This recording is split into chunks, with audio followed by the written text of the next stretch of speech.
I've got to feel it.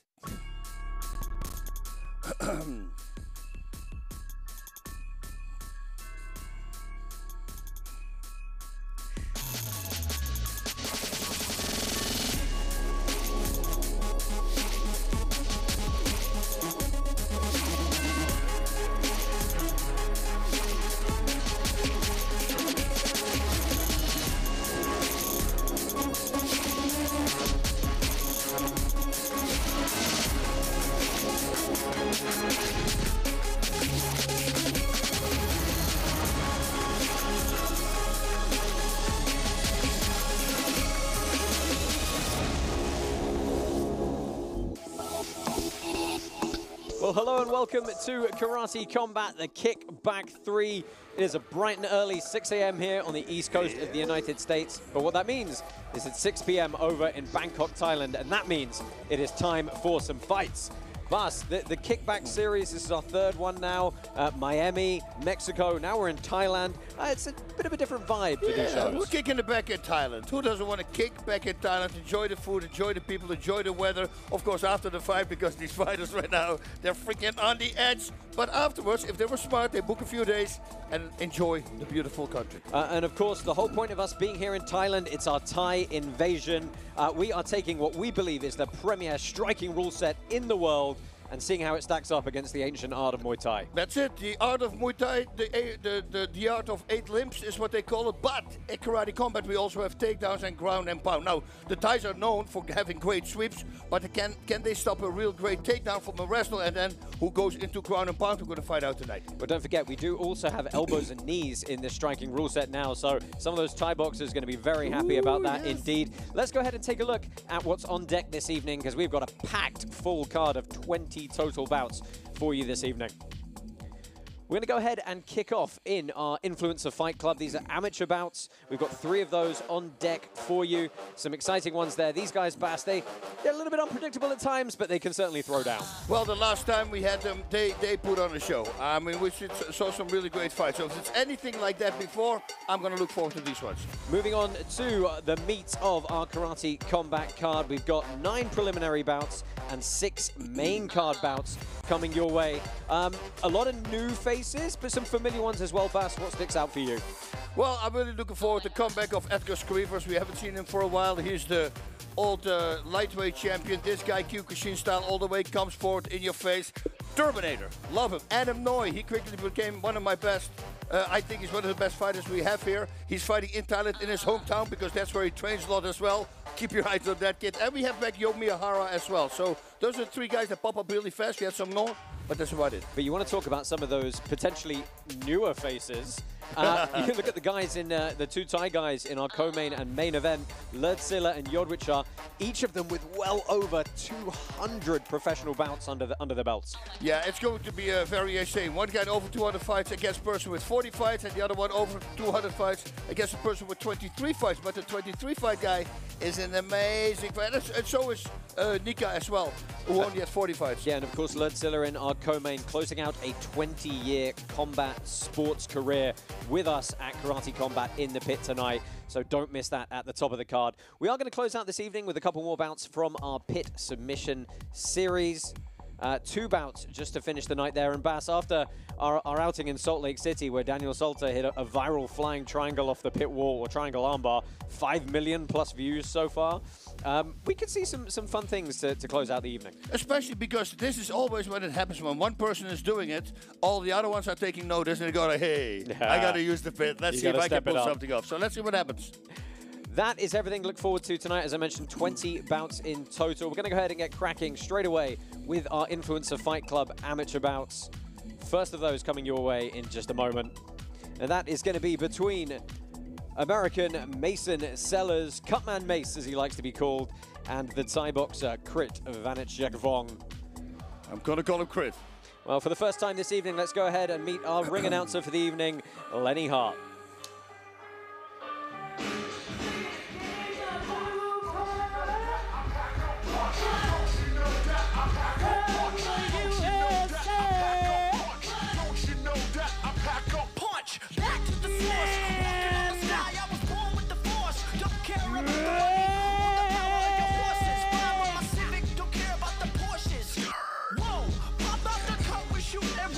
So this is Cutman Mace, as you saw there.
Check out hbarfoundation.com to learn more. Round one, you ready, sir?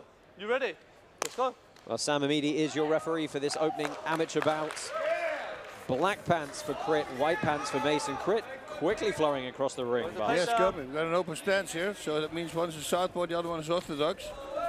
Crit is coming forward, but you know, being always born in Thailand, this guy being born in Holland, you have to know how to play soccer, right? And you have to know how to fight, on your feet at least. Well, into an early clinch here. Nice bit of wrestling on the body lock takedown from Mason. That was very nice. Now, I should point out these amateur rule sets here at Karate Combat. We have 2 2-minute rounds, and we'll only go to a third period if they're drawn after 2.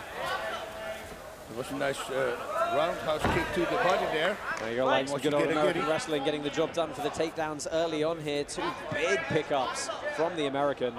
Yeah, Mace can kick and Mace can take down. Take people down. Nice, that's a great skill to have in Karate Combat. So Crit with center of the pit here, backing up. He's going to try and get some offense going. These 2-minute rounds, Bass, they go incredibly quickly, don't they? They do. You know, and you look at this. And before that, he did a double kick with his right, and now he loaded a beautiful knee. Tactical error, perhaps going to the full mount, putting both knees on the ground. That, of course, stops the ground and pound onslaught. You've got to have one knee up or on the opponent. Nice turning away here from Mace, the way he did that, but yes, he forced him in. This is very nice for somebody who's fighting for the first time to cut angles like that. Not a lot of fighters do that. Yeah, clearly been putting the training in coming into this one. He can still strike from this position. Actually, this is not a safe seated guard for Crit. He's got to look to get underneath and try and find his way out the back door. I think a little bit lucky with the stand-up perhaps there.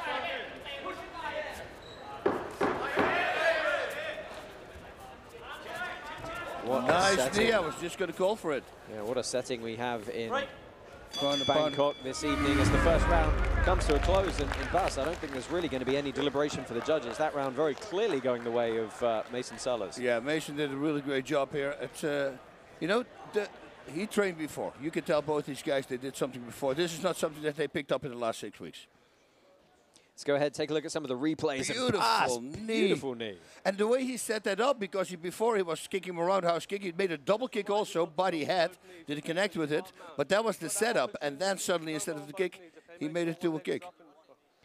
Yeah, Mason Sellers, he's actually from a small farm town just outside Colorado. Tried karate when he was young, didn't stick, but MMA and kickboxing, he said, has really helped him grow over the last couple of years, and some damage on the face of Crit after that first round.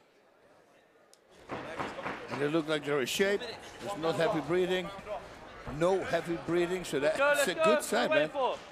Let's go. Well, let's go ahead and take a look at the scores. Of course, open scoring in effect here at Karate Combat. You're going to know how every judge scores each and every round, and very clearly, unanimously to the American through that first stanza.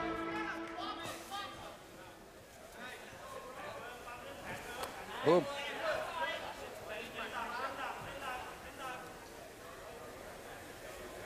Well, more of the same, I think, from Mason Sellers here as he takes the center of the pit quickly, coming out in front here.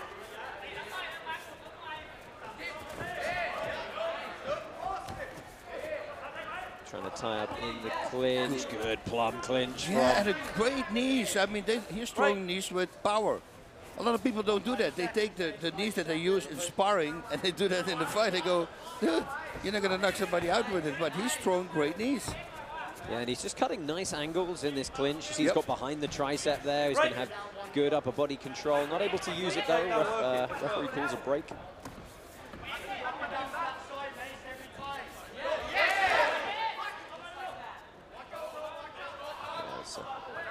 So we're starting to fill up a little bit in the arena now. I should point out this is a private, invite-only event in Bangkok. Right. Yeah, we weren't even invited. We're still stuck on the East Coast. Yeah, so, you know, but it's okay. We're in the cold. Nice. We go home after this. That will be the first time. Well, some pummeling inside to double unders for Crit now, but he's running fast out of time to try and square this one up and force that third period.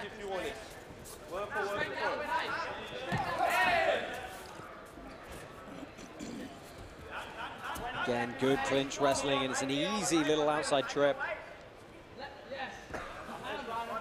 Right. What are you doing? 10 seconds left. 10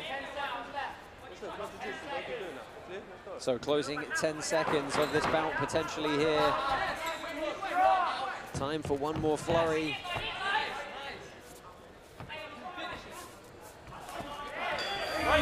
Good little exchange at the end, but Bas, how did you feel that second round went? Do you think it's pretty clearly going the way of Sellers?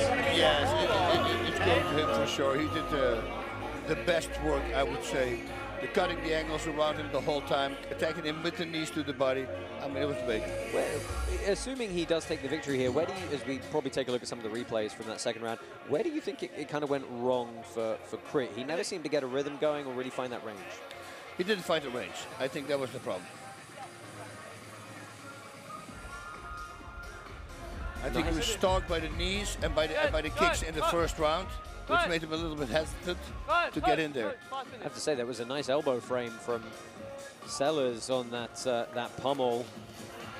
And I do believe we have a decision. We're not going to need to go to a third round. Let's go ahead and get the official decision here.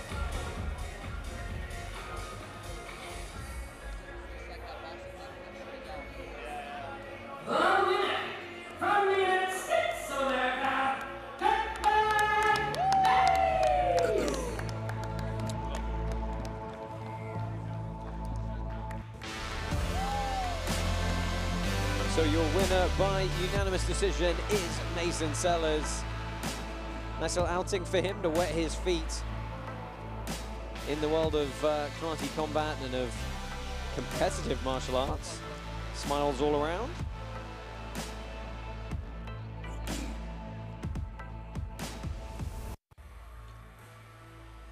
Well, let's go ahead and have a quick word with him. For the first time tonight, let's meet our post-fight interviewer. This is Antoine Pinto with our winner, Mason Sellers. Right now. Tired as shit. I had a bad weight cut. Prez saw me. It was rough. What a tough kid Crit is, though. Give him a round of applause. If I had a better camp, I had to call out. I want to be the first IFC fighter to fight in the pro ranks of karate. I have no disrespect towards Damian Villa, but in the mid of 2025, I want to see Damian Villa in this pit, and I will show no respect in there. I'll walk him down and I'll knock him out, unlike any of his previous opponents. Well, here you have it, ladies and gentlemen. Congratulations with your fighter, Mace. So we... Well, Mason Sellers takes his win. What are your thoughts on that opening bout, Bas? Well, he said he wants to fight Damian Villa now next. And he says no disrespect. He says, but halfway down 2025, we'll put a lot of training in. I want to face him, and I will knock him out. I go, dude, that's a big thing. I mean, I wish you luck, Mason Sellers. I wish you luck, my friend. Yeah. Lots more action coming your way from the pit before we crack on. His quick word from our title sponsor, Hedera.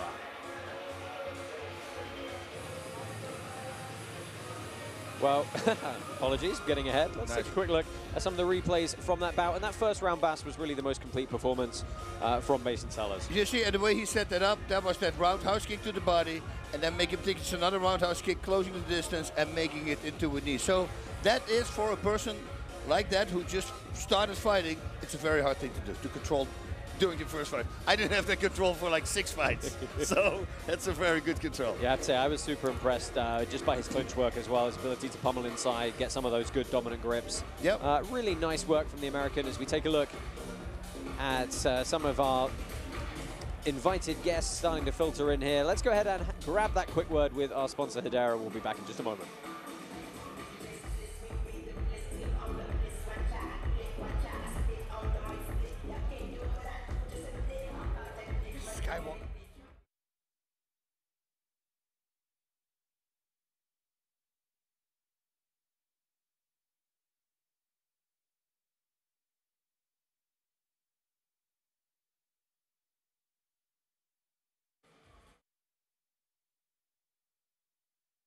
Combat fans have cast their votes in the new Karate Combat Vote Live app, and 150 million Karate tokens are up for grabs. You can download the app now on iOS and Android and get free Karate tokens to help run the league and play at Karate Combat 51 in Miami.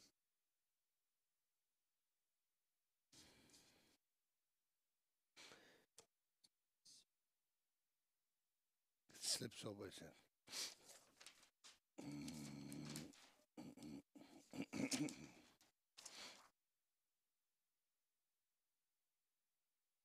Back to Karate Combat Kickback 3, first amateur fight in the books. We're going to move straight on to our second amateur bout this evening.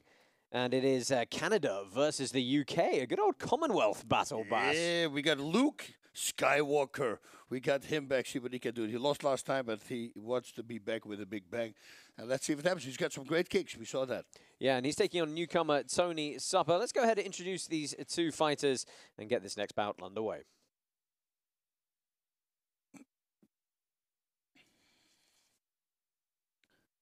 Trying to see if I can find it here.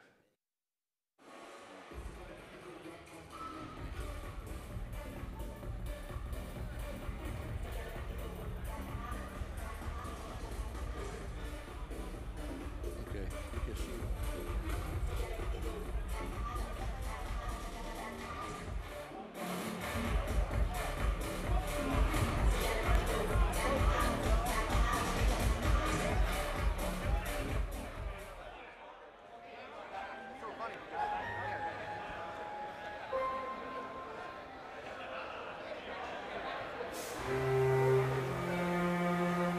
Military guy comes in.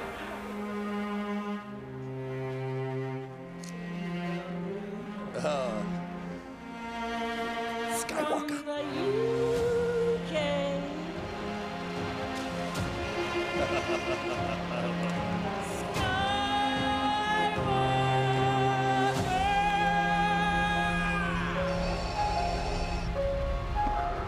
Your destiny lies with me, Skywalker. Well, unsurprising that the walkout music for Luke Thomas, a.k.a. Skywalker, might be something Jedi-related. I think so too, and I was mixing him up with the other Skywalker. Well, he hails, actually, we've got United Kingdom, he's actually from Wales. As he makes his way here, as you said, Bass, we've seen him once before. So he's going to have that little bit of advantage of having some pit experience on deck. Yeah, but I was looking at the other Luke, and it was also Skywalker, for what I believe. So I was mixing both these guys up here. Your destiny lies with me. So I'm going to go real back in time in my mind, but right now I cannot remember him. Well, we'll see what to expect. Don't have a whole lot of info.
Subscribe to Karate Combat on YouTube. Watch all the live events, epic knockouts, and exclusive content completely free. Don't miss a moment.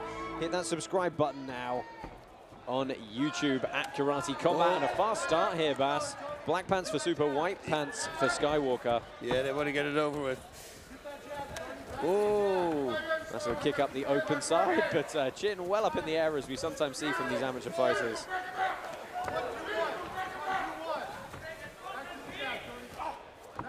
Oh, good catch to the kick, gets the off balance. Time for some ground and pound, perhaps.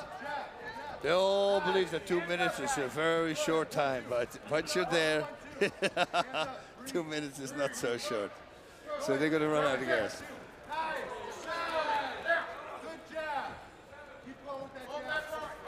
Oh, nice little left hook coming in there, and they're both landing, and he rocks Skywalker. Yeah. Nice follow-up on the right.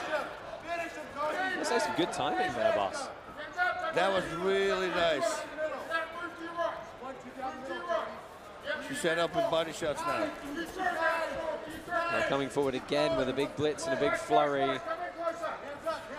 And a lot of the time with these amateur fighters, Bass, this is where we start to see the cardio. That's sort of the adrenaline dump happens. I tell every amateur in the beginning, I said, well, your focus should be cardio. You have a boatload of cardio, you're going to win your amateur fights, because everybody thinks they have it, but it gets cut in half right away with all the adrenaline and the nerves and all that stuff. Well, some dip, duck, dodging, diving from Skywalker, but he's eating a lot of shots here. I'm going to say for volume of shots landed, this is fantastic work from Super as he clangs 2 more to the head.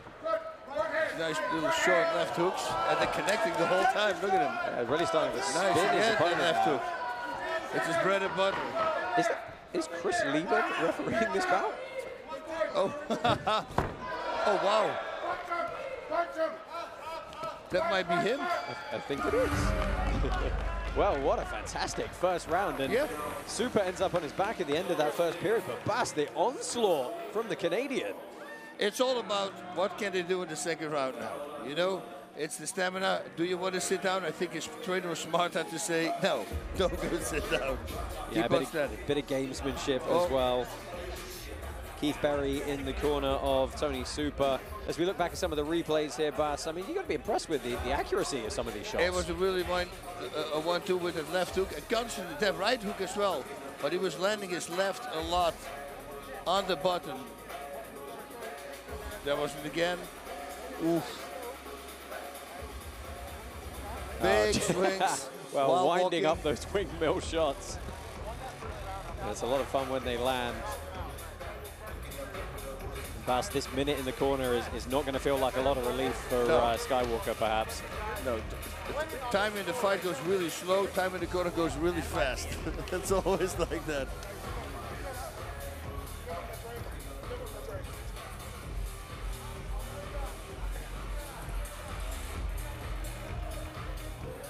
Well, a determined look on the face of Super as he comes forward, and some damage, as you might expect, for Skywalker.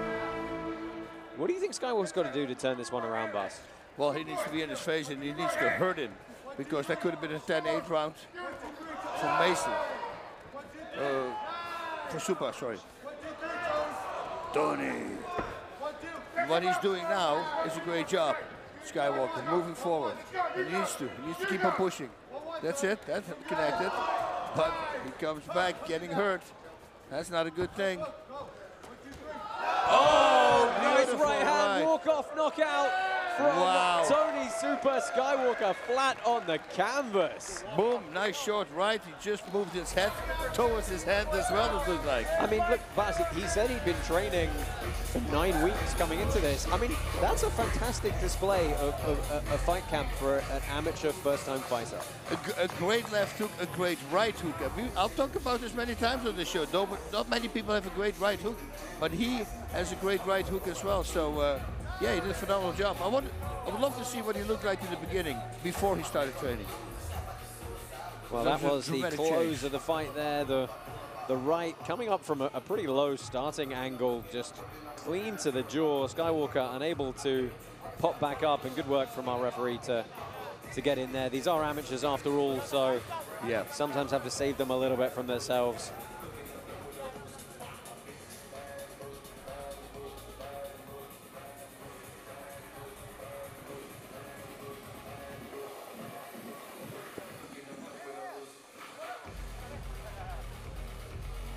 As we take a look at Skywalker getting some needed medical attention there, just trying to clean up the nose, clean up some of the cuts.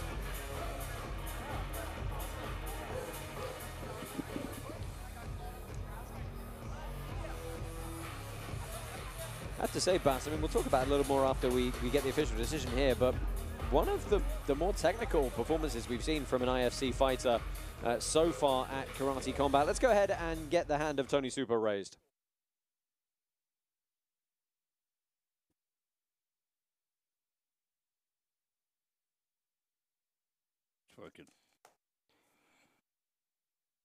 Well, your winner by a technical knockout, Tony Super from Canada. He's going to get a quick word with Antoine.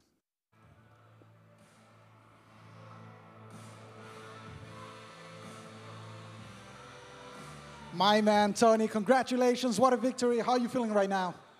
What's up, Thailand? Woo! Thank you for having me. It's been an amazing fight. Shout out to our opponent. Shout out to my corner, Keith, and everybody back home supporting.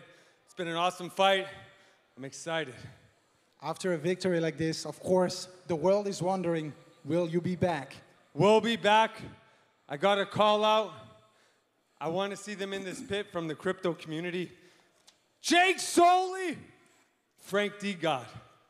Well, you heard the man. Ladies and gentlemen, give it up for your winner, Tony Super!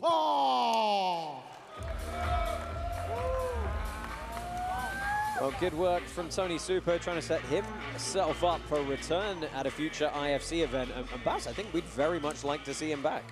We'd like to see if Mason and him are the same weight class. That would be a great matchup, those two guys. Yeah, They're close, not quite. Yeah, so maybe they can make it happen. That would be fun. Yeah, and you got to say, you know, it was a good performance from Tony Super. A few holes, chin up in the air a little bit, but Skywalker not able to punish those, and a really nice victory for him. Great aim, connection. I mean, he was literally aiming for his shots, and I know for everybody at home, they go like, oh, everybody does it. They don't. They just hit the face or hit the body. Or once you start really connecting on the jaw, what he actually did, which is hard to do in your first few fights. Oh, he did it. Well, we've got one more IFC bout coming your way this evening before we head into the meat of our Karate Combat card. But first, a quick word from our title sponsor, Hedera. Oh.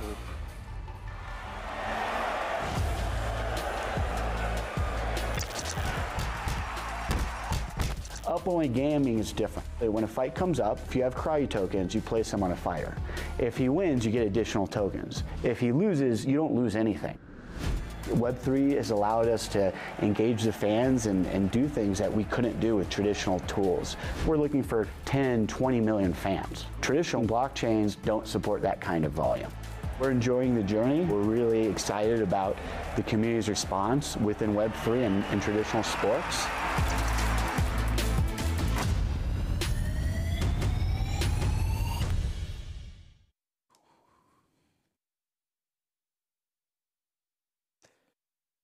And here is our Karate Combat Up-Only Gaming leaderboard, brought to you by DeLorean. Congratulations to Karate Combat's #1 player, GGSP, who earned over 100 million karate tokens, well, 10 million karate tokens, you can see there.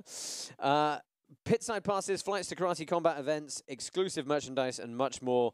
All goes to our top Up-Only Gaming players. Go ahead, get the Vote Live iOS and Android app now. Get your free allocation of tokens and join the Up-Only Gaming revolution.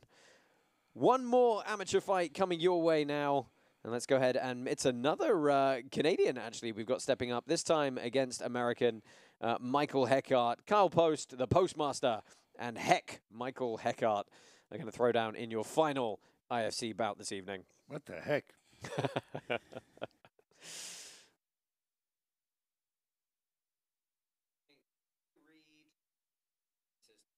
It's 100 million.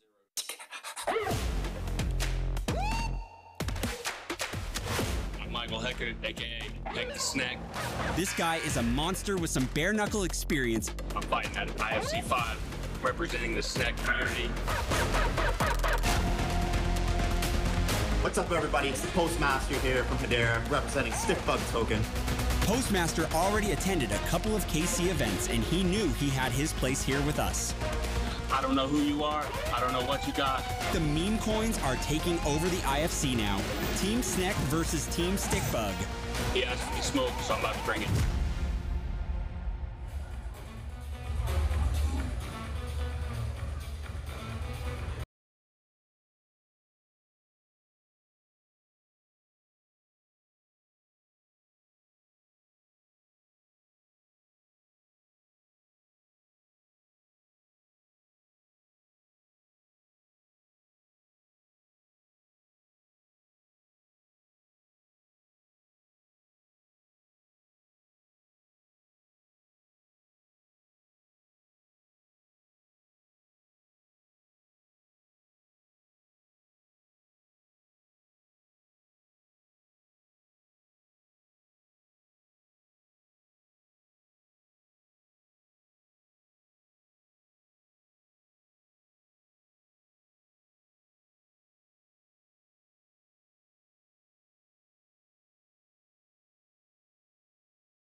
Well, download the Karate Combat app, vote live iOS and Android apps today to collect your 88 free karate tokens so you can help run the league and play up-only gaming at Karate Combat 51 in Miami. Referee gets us underway here. Postmaster in the black white pants for Heck. And these are two fairly sizable middleweights, Bas, at 84 kilos. Yeah, Postmaster was supposed to fight in Singapore, I believe, right? But it didn't happen. The time something with weight, I believe. So he's been training for a bit now. So let's see. Those are nice inside leg kicks. Ooh, good check on the shins. Nice flurry for the ground and pound here as well. From the standing position. Watch back of that. And a good job from Heck to wrestle back up, try and stop this onslaught, but a big sprawl from Postmaster. Postmaster was nice also the way he moved away from the fence, from the wall. Well, the referee deeming a break necessary there. You can see in the bottom of your screen, 46% of our token holders believe that Heck's going to get the job done. 54% favoring Postmaster, so pretty even with our token holders this evening. Wow, there's some violence being thrown here. There's a lot of power in the shots. Yeah, so one of them connects, that could be thrown. Yeah, nice wrestling from Postmaster again to turn that position around. Not a good thing from Heck there to start chewing on his mouthpiece. You put it outside his mouth, you got to really watch out with that. Oh, beautiful cross there, landed by Postmaster. Does it seem to you perhaps that Heck's just a little bit more timid with his shots? I think he threw a lot of energy out in the first minute. And he might get a little bit tired because he's a little bit unsteady on his feet. Well timed on the kick from Postmaster. Heavy sprawl again. It's a good wrestle up from Heck, but being under a heavy sprawl like this just sucks so much energy from you.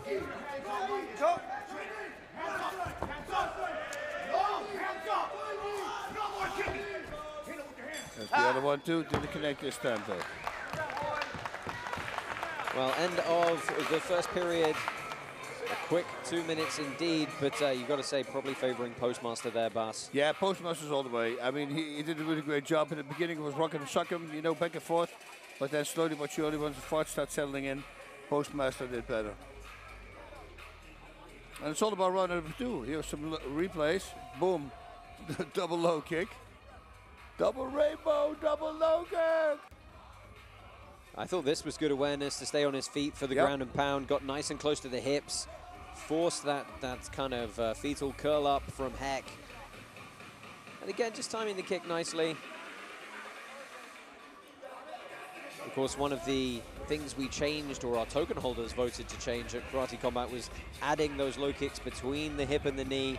And as you see there, all 3 judges in our open scoring system going the way of Postmaster. He's originally from Kitchener's in Ontario. He started his martial arts journey at 13, actually, with moving on to collegiate wrestling and Muay Thai. That's what I mean. Why not throw in a little bit of a takedown as well? That's what I would do if I had the wrestling skills. That's a nice stuff. Here we go. Very good snap on that kick from Heck. Not checked by Postmaster as he looks to stalk with the jab here. Oh, Heck looks good, stamina-wise.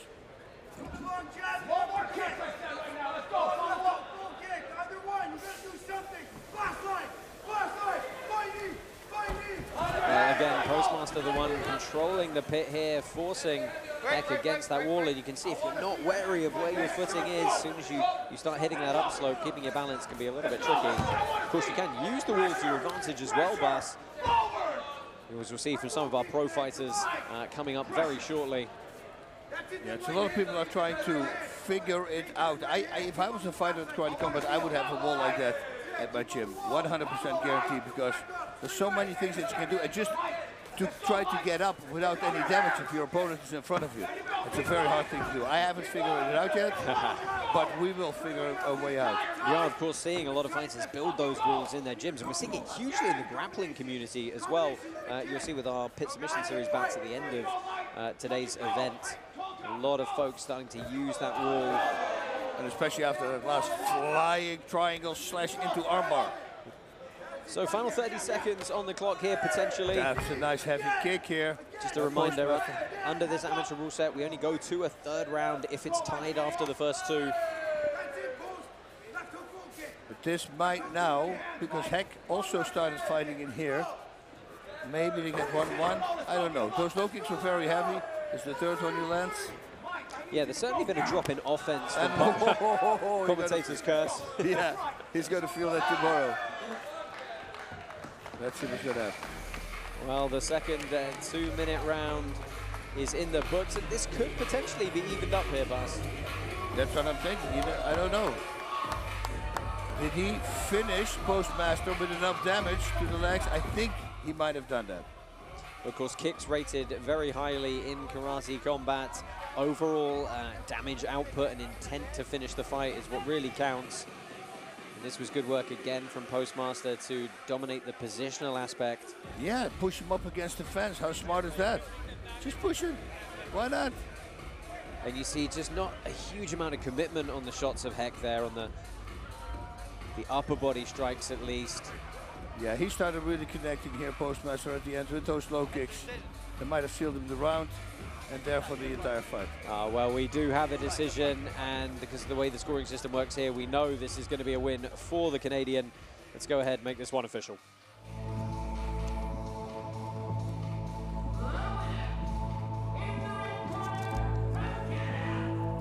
Good fight, gentlemen. Good fight.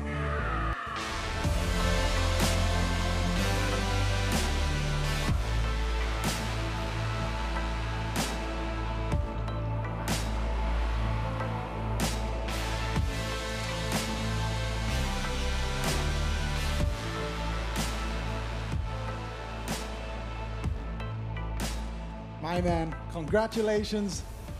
Deep breath. How are you feeling right now? Bit tired, but amazing. Top of the world. Well, of course, 2 rounds, and it seemed like it wasn't enough. You seemed ready to go one more. Do you need another go? Do you need another fight here in Karate Combat? Abso-fucking-lutely. Let's go. I'm putting the 185-pound division on notice.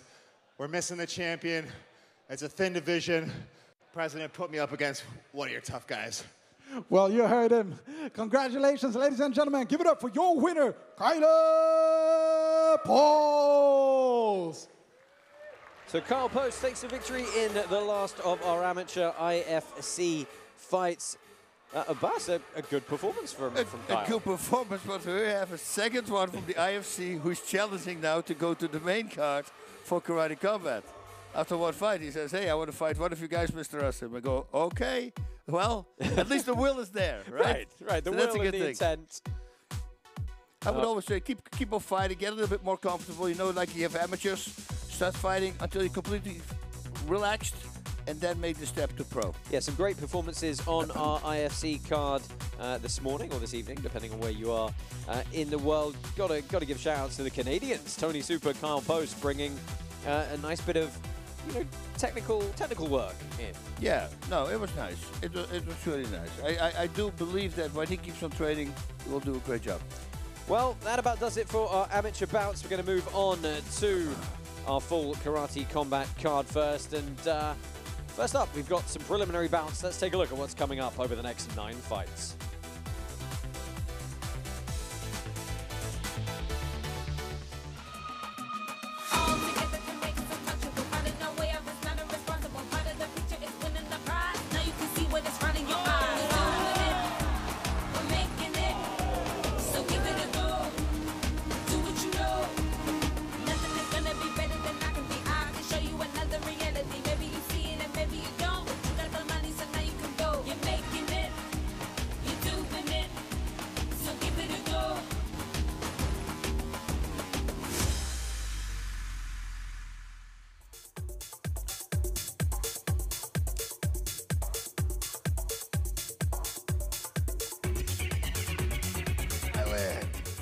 Welcome to Karate Combat.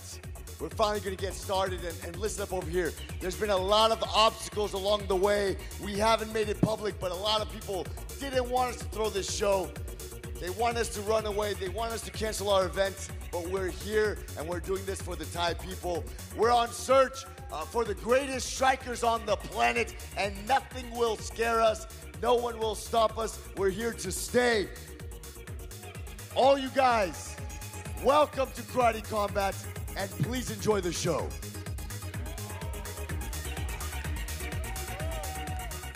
Well, thank you, President Awesome, for that introduction. And Bas, yeah, with a few hurdles coming into this event today, but we're here, we're in Bangkok, Thailand, and we've got a fantastic fight card this evening. That's it. I'm really looking forward to it. I want to see these crazy guys with this crazy amount of fights under the belt.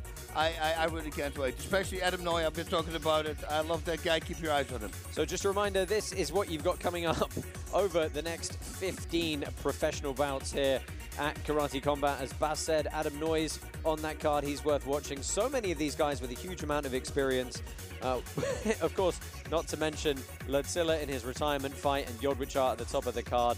Close to 500 combined fights between them. And that's a theme you're going to see throughout the bulk of this card. A lot of very experienced Thai veterans particularly, and a lot of guys with experience in other realms trying to make their mark at Karate Combat. I think, Bas, our existing roster of fighters, they need to be paying close attention to tonight, and some of them might get a little worried after seeing some of these guys. They might, you know, but we have been proven, the Karate guys have been proven to be very resilient opponents. I mean, they have beaten some really great strikers from out the world, and that's why all eyes on Karate Combat right now. Well, let's go ahead and talk about our first preliminary fight this evening, and I love this, Bas, because this is a preliminary bout where both guys have 50 fights already. It's our first prelim bout, each guy with 50 fights. This is Abdullah Chandio and Mehmet Altan. We'll start with Chandio. He's coming in on a little bit of short notice, but he's a Turkish national champ, some Sandor experience as well. Yeah, he said his opponent is good, and he will try a takedown and ground and pound. He says, but come on, man, I'm a complete different level. I don't even want to talk about it. I want to show you what I'm going to do. He's going to look for a flying knee knockout for the win. And he is, of course, taking on Mehmet Altan. Oh, sorry, that was Mehmet Altan. He's taking on Abdullah Chandio. from Pakistan. And of course, Bas, there's another fighter from Pakistan we have somewhere in our ranks who's making a few waves. Yes, that's the guy. He trained with Satiev all the way back, so that's going to be a really great thing. And Altun, he has over 100 matches. Lost figuring out his opponent while he is attacking. That's what he's saying. I said not a lot of people do that. He doesn't believe that his opponent has a strong fighting style compared to me. Also going for a first round knockout, so this could be fireworks. Yeah, and of course, Chandio, we should point out, his father, one of the most influential Kyokushinkai fighters in Pakistan, and it's actually his father's black belt he's going to be wearing into the ring tonight. Oh, gee, no pressure, man. Yeah, no pressure at all. He wants to be the champion here. His father was the champion there, right? That's what he said. Let's go ahead. Right, before we get to our first fight, let's remind you guys of the rules of the pit.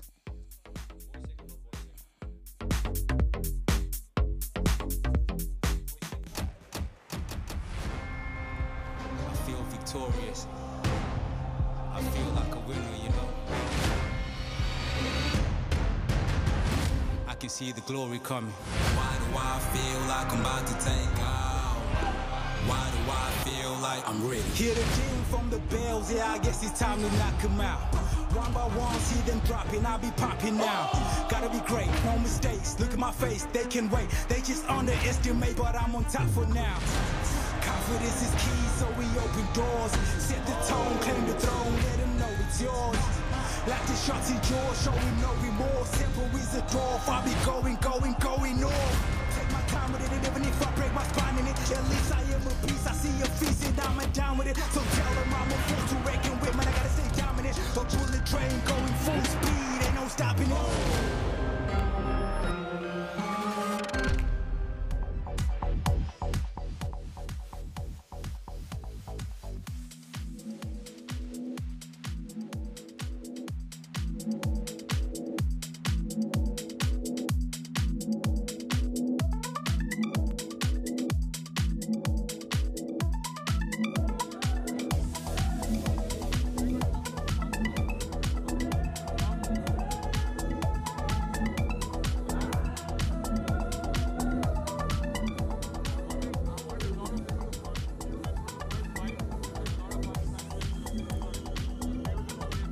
So Mehmet Altun makes his way over from Turkey. He's representing Bangtao Muay Thai, a very prestigious gym here in Thailand.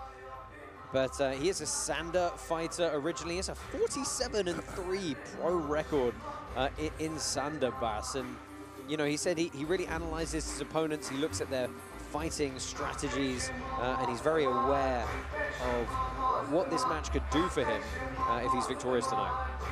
Yeah, a lot of these guys here, they come in and they want immediately a title run, but they're going to have to go through their first opponent, whoever that is, and it's Chandio is not an easy one. Yeah, the good news is he most recently fought tail end of October in Istanbul and picked up a win there, so carrying some good momentum. From Pakistan,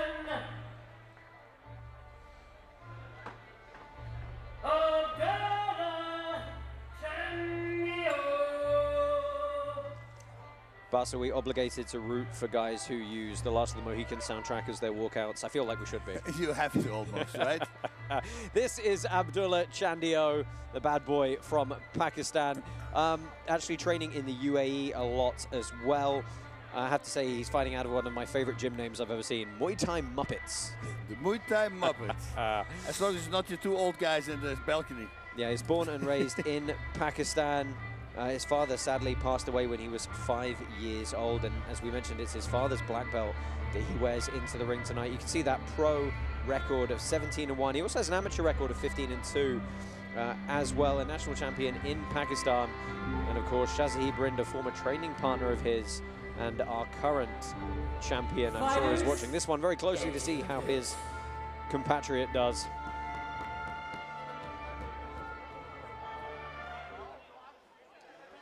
And there was a few words at the weigh-ins, Bas. It got a little bit testy. Yeah, I have a feeling Chandia is looking at Rind a little bit, and he goes like, okay, he's going very strong. Let's do a little bit of the same. Yeah, I gotta say, so he looks a little bit of the same. White pants for Altun, black pants for Chandio, and a nice shot into a good takedown. Hey, no double. Okay, got it? And just getting a warning, you can't fully commit both hands to a double leg. It's got to be off a catch of a kick. And that's a good pickup. Nice bit of wrestling from the Kurd. Yeah, one arm around the body, one arm around the leg, and you saw the power of Altun early there, doing what he has to do to get inside the reach advantage that Chandio has.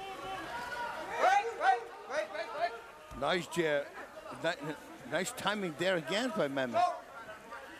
Yeah, it was Chandio at the weigh-in who was perhaps a little bit more the aggressor towards Altun, but he certainly knows he's in a scrap right now. Yeah, once you start mixing in the wrestling, it becomes a different fight. You see, look at this. Because what are you going to do? Every time he's going to take you down. I think he's going to get a warning for... He's got to be careful about committing both hands to that takedown.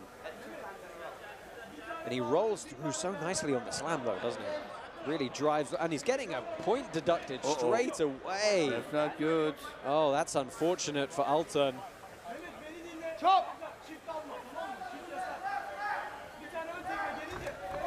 It means even if he wins this round, it will effectively be a 9-9 draw.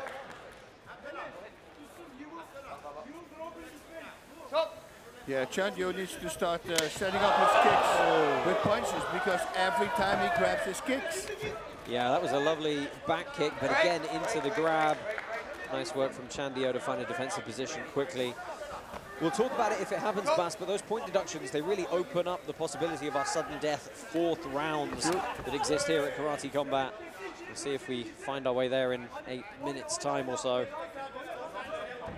But you can see our token holders, almost 3/4 of them, thinking that Chandio is going to be the victor here. And Chandio needs to do this more often. Just strike with the hands. Don't use his kicks. Every time he kicks, he's going to get grabbed.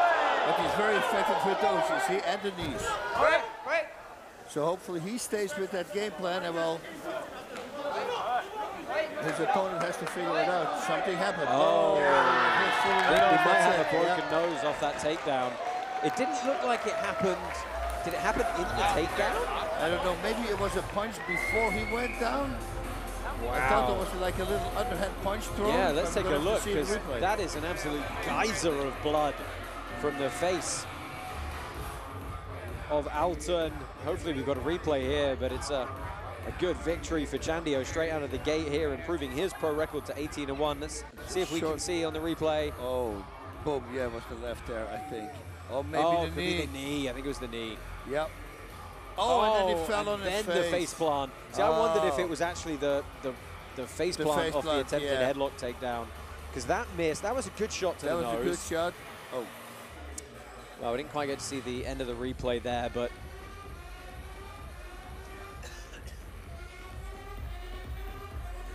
Well, Chandio, good show of respect, checking on his opponent as he gets the medical attention he needs.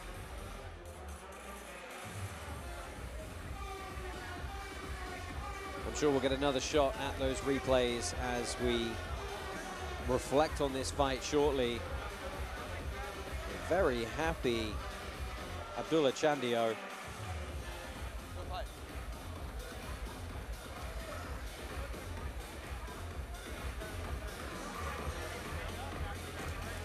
Here we go.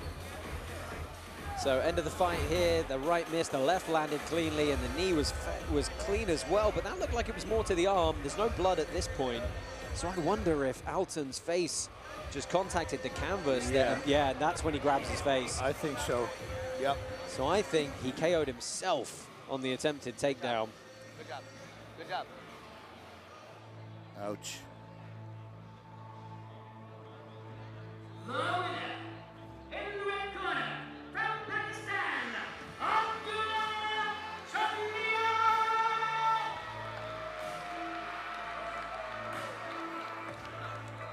Go talk to Antoine.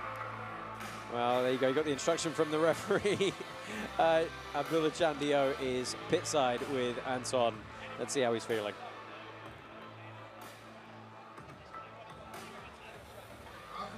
Congratulations. After a heated face-off yesterday, tonight you get the win. How are you feeling right now? Feeling great, feeling amazing. I told you guys, I will knock him out. I'll put the highlights video. I will knock you out, then that's it. They say precision beats everything, and you surely showed us why tonight. Now, President Awesome told me you might get another shot at fighting karate combat next year. Is that part of the plan? Thank you so much, President Awesome. Like, you know, I was waiting for a long time to fight in a big promotion, and that's my pit. That's my fucking pit. I'm here to take over. And guys, my father left when I was 4 years old. That's my father's belt. He fought last time in 1988 in this belt.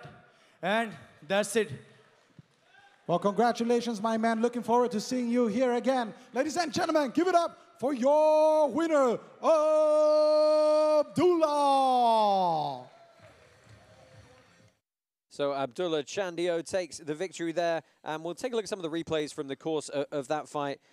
Bas, it was a good game plan from Altundo coming into this, and it took Chandio a little bit of time to figure out how he should deal with those takedowns. That was it. It's the takedowns that mix everything up, you know. I mean, he's a training partner with Shazahib in the past, but it's only striking. And once the takedowns are involved, I always say, man, if you got great takedowns, go for it, because it almost looks the same as a cross, throwing a cross. So once you get in the head of your opponent, you can mix it up, and bada bing, bada boom, something's going to land. Yeah, and supremely confident. You saw on the mic there about what he wants to do moving forward in karate combat. These are some of the replays from the bout, and that was the end of the bout. Left, Lance. You know, it might have actually been that left. Yeah, I think so too, because now at the very end we saw that takedown. Yeah, it looks like he hit the side of his head. I think it was the left that went clean across the front of the nose. Yep. And causing some significant damage. We're trying to get the pit cleaned up for you there. But look, a great outing showing that experience. Sky's the limit, perhaps, for another young 20-something-year-old from Pakistan. Well, we're going to have to see, right? What can he do in with his next opponent? But, yeah, once we have 2 or 3 opponents and he's going to continue like this, we got a new challenger coming.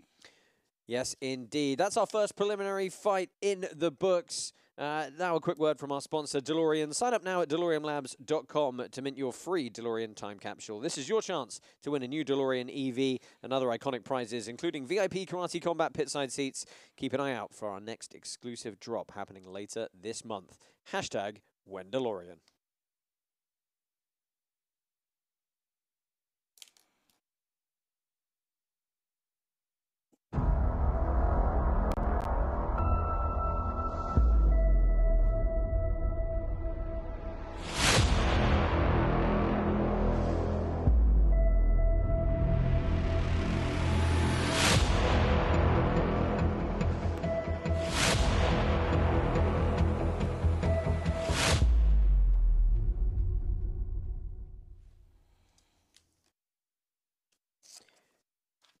So this is our second preliminary bout. It is a ladies' bout in the strawweight division between Asha Roca of India and Milena Calasanz of Brazil. Bas, not a whole lot known about Calasanz coming into this one, but 21 years old, already with an 11-4 record. Yes, as she says, aggressive, and I am a mother. That combination will set her up for this fight for free. I mean, these ladies, man, what they can do, they can do 6 things at the same time. I have a good feeling about it. Yeah, a long way over from Sao Paulo, so let's hope she can make the trip worth it. She's facing Asha Roca, an MMA record, a boxing record as well, a substantial boxing record. Great, yes. Yep, she said at an extra training camp, she will take her opponent with a lot of combinations. Loves the jab cross hook. The opponent has a good clinch, but not great hands, so she's going to knock her out with her hands. Yeah, clash of styles in this one. Boxing taking on Muay Thai. Let's go ahead and meet Asha Roca and Milena Calasanz.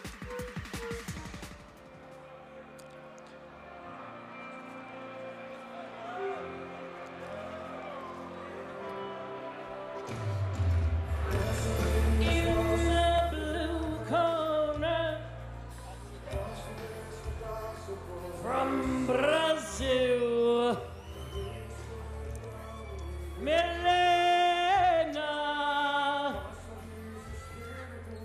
Calasanz.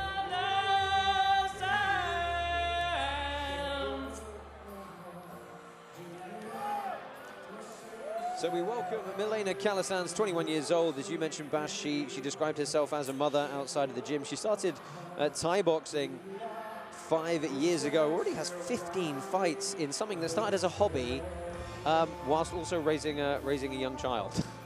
It's a little crazy, but it's a good thing to know, you know, because you can always, maybe you're going to have to defend your child. You never have to go to school. She is fighting at a family Muay Thai gym in Bangkok. In the red corner from India, I shine.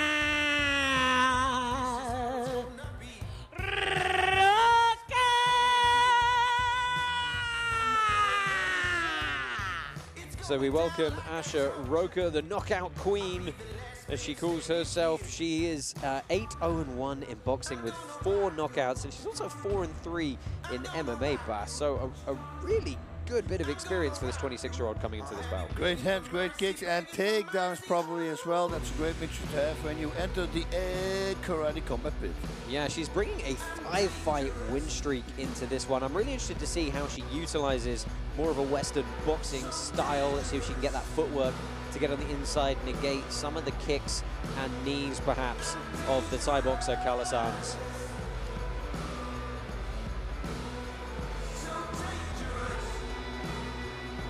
Yeah, and from those last 5 victories, 4 fighters by way of knockout. into the pit.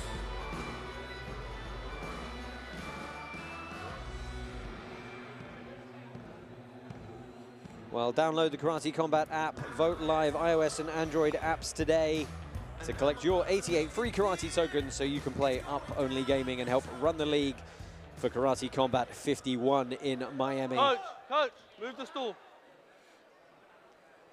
Ready? Ladies, round 1, you ready? You ready? Let's go. And Bas, we saw last time out in Salt Lake City, the ladies' fights absolutely bringing the fury. Expecting nothing less from these 2 strawweights here. Here we go. There's the boxing already. We got from Roka. Yeah, staying really nice and tight on her combinations inside the pocket there. Very smart. Because she's the shorter opponent, so hands will do more damage close distance than her opponents. And Kalasans, you see that more traditional Muay Thai style, right? Walking forward with the check of the legs coming up and the high guard. Got to be careful not to eat too many of those shots, though. Yeah, Roka's doing a great job. Kalasans should start throwing punches after those kicks that she throws. If you do open with a kick, which I always say, don't do it, but hey, if you start adding punches.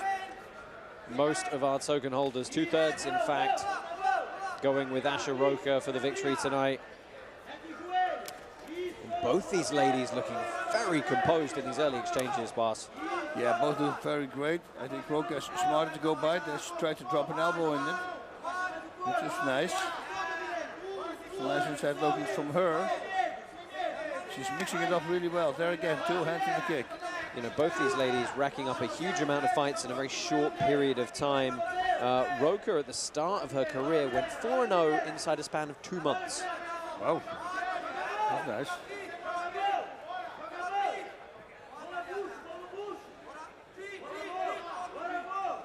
Is the back fist coming? Yep, there's the back fist.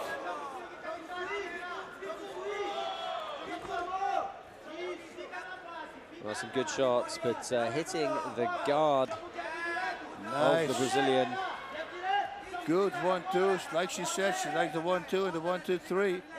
I really like that she threw the 1 to the body. What offense do you want to see from Kalasans here, Bas? Because it feels like it's a lot of one way from Roka at the moment. Yeah, she needs to start punching and kicking, not only kicking, because Roka every time comes in it. Are you surprised we haven't seen any grappling tied in with the Western boxing style from Roka yet?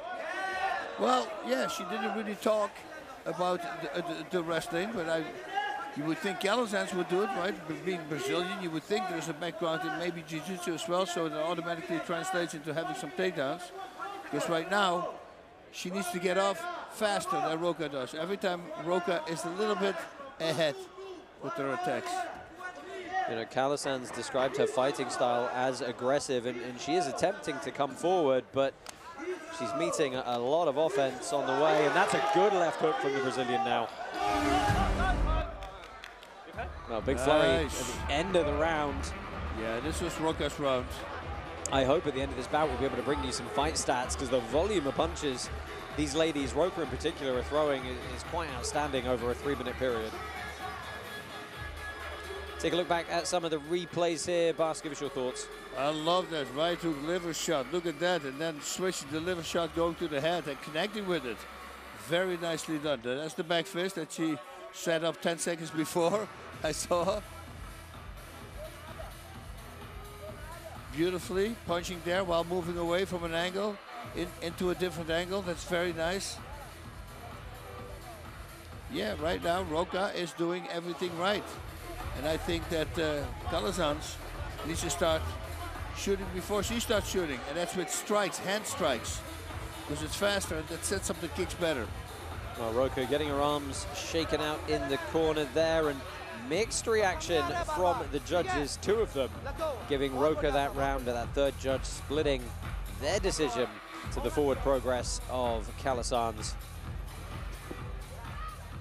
So all still to play for as we look to the second round here. Reminder, our Karate Combat professional bouts are over 3-minute rounds, and we do have a mechanism for a sudden death 4th round if we need them. Totally different ball game if that happens, so we'll explain it if and when it arises. Second round underway here. Again, right away with the angles there with Roka. She's punching and she's moving beautifully. Look at that. The whole time, she's never standing still. Yeah, good footwork. What we're not seeing potentially is the head movement in with that as well, though, but she worked offline really nicely there. That's good from Kalazans now, going forward with strikes, hand strikes. But she needs to get off before Roka does. Every time she comes in, Roka starts punching. Beats her to the punch. That's literally what it means. Nice body shot, coming back to the head. Yeah, mixing up the target zones. Yeah, and especially that right hook with the liver shot, and then right away another right hook with the left head shot.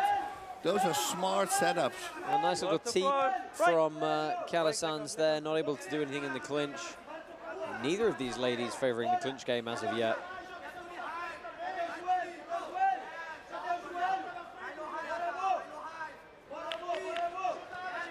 You got to say, Bas, the fact that Roka is almost always throwing in combinations, fantastic. Ooh, that was a big one.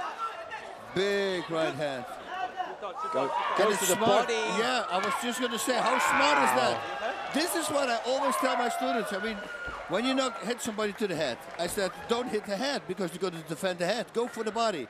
And that's what she exactly was doing. She was right away running over, setting up her body shots, but of course her body shot already landed and took her opponent out. Yeah, did we get, was it the liver? It looked like it was. I think it was. It was very close. I think she really shot nice a double shot, a right hook and I think a left hook to the liver. Yeah, the dip into the left hook was lovely. Can't wait to see the replay of the body shot KO.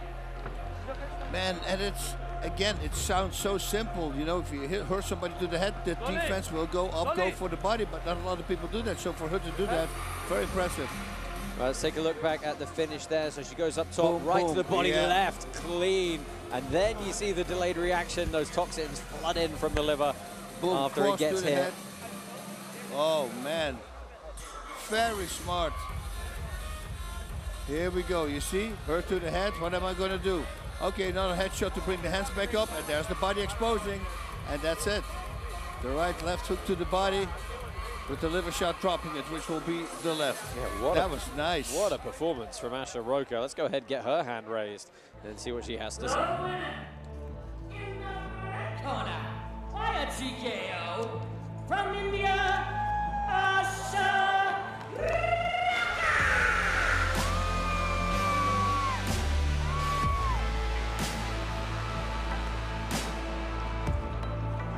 Come on this way.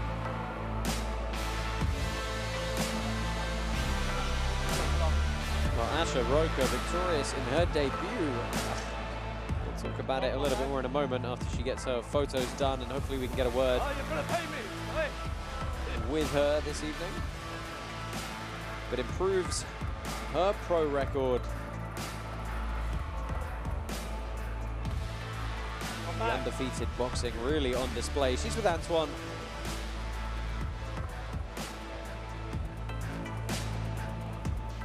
Asha, congratulations. What a stunning right hand. Where did that come from?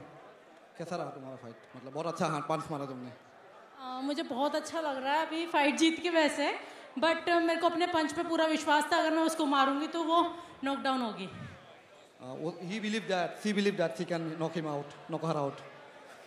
Well, it was definitely a stunning knockout from you. We will get to see you back again here in Karate Combat. Second. Yeah, definitely. तुमको और fight करना है पर? मैं बहुत excited हूँ next fight के लिए. जब सर मुझे नेक्स्ट फाइट देंगे तो जरूर मैं अपना इससे भी अच्छा देने की कोशिश करूँगी. Definitely, she will fight again soon. Well, we definitely hope so. Ladies and gentlemen, give it up for your winner, Asha Roka. Asha Roka takes the victory there, and look at that, attempted 139 strikes in a round and a half. Yeah, volume. Well, it's the fact that as well, Bas, she landed 83 of those. I mean, that's a huge accuracy hit percentage. What I really liked with her was the punching and moving right away out in the line of fire. It's like very Lomachenko kind of thing to do. You know, standing suddenly behind or next to your opponent. And she did it, man. It was beautiful work. Yeah, we haven't seen too many fighters have that application of a purer Western boxing style in karate combat yet. And that's a great example. Yeah, and especially because she was 8-0 with one draw in boxing. And it really showed. And one last word on this division, Bas. This women's strawweight division. I mean, wow. Just wow. we got some great ladies now. It's going to be, who's going to mix it up? Leo, who's going to do his great job, as he always does. Well, lots more action still to come. Let's meet the two men who are going to be competing in our main event this evening.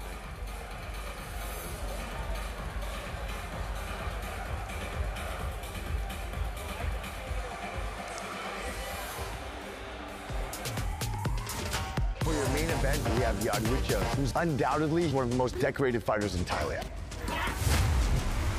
ผมชอบศอกกับเตะกับเข่ากับหมัดครับ3อย่างครับ His opponent Vahid Nikkah is 25 and 11.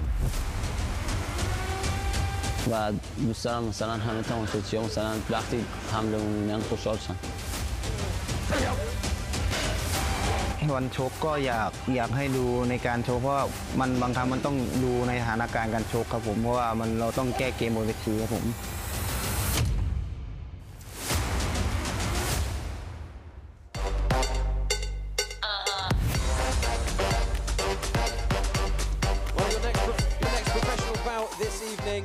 It is between Oscar Remihana of New Zealand and Naimov Fideravzon of Russia.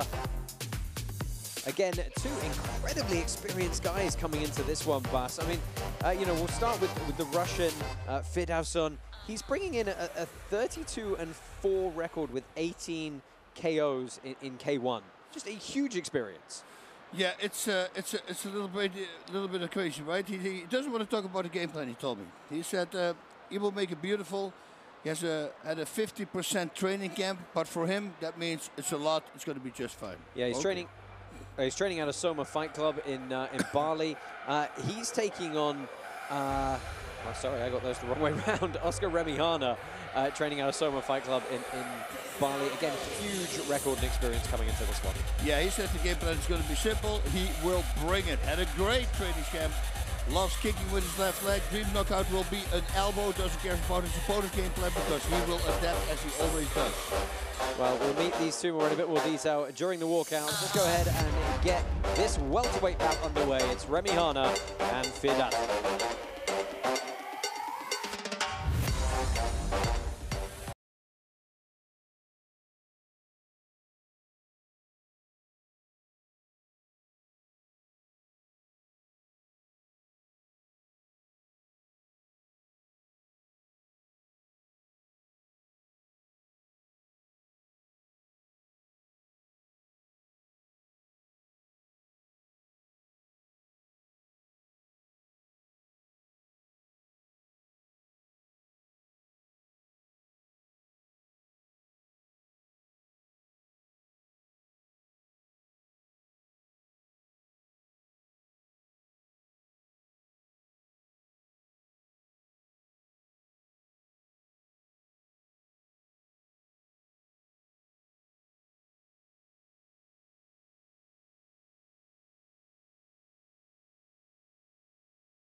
You can play Up Only Gaming at KC51 in Miami. Okay. Well, white pants for the Uzbekistani. Nice kicks there by Remy Hana. Yeah, black pants for Remy Hana. Right. Well, an attempted bit of clinch wrestling in quickly and some good movement, setting down those punches nicely as Remy Hana. Okay, we see the game plans here already. Remy Hana kicking. And Naimov, he really likes to strike with his hands. Yeah, an accidental low blow there. Take a look at the replay quickly. You see that open stance. Oh, right in there. Very, very clean. Yeah, that's when you don't throw your standing leg open. Former member of the Russian army, I believe, is Fidavson. That's where he learned a lot of his initial martial arts.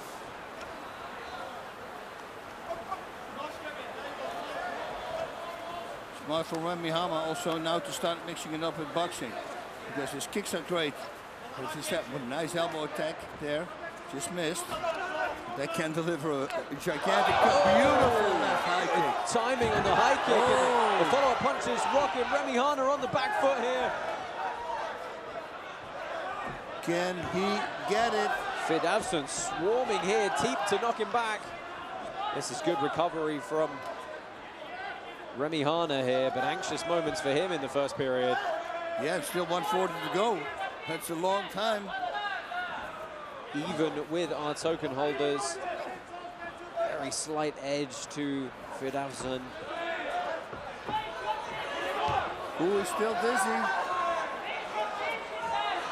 Remy Hana is still wobbly on his feet. He's fighting on instinct. Yeah, he's still trying to throw shots back. Let's see if Beautiful Fidavson, knocks the gum shield out.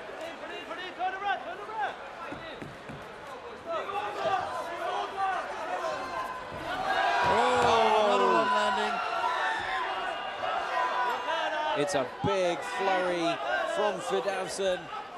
Staying nicely on his feet here for the ground and pound. This is a legal position for him to keep landing strikes. The onus is on Remy Hana to find a safe space. And let me tell you, in the corner of that pit, it is tough. Watch the back of that head for me. Up you get. You good? Watch the back of that head. Let's go. Oh, again, the left hook lands. Remy Hana does not care. Like the honey badger. Honey badger don't care. Yeah, he just comes forward. He's staying inside the pocket, trying to land his offense. 20 seconds left. He lands a left hook now. Yeah, but it's and smart. a right. It's smart that he starts using his hands. Yeah, some gamesmanship from Fidavson though, and he fires right back. It's going to be a really good first round for him. Plus, does it take a little bit of heart away, you know, from Naimov? I mean, he gave him everything he got, but the guy keeps on coming forward.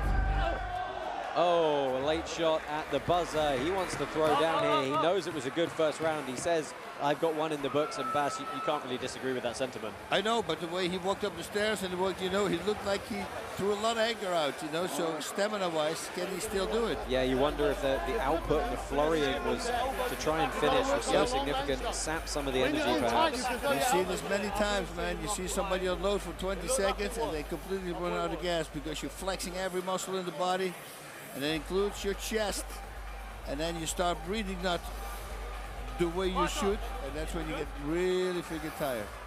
Well, some gamesmanship there as he calls Remy Hana on, and then you see these shots past the small gloves. You can't guard the way you do with boxing gloves. They just find those holes around the edges. That's what all these guys say when they come from K1 or from another striking league. They say, man, the gloves, they penetrate so much easier.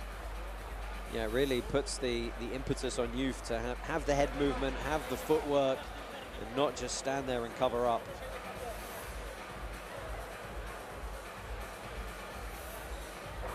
Let's go, let's go, let's go. Now, let's see what they can do in round number 2, because, like I said, they're both still breathing heavy. Yeah, that lactic acid getting shaken out. Builds up quick over the 3-minute round. And again, the judges split on that one. Remy Hana picking up one of the scorecards, 2 going the way of Fidavzun. Yeah, I would do that too, because he hurt him. At least 3 points for him. That was a good combination. Great wrap up at the low kick. Beautiful again. There again, he's setting him up constantly with the double lefts, reloads. I love it. Well, much better start from Remy Hana here, having recovered after some anxious moments in the first period. Yeah, I think Skoda said, you know, you're going to have to start attacking with hand strikes, because the kicks he counters. Or at least those kicks have got to come on the end of those combinations. That's it, you know, like he's doing now. This is beautiful. There again, liver shot, right low kick. Put it in, turn around. Turn. Well, again, the gum shield falls out of the mouth of Remy Hana. Straight back to it. You need a professional mouth guard. It's not going to fall out. I think one ongoing theme you're going to see in all the bouts tonight, particularly with a lot of these Thai stylists who train and compete a lot in this part of the world, you're just going to see output. You're going to see relentless output over and over and over. These guys are going to take a punch to give a punch sometimes as well. And we're seeing that here in this third professional bout of the evening. Nice short little elbow.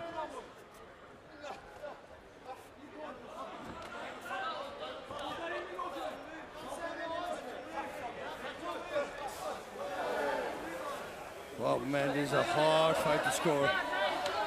Very, very even. Naimov is really coming forward now again. Our stat recorders are absolutely going to have their work cut out with the spinning back fist.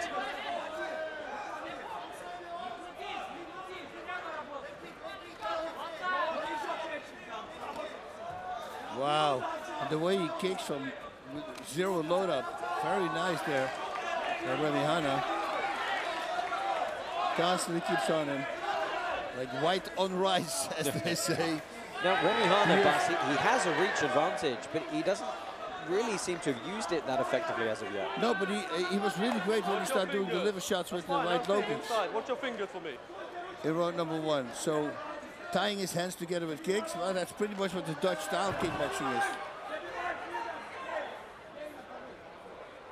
Use the position you're trying. Let's go.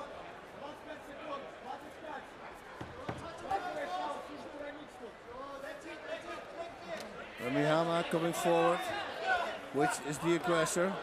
Not now. Beautiful combination here. Yeah, that spinning back fist lands. That's just the first knee we've seen, I think, in this bout as well. A good way to end the round. Yeah, he should have stayed on him there. Because if your opponent has his back against that wall, it's very hard to get up with defense. We tried it, we can't find a way yet. Well, both guys wearing some damage, showing some fatigue. Still another 3 minutes to go. If you look back at some of the replays. See, that liver shot with the right low kick, so beautifully done. Look at this. With the shin. Those low kicks, man, you do this like 5 times in a row. Yeah, that was one of the cleaner, real whipping, chopping low kicks we've seen.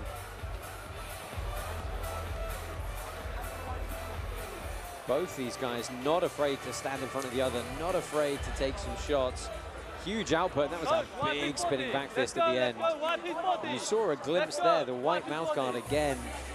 Remy Hana, just the mouth open a bit too much, and this has tied the round up.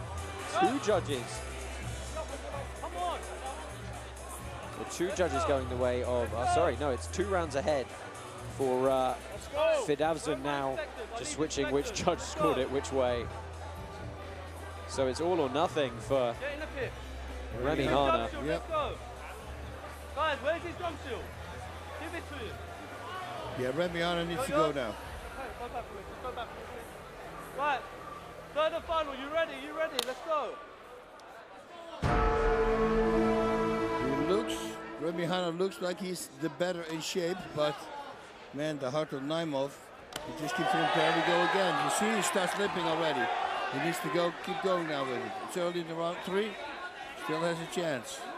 Interestingly, Bas, if our graphics are correct on that, this fight is actually technically a draw currently. It's a majority draw, with Judge 1 and 3 splitting their rounds and Judge 2 being unanimous to Fidavzun. So it's technically a drawn fight right now. Oh, those low kicks every time. And right now, Remihana's doing the best work. Although that's very nice from Naimov as well. I'm already going to say it, Bas. I would want to see either one of these guys take on another karate combat bout after this, for sure. Yeah.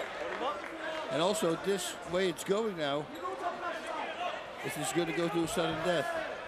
Yeah, potentially. Let's see. It's a good combination again, but a counter catch from Fidavzun. Right. I do love the reload setup, though. Left uppercut, left hook, boom, low kick. Left uppercut, liver shot, low kick. Yeah, I know you're a big fan of doubling up on those same side strikes. Yeah, it's not a lot of people do it. It's so effective.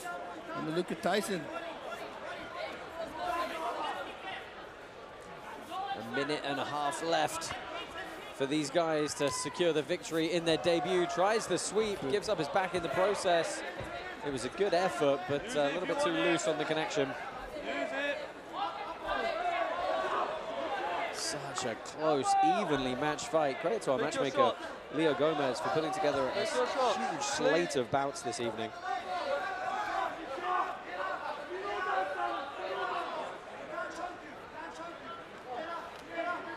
Into the final minute.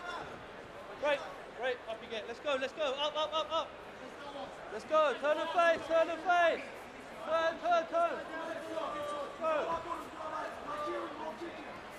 And perhaps the heavier of the breaths coming from Fidavzun now. That's what I'm thinking. That's why I think it's going to favor Remihana as we're going to go to a fourth round. Watch your fingers. Ooh, that was a good connection on the right. Naimov still wants to go. He wants to back down on that gum shield and throw down. There's 20 seconds left. Summering everything he can, and this is a good combination. Wow. Man, he's the Terminator. Yeah, really finishing the round very strong indeed. They've got less than 10 seconds left, so one last exchange in the center should do it. Oh, and again, the spinning back fist right at the buzzer. This is going to be so close, Bas. Oof. Yeah. Let's go, there could be a fourth. Let's go. You know, usually we're not too shy about throwing out who we think's going to get the victory, but I'm making absolutely no promises on this one. And here he started limping. You see that? And that was the first low kick. I go, okay. And he smelled that, Remihana, so he kept going, but it didn't do anything anymore. Yeah, kicks rate particularly highly on the scoring system here at Karate Combat. Obviously, overall damage, output, impact of your strikes and your aggressiveness towards the intention to finish the bout are the highest scoring criteria here. Fourth round. Oh, well. Ladies and gentlemen, what I after thought. 3 We rounds, heard it is right now a draw. But we don't do no draw in Karate Combat. Who wants to see one more round? One more round. One more round. One more round. Ladies and gentlemen, we'll go for the fourth and final round. Well, there you hear it from our in-house MC this evening. One more round is in the books. Now, I should tell you the special provisions of our fourth and final sudden death rounds. The rest of the fight is completely null and void. The whole bout is scored solely on this last 3-minute period. And Bas, you felt this might favor Remihana. I thought so, yes. I thought he looked fresher at the very end. But then again, I thought he looked fresher at the beginning of the last round. And still, Naimov came and fought solely on pure on heart. Well, that's what he's going to have to do for these last 3 minutes. It's a little bit of a mental trick you have to do as a fighter in there, because to know that your previous 9 minutes of work are completely unscorable at this point. Yeah, Naimov started good in the southpaw position. He didn't want to get low kicked anymore. But now he moved back to his orthodox position. So now he sets his front leg up again for kicks. We can't impress upon you how important it is to to start these sudden death rounds really on the front foot. It's everything.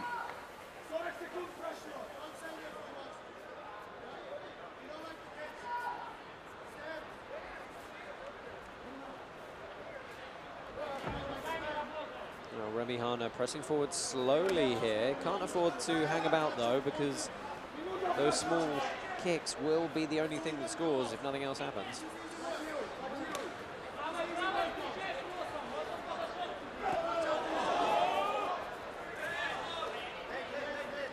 You know, this is not really the tactically, Bas. This is not really the round to look for that one big shot. You just got to put output out there. Yep. Yeah, if you want to try to put him away in this in the condition they're in, it's hard. I mean, some absolutely wild stats to look forward to at the end of this bout. I'm being told there's over 200 strikes thrown by each competitor. Not total, each competitor.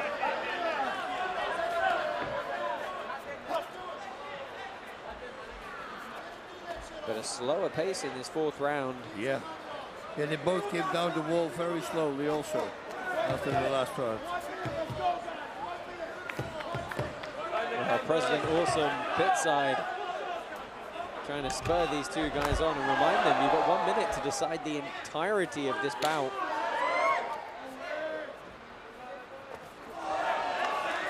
Nice short left hook there by Remy. That was a loss of balance turn the face, turn around. from Remy Hana. It was a good combination from Fidavson, though.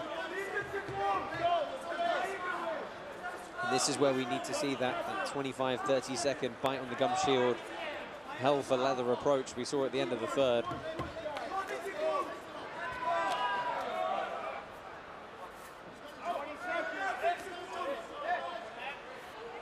Yeah, they need to start unloading now. I would really want to look good. That's beautiful. Oh, that could be a deciding factor here in these final 10 seconds. Especially the liver shot low kick, he switched it to a high kick, which is very, very smart.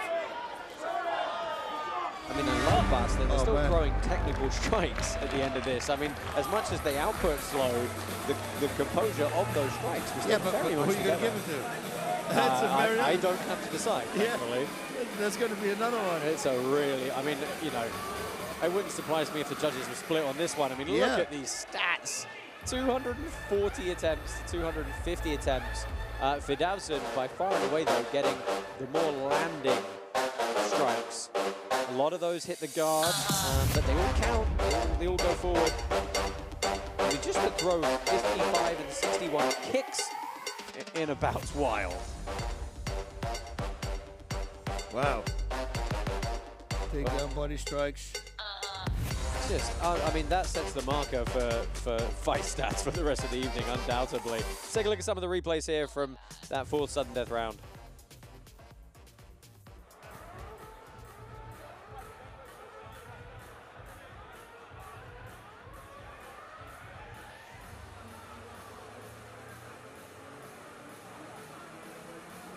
Now, this was the high kick at the end, and that was arguably the most decisive strike of that 3-minute period.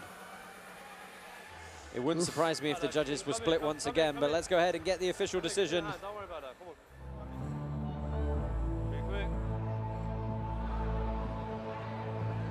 on. The winner in the blue corner from Russia, Chaleamlap,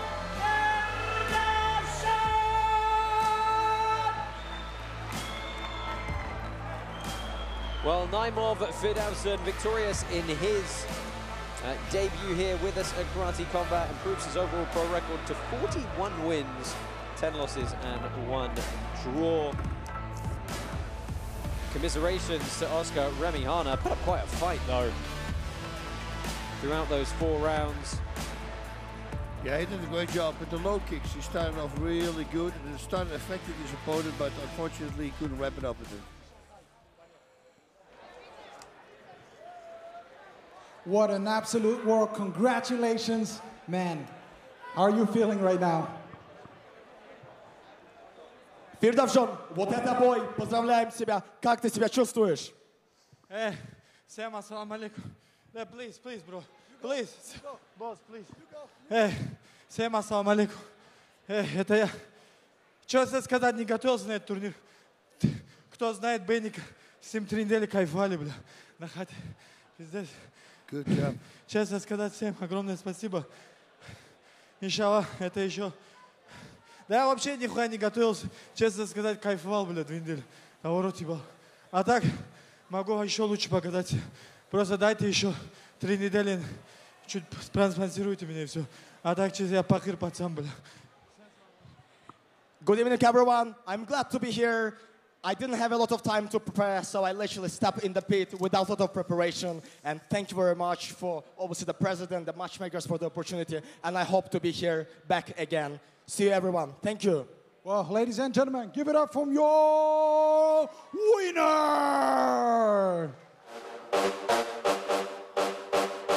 Well, Naimov Fidazin victorious there in his debut, the Russian national team member, but he had to dig deep at times, he took some damage, but relentless over the course of those 4 rounds. He did a phenomenal job. You remember I said in the opening, he only had a 50% training camp, but he says it's going to be okay, and he was exactly right, he was okay. Yeah, really excited to see who we can stack him up against in this division moving forward. Of course, we also want to see Oscar Remihana back as well. Good performance from him, even though he didn't get the victory. He did a phenomenal job, as I said before. You know, if he would kept going with those low kicks, I think he could have wrapped it up with the low kicks, but unfortunately, he didn't stick to the game plan. But also, his opponent started switching stances. He knew he was in trouble. So, smart opponent, smart Remihana. So much more action still to come your way here on Karate Combat. Coming up next, we've got Batgirl Dana making his return. That is to look forward to. But first, a word from Brave. Brave Browser is the official internet browser of Karate Combat, 3 times faster than Chrome and the best privacy online. Visit brave.com.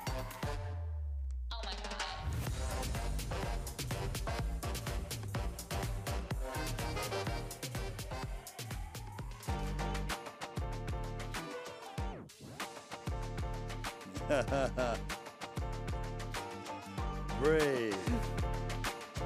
Yeah, I realize.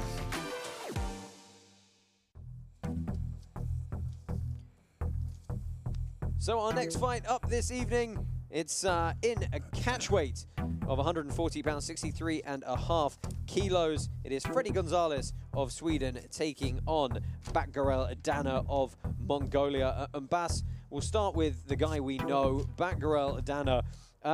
Ex-UFC fighter, came in to take on bare-knuckle boxer Freddy Masabo at our event, I believe all the way back last December. Yeah. Was on the back foot for a bit and then landed the biggest, most impressive flying knee knockout we've ever had. Boom, and he put him down because his opponent Freddy was doing really well against him. Listen, the game plan is simply strike. He says, I love the flying knee. Well, as we know, he would love to have a knockout with that again. His opponent is good in kickboxing, but let's see how he is in karate, because it's a completely different style. Yeah, and he's taking on Freddy Castro Gonzalez, a.k.a. Freddy Kruger. Swedish kickboxing champion, Swedish Muay Thai champion. Last time he fought, he picked up a 30-second head kick knockout. So a very aggressive fighter coming into this one. Yeah, I took the fight on 2 weeks' notice, but he says, I'm always ready, man. He said his opponent is good, he's got great hands, but not better than mine. Loves the jab, and any knockout will be okay because he can deliver a knockout with any strike he says. Yeah, slight experience edge perhaps to Dana, but don't count out Freddy Gonzalez. Lots of experience in his corner as well. Let's go ahead and walk these 2 fighters for this catchweight bout.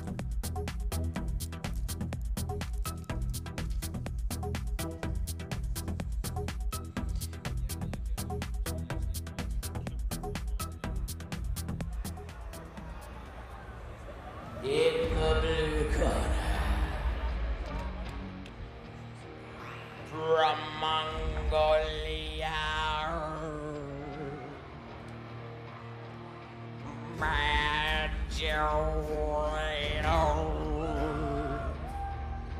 down.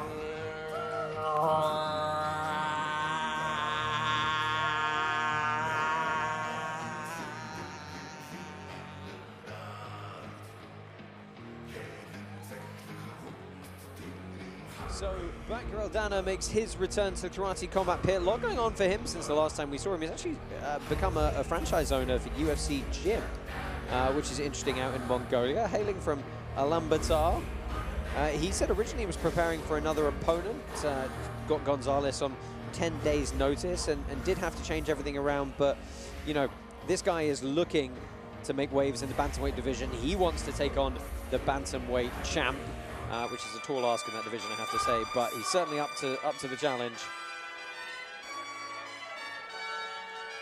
Yes. In the red corner, from Sweden, Freddie Gonzalez.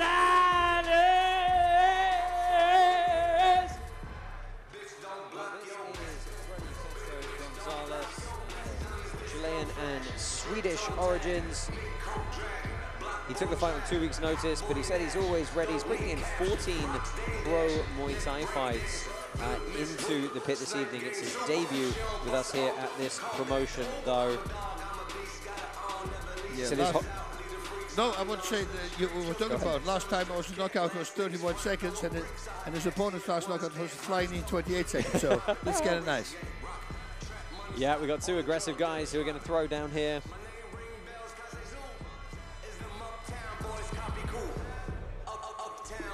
Yeah, long-awaited return of Bakirel Danar to the pit.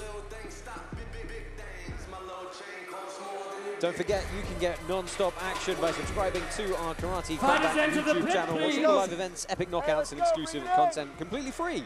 Free and always. Don't miss a moment. Hit that subscribe button now. Good, all the way back to your corner. At Karate Combat. All the way back. All the way back.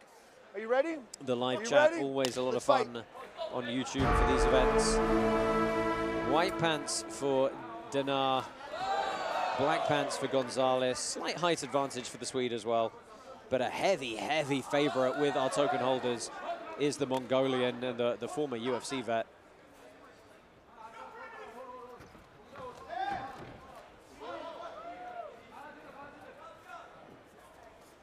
Very wide stance pass for Gonzalez. Yeah.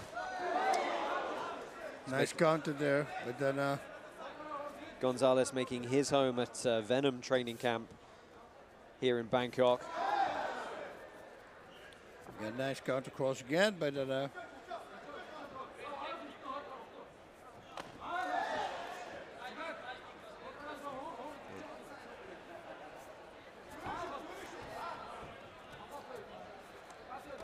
So good start here from both guys, standing in the middle of the pit, trading some shots. Should point out it's southpaw stance for Gonzalez.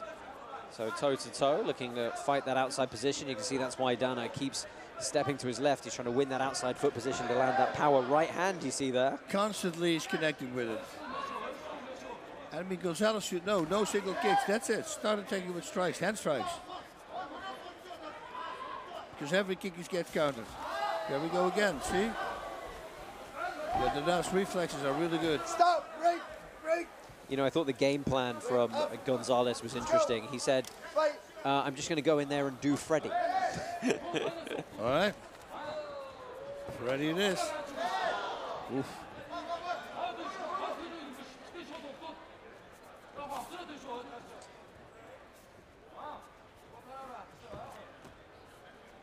With open stances most of the time, looking for crosses to the body. Front kicks to the body, throw with the back leg for both these guys. Works the same. In the clinch, uppercuts are really effective. Throw with the backhand. Strong hand, so to say.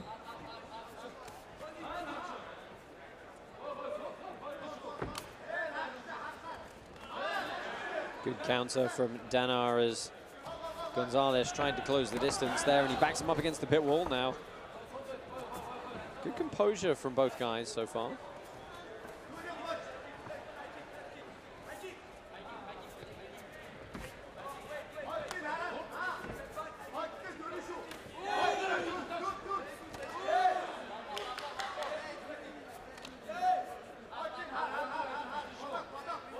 Gonzalez trying to stay loose, light on his feet.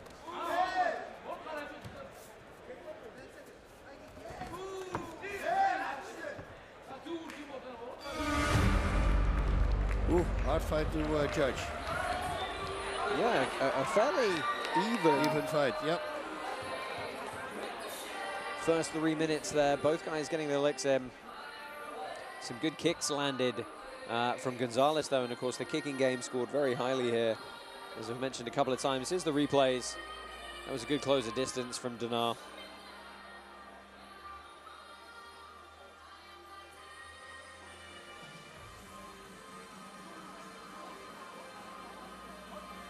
Boink. Oh, that one looked like it rattled him a little bit there.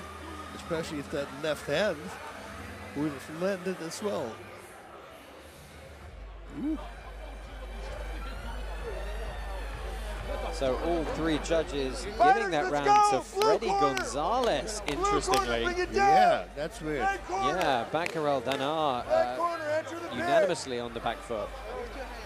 Get your teeth, stay in your corner, stay all the way back in your corner. Screaming. You might be able to hear the ref getting a little irate with the Swede not returning to the canvas quick enough. I've got to say, Bas, those scores perhaps a little bit surprising. Very, and Danar knows this, and he knows he needs to go to work like he just did because it's open scoring. Yeah, and this is a good flurry to stay on his feet. You can land ground and pound. Well, hey, a bit of single leg X in an attempted defense, but he wasn't able to off-balance the Mongolian. And he's called it. What a flurry, a win by ground and pound for Baccarel Danar. Turned it on when he had to. Yeah, he heard that he was behind on the judges' scoring board, and he goes like, okay, let's just wrap this up.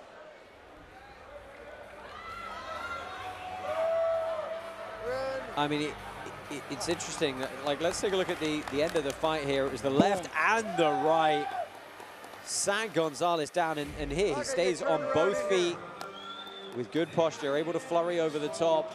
And it's a clean combination, Bas. That was really nice. And he just kept unloading, and connecting with a whole bunch of shots as well. That's it, and the modification in the ground and pound rule that we had to allow ground and pound to continue as long as strikes are being thrown, really paying dividends there for the Mongolian. What a fantastic finish. Yeah, good stoppage there by Chris Lieben. I mean, 2 fights, 2 victories for Baccarel Danar. He said he wants a shot at the bantamweight title, and certainly making a good case for himself.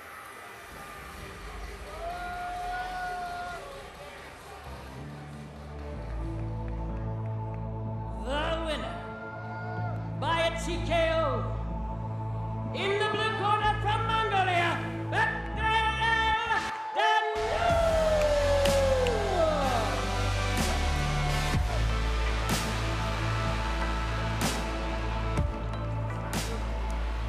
No, your winner by TKO, ground and pound, Baccarel Danar. We can get a quick word with him, see how he's feeling. Maybe we'll get a call out of the champ, who knows?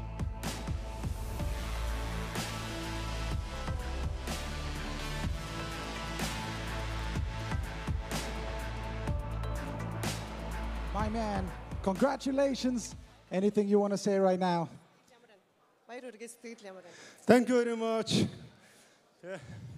За тэнгэр тэтгэдэж газар дэвэгцэн монголчуудаа өндөргийа. Тэгээд жилийн дараа босож ирлээ. I waited for so long time, and it's great to be. It's a crazy fight. I will. So excited. Definitely a crazy fight. Spitting on the mic, man. Congratulations, ladies and gentlemen. Give it up for your winner.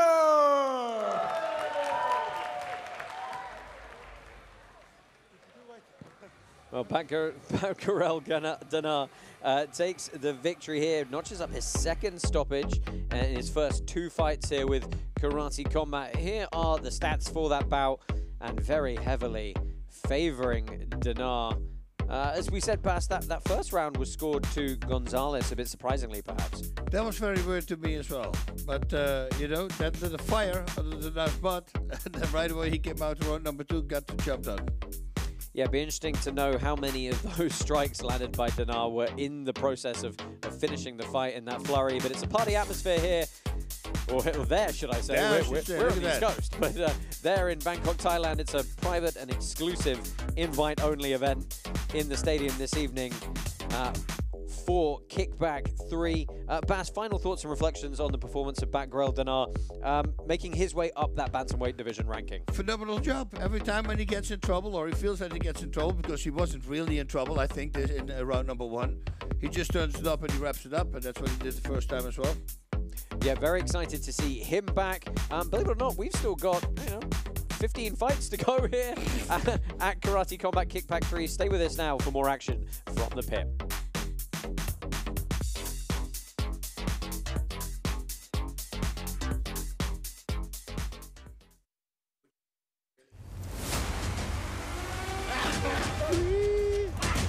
For your main event, we have Yodwicha, who's undoubtedly one of the most decorated fighters in Thailand.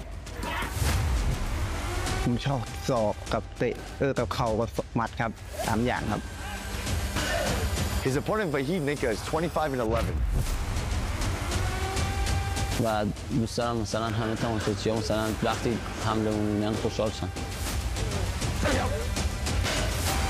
วันชกก็อยากให้ดูในการชกเพราะว่ามันบางครั้งมันต้องดูในสถานการณ์การชกครับผมเพราะว่าเราต้องแก้เกมบนเวทีครับผม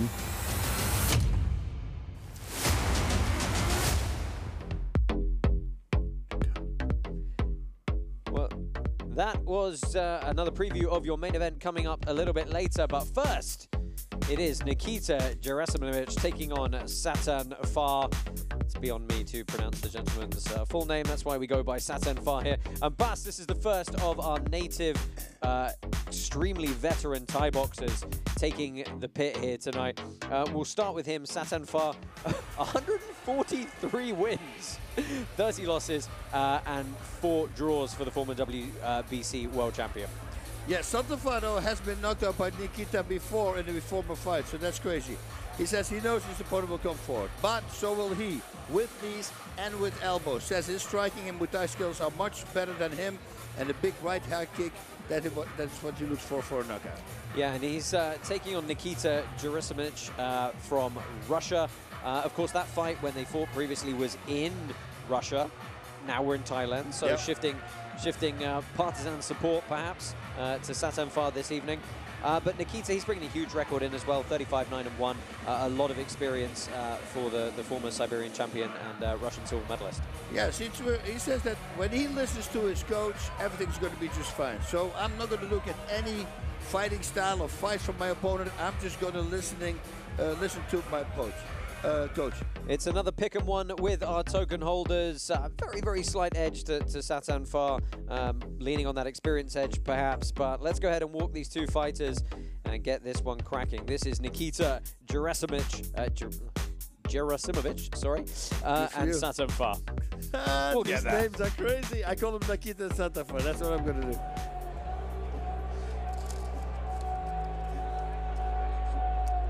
In the blue corner. The other one is worse. From Russia, Nikita Jeerawat.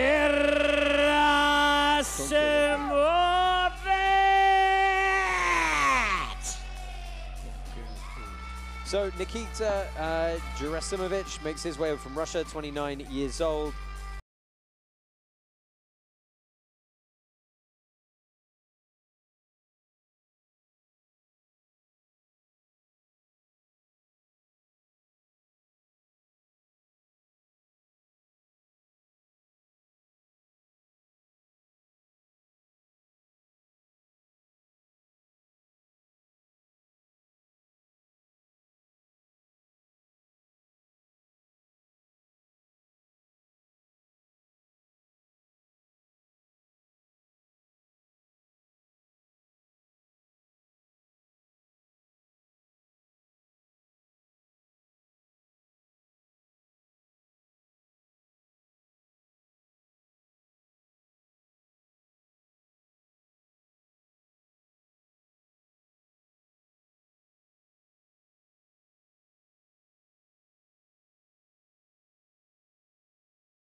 boys into the pit, please.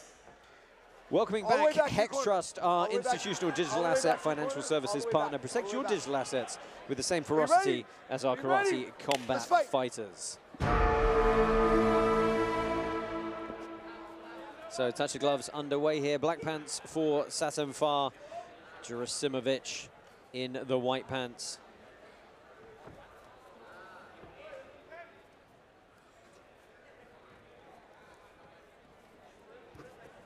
And a cagey start to this one, Bas. Smart, fast, low kick, that was nice. And Nikkah. Yeah, on paper, these guys are incredibly evenly matched, and a nice step-in lead left hook.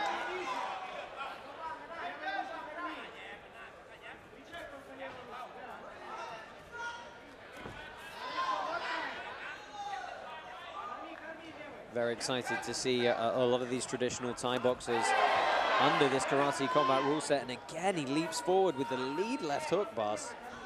It's a very nice little weapon there, because normally it's with the jab, the expected jab, but he makes it into a hook. Different. Being different, man. And now it's a jab. But being different is everything. That's typically Thai, right? Grabbing a kick. Break!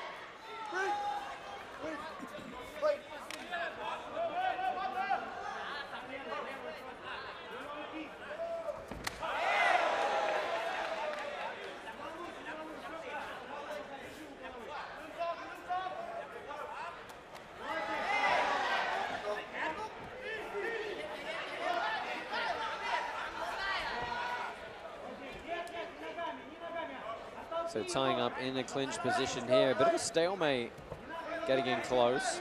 Break! Clean break! Break! Let's go fight!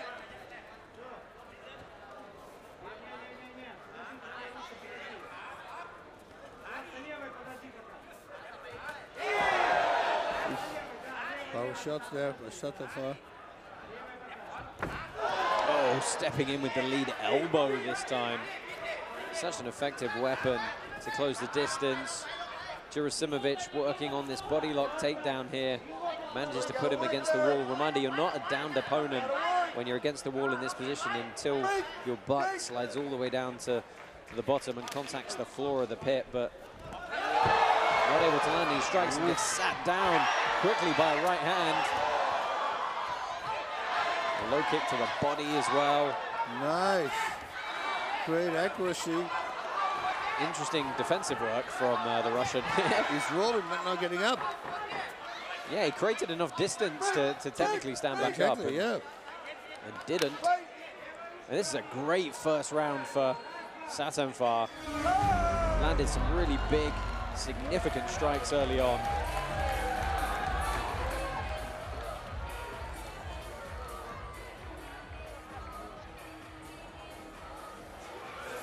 Take a look in the corner there. We'll get some of the replays. Bas, what's it like when you get a chance to, not that I'm sure you've had to actually have the experience personally in your fight record, but avenge a previous loss? I did have to. It's a big thing. It's a big thing. You really want to win. You know, I did all my previous losses. The only one I didn't get back was the Ken Shamrock fight. Unfortunately, I wanted to fight him when he came back to Pride Fighting Championships. Like I would come out of retirement, but he didn't want to do the third time. So unfortunately, the pit's still here, Bas. We can have a veterans division. Oh, that would be something, right? Yeah. Nobody wants to see these old geezers. Let's go. So all three judges in our open scoring are letting you and the fighters know that Satemfar took that first round. I think that's a pretty clean decision. An expected one, given the power shots of the Thai boxer landing. Are you surprised they weren't bigger combinations, Bas? They were much more just power single strikes. Single strikes. It's a very Thai style also to fight like that. You would think from the Russian there's going to be more combinations. But I think Satemfar probably figured it out and lands the cross again. Letting him out from the last time. Last time also it was probably not with takedowns and ground and pound, right? It's a little bit different. So the style also makes a completely different fight.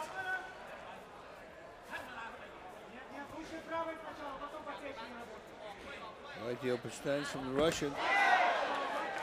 Yeah, sat down well on that right hand, and It forced Sitsongpeenong to answer back.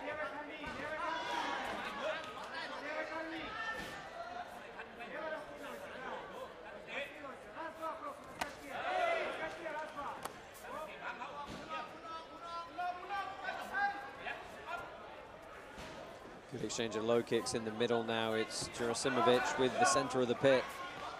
Nice overhand. Yeah, pushing forward a little bit more now. He knows he's behind, so an opportunity to try and right the ship here.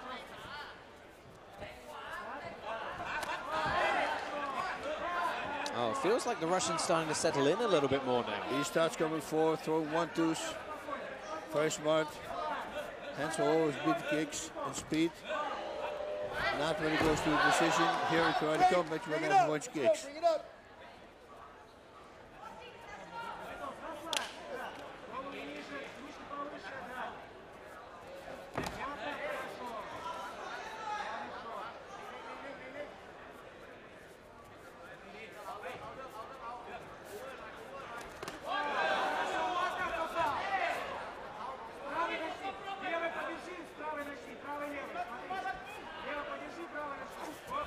Much better round for Jeerawat there, but he eats a low kick.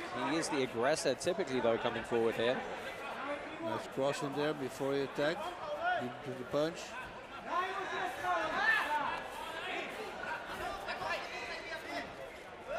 Well, into the last minute here, and that's a strong frame in the clinch. It really shuts down any attempted plum grip, doesn't it? That forearm straight across the face. Oh, it's annoying. It's super annoying. And when he push you back, you get knee as well. Takes away the elbows. Getting the head involved here as he pummels him into the corner.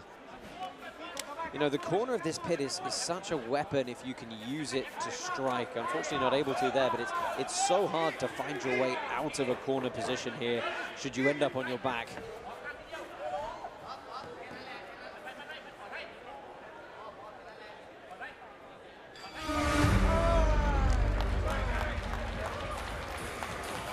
So second round in the books there, Bas. And how are you feeling with the scoring for this one? We're going to find out in about a minute, but I've got to put you on the spot and see how you think the momentum in this bout is shifting. Well, like you said, Kazimba, he did better in this round, but did he do enough to get this round?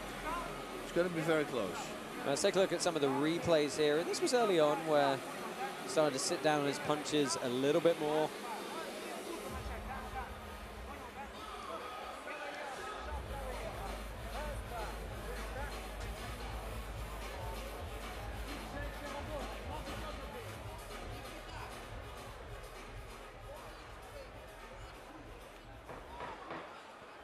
President Awesome looking on. Legendary Thai fighter Boonyok also in attendance tonight. All the way back to your corner. All the way back to your corner. Here we go. And all three round, judges giving that second round to Sitsongpeenong. So he is up 2 rounds to nothing here. And it's do or die for Jeerawat moving into this third period.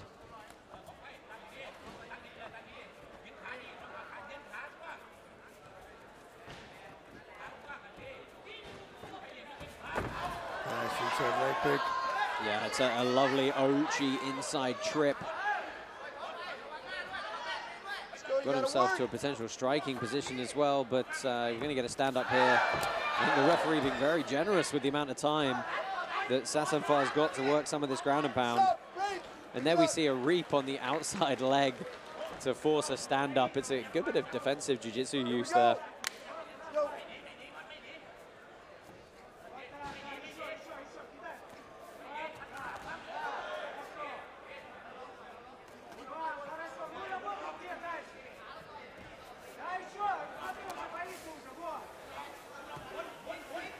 Bas, what is, I mean, we know he needs a finish, but what is Jeerawat's route to victory here in this last 2 minutes? He's going to have to fake him out with like a body shot or something, lower himself, start creating a pattern, and then hopefully the opponent take over the pattern, and then break the pattern by adding a punch or a kick, and then hopefully it results in a knockout. But it's a very hard thing to do in the last round, especially 1.5 minutes left.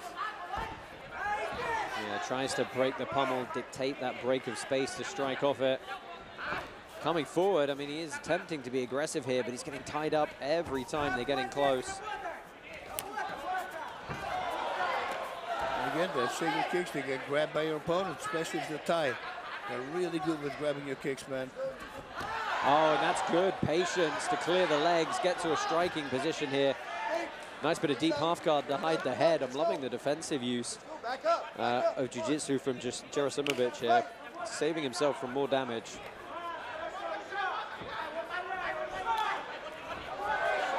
Nice 2 front kicks.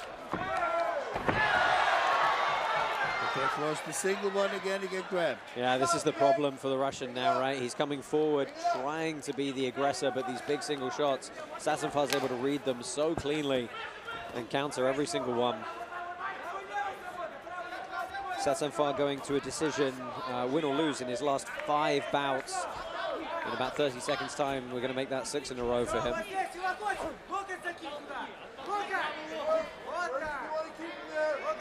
Break! Clean break, let's go. Let's go, up.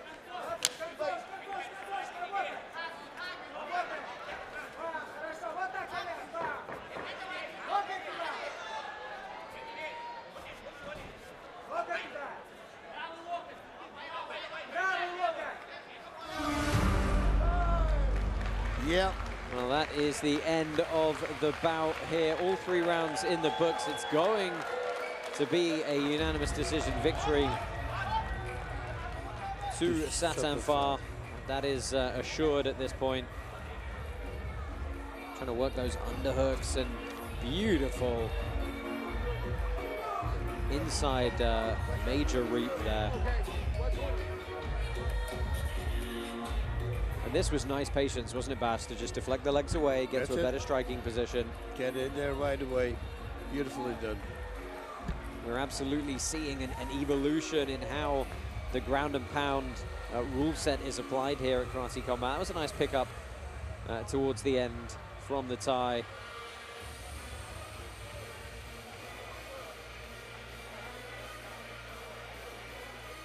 He is going to avenge his loss to Jeerawat here at Karate Combat in his debut.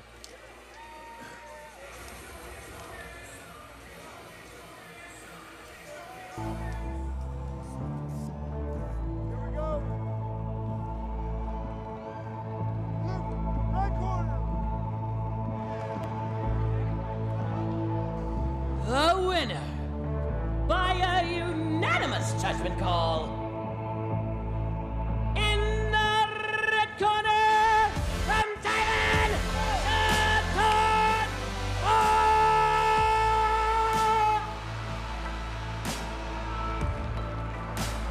Satsanfar, your winner by unanimous decision.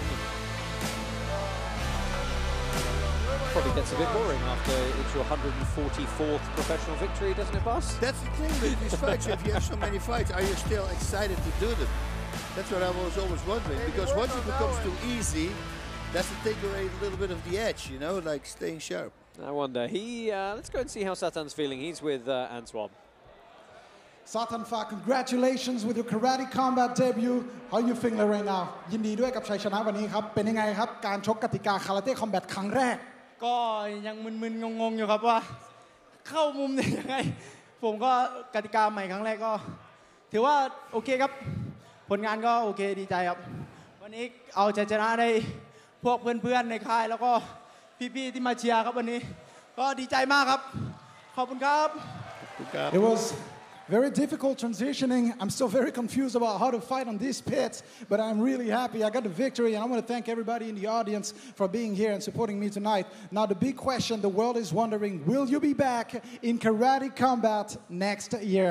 แน่นอนทุกคนอยากรู้ตอนนี้จะกลับมาชก Karate Combat อีกครั้งหนึ่งในปีหน้าหรือเปล่า ก็ถ้ามีโอกาสก็จะกลับมาแน่นอนครับเพราะมวยไทยครับไม่แพ้ชาติใดในโลกครับคาราเต้คอมแบทก็เหมือนกันครับขอบคุณครับ Well, it is for sure I will be back because nobody and nothing can beat Muay Thai. Ladies and gentlemen, give it up for your winner, Satsanfar Sitsongpeenong. Now you heard it's common in Muay Thai, but you get the gym name as part of the fighter name at the end. Sitsongpeenong the team that Sasanfar is representing. And there you have your fight stats for this one. Actually, not landing as many strikes overall as the Russian, but a lot more effective, a lot more power, a lot more dominating. Yes.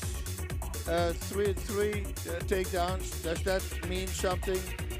You know, well, overall domination, I think it was good. He just did a really great job. Yeah, I think pretty cleanly took the rounds on the judges' scorecards. Just always interesting to see how that shakes out tactically versus the total number of strikes. Jeerawat, not a bad performance for him, but you know, he's got to go back to the drawing board if we're going to see him again.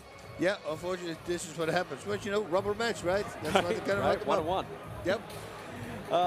Let's go ahead and get a quick word from President Awesome to explain to you a little bit more about how the token system works here at Karate Combat.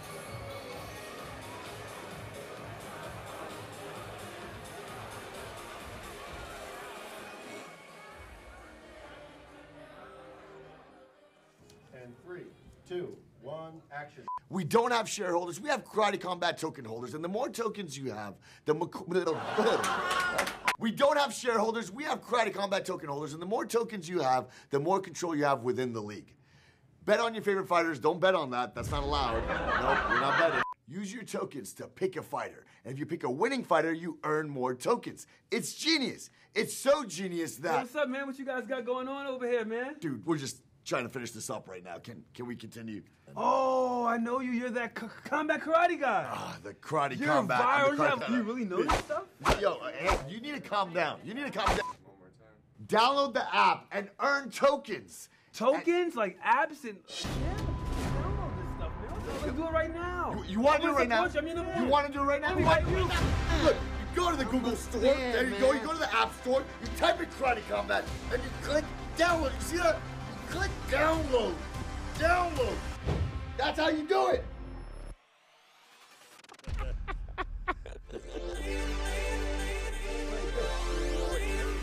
Well, you got the Karate Combat app now, and you can start winning tokens. Aren't you happy you asked? Aren't you happy you asked? Indeed. Go ahead, get the Karate Combat app, get your free token allocation, buy some more tokens if you feel like it, and help control the league and play up-only gaming when we come back to Miami in December. Right, moving on, we've got the return of Yo Miyahara, and he is taking on Elad Suman from Ghana in a catchweight bout at 170 pounds. Bas, we'll start with Yo Miyahara, first and only Japanese fighter in Karate Combat, multiple-time world medalist from Kyokushinkai, really tough character to deal with. Yo, Adrian! Yo Miyahara!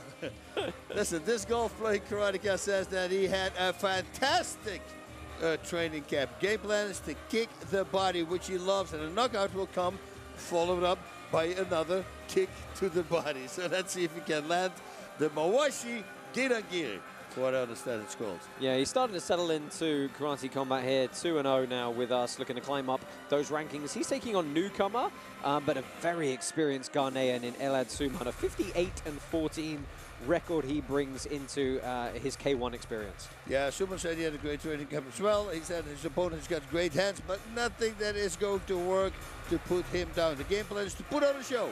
Loves elbows and wants a snoring type of head kick for knockout. So let's watch for that. Lovely clash of styles in this one. Let's go ahead and walk these two fighters. This is Elad Suman taking on Yo Miyahara.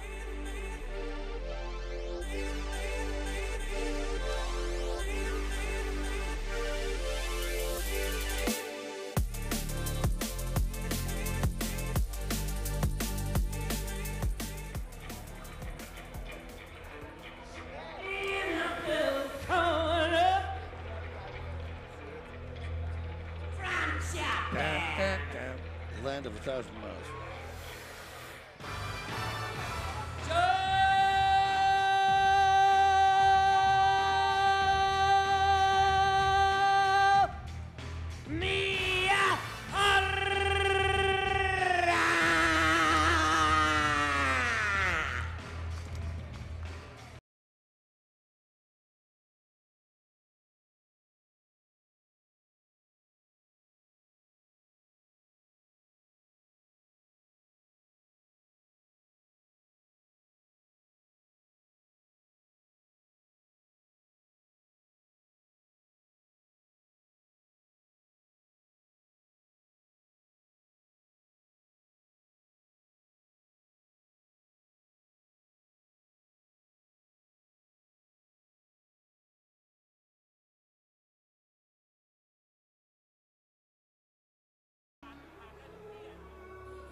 In the red corner, from Ghana,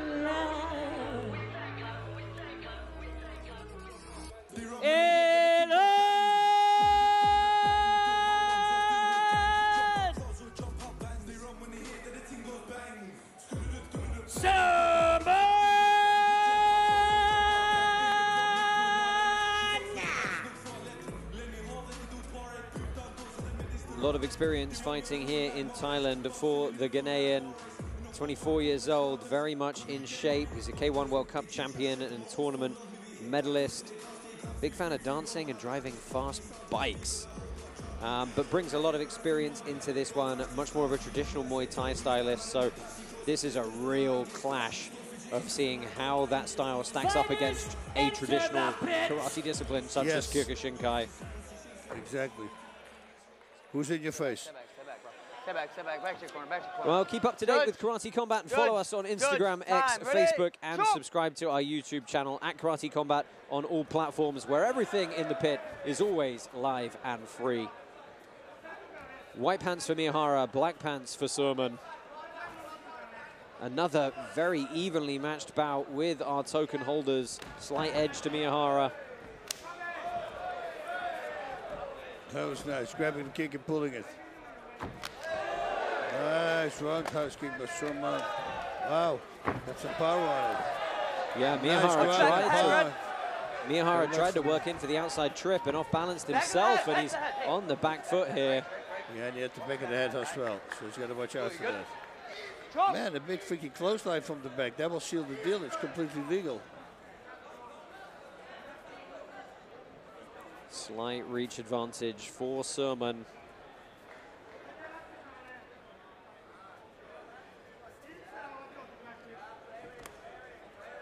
You know, Bas, we look at the traditional way that Kyokushinkai is kind of practiced and competed in a lot. They don't attack the head all that much.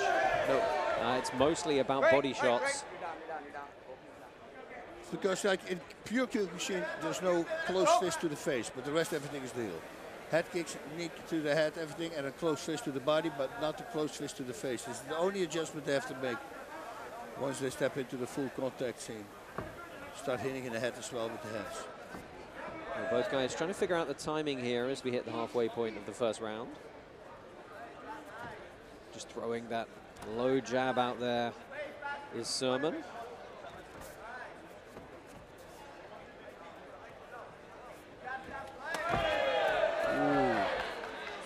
Good timing by Miyahara for that cross, but it was a little off.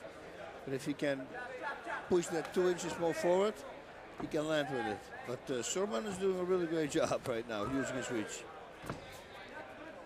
You know, Miyahara weighing in a little bit heavy for this one, I believe, above the limit. So missing weight on his travel over. Oof, okay, that's never good. Well, there we see the body kicks that he wants. Of course, fighting southpaw stance as well. So that left leg is the power kick, and there's the follow-up on it.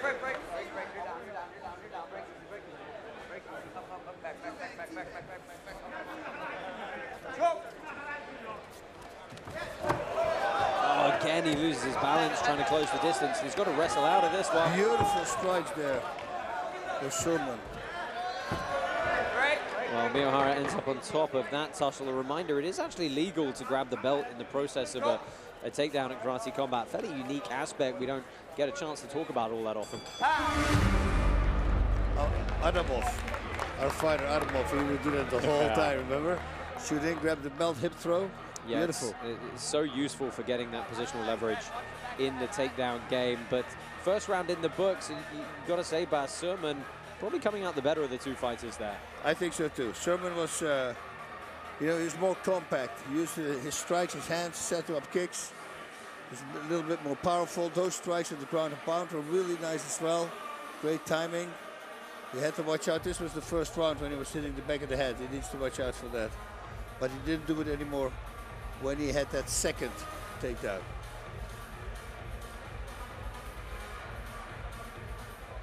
Yeah, this was the tussle at the end, and it was actually an attempted takedown by Sermon that he didn't quite end up on the right side of. Got redirected.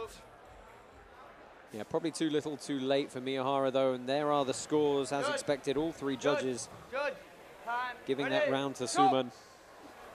But now Miyahara knows he's going to come. He has to. Yeah, being 1 round down, it is tough enough. You certainly cannot afford to be 2 rounds down and forced to look for the finish. Goes for the head kick there, and a nice Superman blitz from Sermon.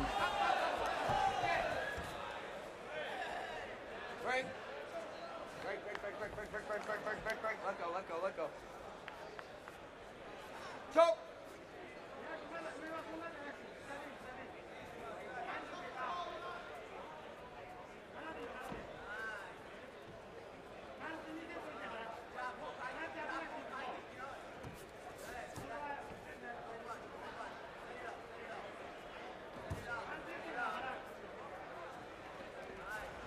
So Miyahara looking to press forward, but he's not throwing with a huge amount of ferocity as of yet. No, he needs to come. He needs to come forward, but every time he walks across from someone.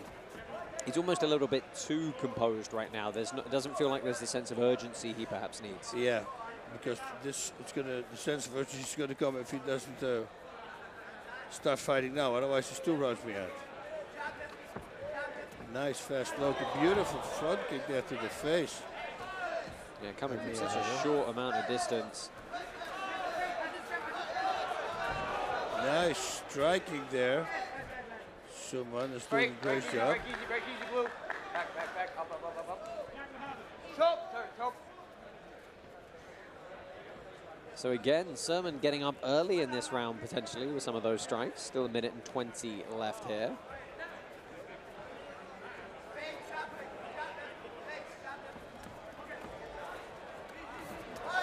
Oh, nice.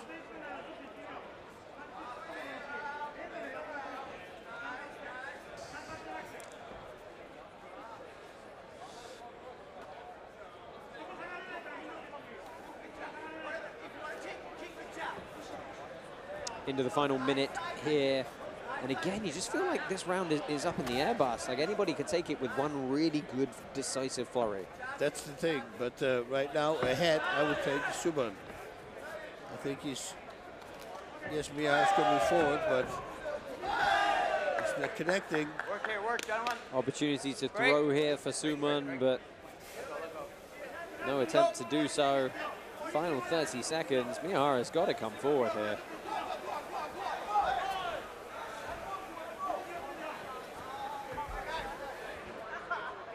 Well, again, he's out pummeled in the clinch, but doesn't really pay dividends for either competitor. Final 10 seconds. Break. Oof. That's an awkward round to score, and it's one of those rounds, Bas, where whoever takes it, you're going to be like, well, did you really take it, or did the other guy give it up? Yeah, 3 of those rounds, that's the 7 dead. So this was the blitz early on from Suman. Nice with the elbows now, instead of hand strikes. Yeah, I think that the Ghanaian is going to take this second round, and that was a lovely kick from Miyahara, just not quite getting the power he needed to really impact Suman all that much. Yeah, and there we go. Judges' scores coming in our open and live scoring. So Jo Miyahara, to prevent his first loss at Karate Combat, is probably going to have to find a finish here. Blue.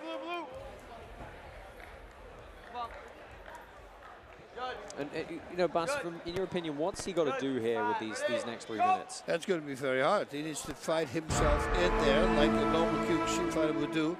Cannot give him space because he's using the reach too well. And I'm talking, of course, about Suman.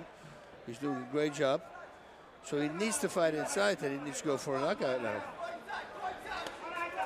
Or a 10-8 and goes to sudden death. It's just interesting, isn't it? Because it doesn't feel like he's really channeled a massive amount of power into any of his strikes yet, and he's going to need that knockout power. He really needs it. Yep.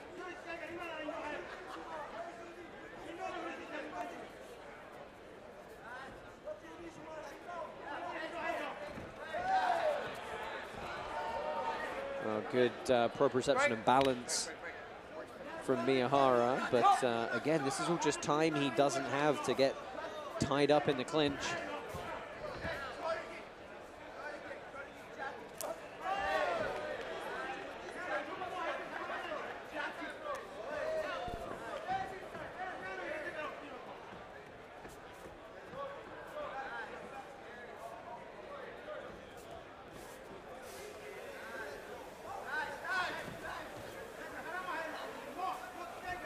Some of these exchanges are very cagey, aren't they? You know, single shots, really powerful shots, but I would say try to set them up with headshots, punches.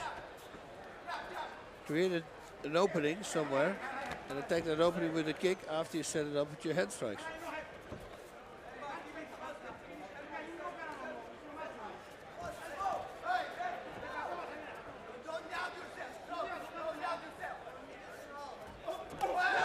Oh, beautiful 1-2 there. A good straight blitz landing for Suman. He glances up at the clock briefly. Miyahara answers back, but there's only a minute left for Miyahara to prevent this first loss in his karate combat career. I'll happily eat my words if he pulls it off, but right now it just doesn't feel like he's got the zip he needs to finish the fight here. The front kick with the right this time to the face, if that works. That could be an ender, but it needs to connect.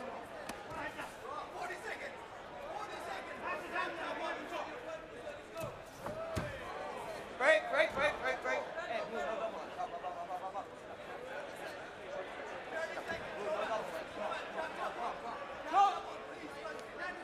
Suman again glancing up at the clock. He doesn't necessarily look fatigued. I think he's just tactically trying to work out where he is. Yeah, I don't know what's going on. But there's no urgency for Miyahara. And there needs to be. Yeah, and he's getting soundly out-muscled in most of these clinch situations now. Good ground and pound from Suman to end the round. And, you know, you've got to say, it's going to be 3 rounds probably to Suman here. Joe Miyahara, I think, very soundly just shut out completely. Yep. Did not do enough work. Suman did a great job of staying outside this distance. You know, you compare a fight like we had previously, you know, Remy Hana and Fidavzan as an example, right? 400-500 strikes across 3 rounds. That was a very different type of bout. Yes, it was.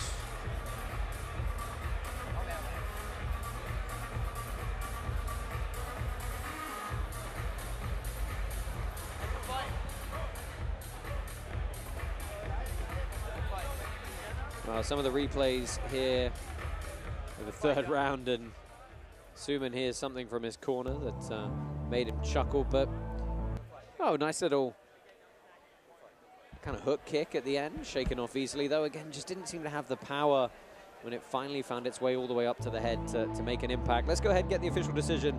We're fairly confident we know which way this one's going. The winner, in the red corner, from Ghana, Ilan Suman!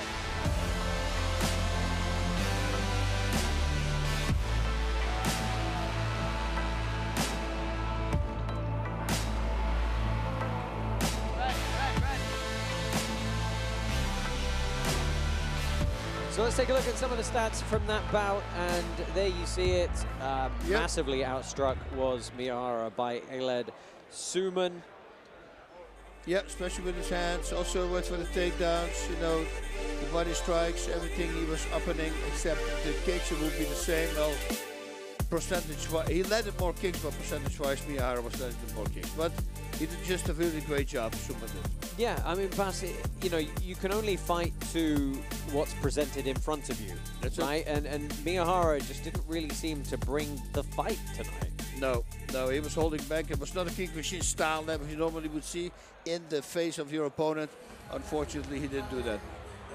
So Yo Miyahara picks up his first loss here at Karate Combat. Lerdsila, a good debut for him, knocks off a potential contender in the division, and we look forward to seeing him back again. We've still got lots more action coming your way here from the pit, live from Bangkok, Thailand. First, a word from DeLorean. Sign up now at DeLoreanLabs.com to mint your free DeLorean time capsule. This is your chance to win a new DeLorean EV and other iconic prizes, including VIP Karate Combat pitside seats. Keep an eye out for the next exclusive drop happening later this month.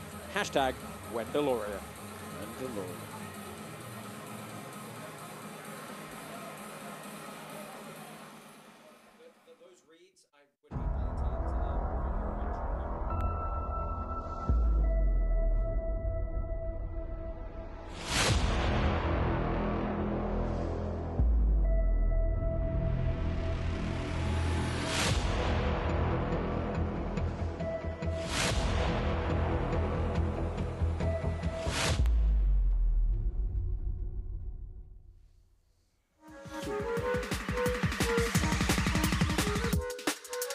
Well, next up, we're going to move into a catch weight at 138 pounds. Maz Singh is taking on Ali Zarinfar, and it's another time for us to welcome one of these extremely accomplished native Thai boxers to the Karate Combat pit, taking on a Muay Thai world champion himself in Ali Zarinfar. Let's start with Zarinfar Bass. He's hailing out of Iran. We've seen him once before in Karate Combat. He's 1-0 there, picked up a win not all that long ago. He's 40-2 as well as an overall record, so bringing a lot of experience in. Yeah, he said at a great training camp. He knows that his opponent's, of course, good in Muay Thai, but it's going to be okay. His game plan is to use his boxing, and he would love to have a flying knee knockout. And this is one of those guys who can literally pull that off. Yeah, and he is taking on Maz Singh, the 27-year-old, bringing a 52-21 pro record, representing Kuala Muay Thai here in Thailand.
Maz Singh, Kolak Muay Thai is joining us tonight. Interestingly, only 38% of the token holders believe he is going to be victorious this evening. He's an AO8 International Muay Thai champion, a Patong champion.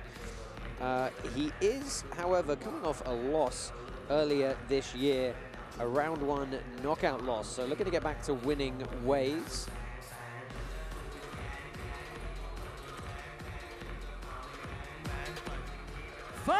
fighters, enter the pit.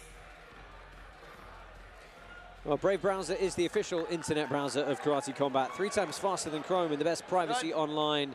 Visit brave.com. Ready, choke!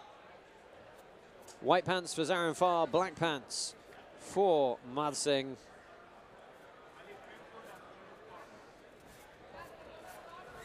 Heavy, heavy favorite with the token holders is the Iranian. And he's going to have a bit of a reach advantage in this as well. Yeah, you can tell, so say that again. Nice short little elbow there.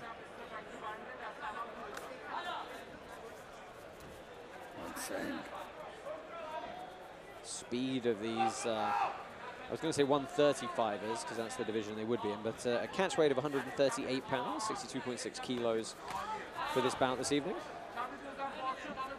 Loves the low kicks, and there was the low kick that he was talking about. But Zarfar sets it up with hand strikes. Very fast hand strikes, I should say.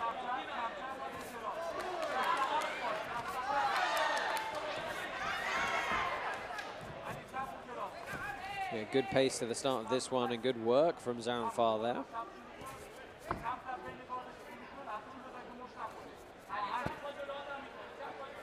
Both guys keeping that guard high. Looking to exchange in the center.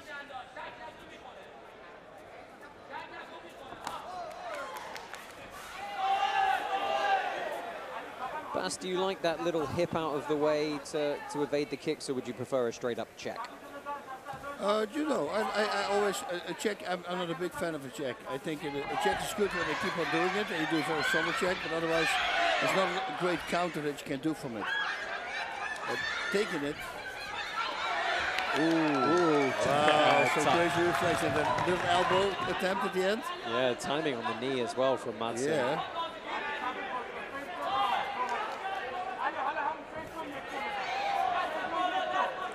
You know, Zaran Far, a 42-fight veteran himself to the 73 fights of Madsingh. Just crazy amounts of experience for both these gentlemen to bring into the pit here. Good left hook on the break. Nice job. And he's got Zaran Far missing a bit here. Nice head movement. Blue, watch your finger. Blue, watch your finger. So first still going for the body as well. That was nice. Good movement there. And Madsingh.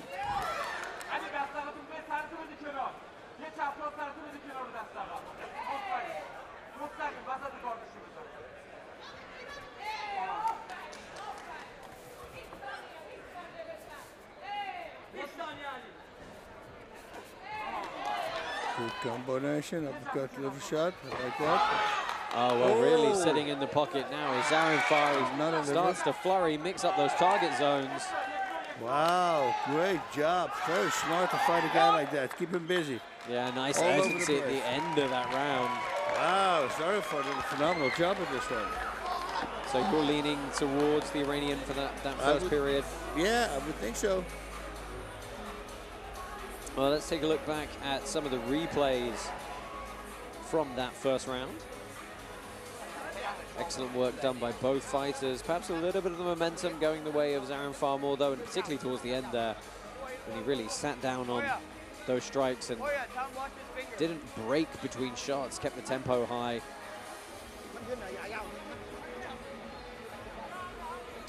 Well, Boonyok looking on here, the absolutely legendary Thai fighter. Trying to cheer on his fellow Thai fighters here this evening. Red, red. Blue, blue, blue. Blue, blue, blue. Poya, poya, poya.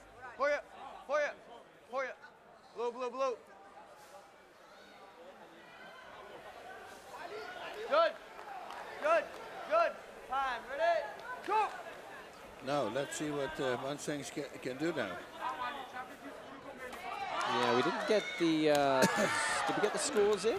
No, I didn't see it. Didn't see those crop up, so we'll try and get an update for you on which way that first round went.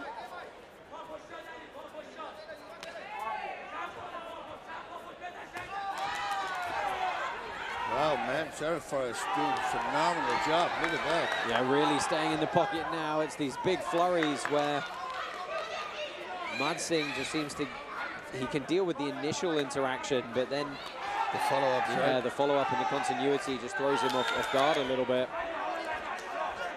That's when he really needs to use that footwork and circle out. Yeah, he's all over the place. Very good. Hard to figure him out indeed. Ooh, got some feints going in now as well. Beautiful, man. It's like a really great job he's doing.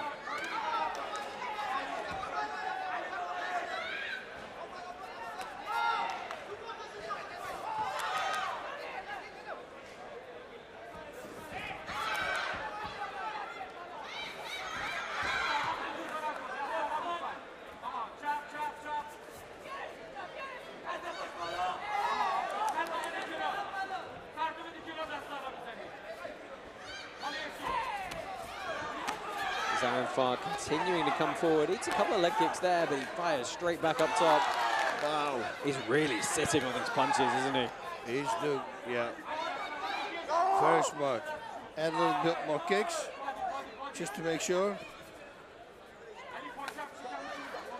Yeah, it was good work from Madsingh to feel with his back foot where the edge of the pit wall was and have the sense to move away from it quickly.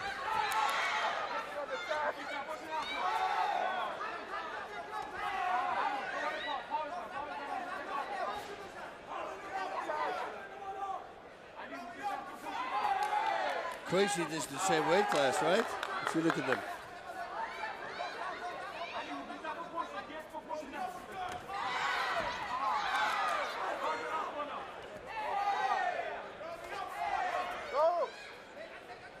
Left, right, right. First go left.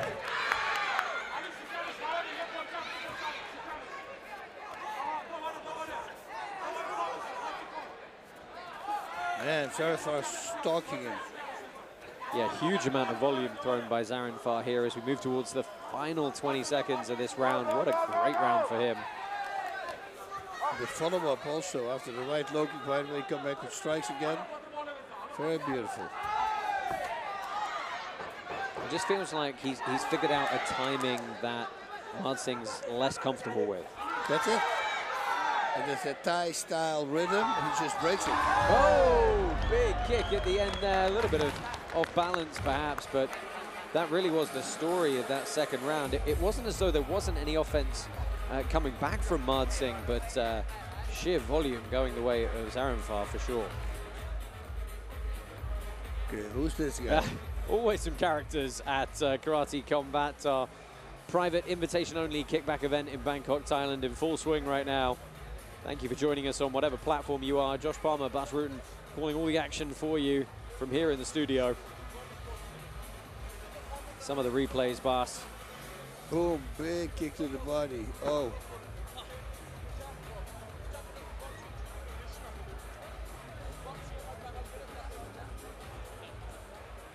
Well, Zaranfar trying to get cooled down here.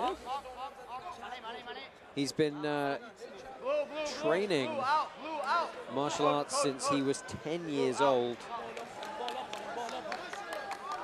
Good, good, time, ready, go!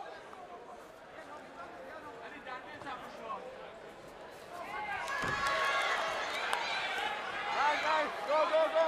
And here we go again, body shot again, the whole time. He really leans into that level change to the body hook, doesn't he? He's again. Oh, he's eating a few here though. This is good work from Madsingh. I do appreciate we haven't had open scoring in this bout for you. We're just working on those graphics, but Bas and I feel fairly comfortable that Zaranfar's probably ahead here. He's doing, but man, his opponent's coming, Madsingh is coming out blazing now. He knows he's behind. He needs to knock out. Go, go! Keep the pressure, keep the pressure! Yeah, it's a lot of forward pressure from Madsingh now.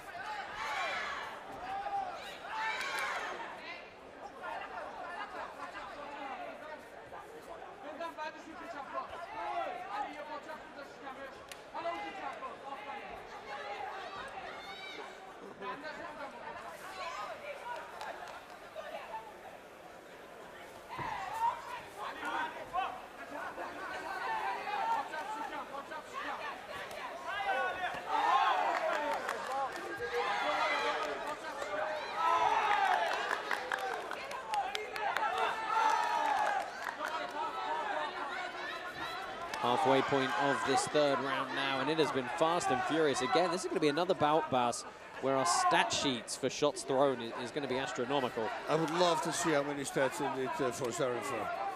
I mean, it's an overload.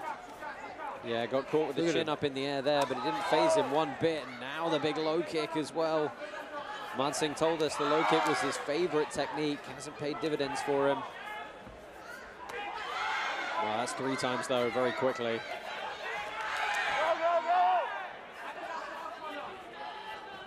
Sometimes, Bas, those low kicks, they're better early on, right? They just take time for the damage to build up on the leg to inhibit the movement. Here, with only a minute left, perhaps a little bit less useful.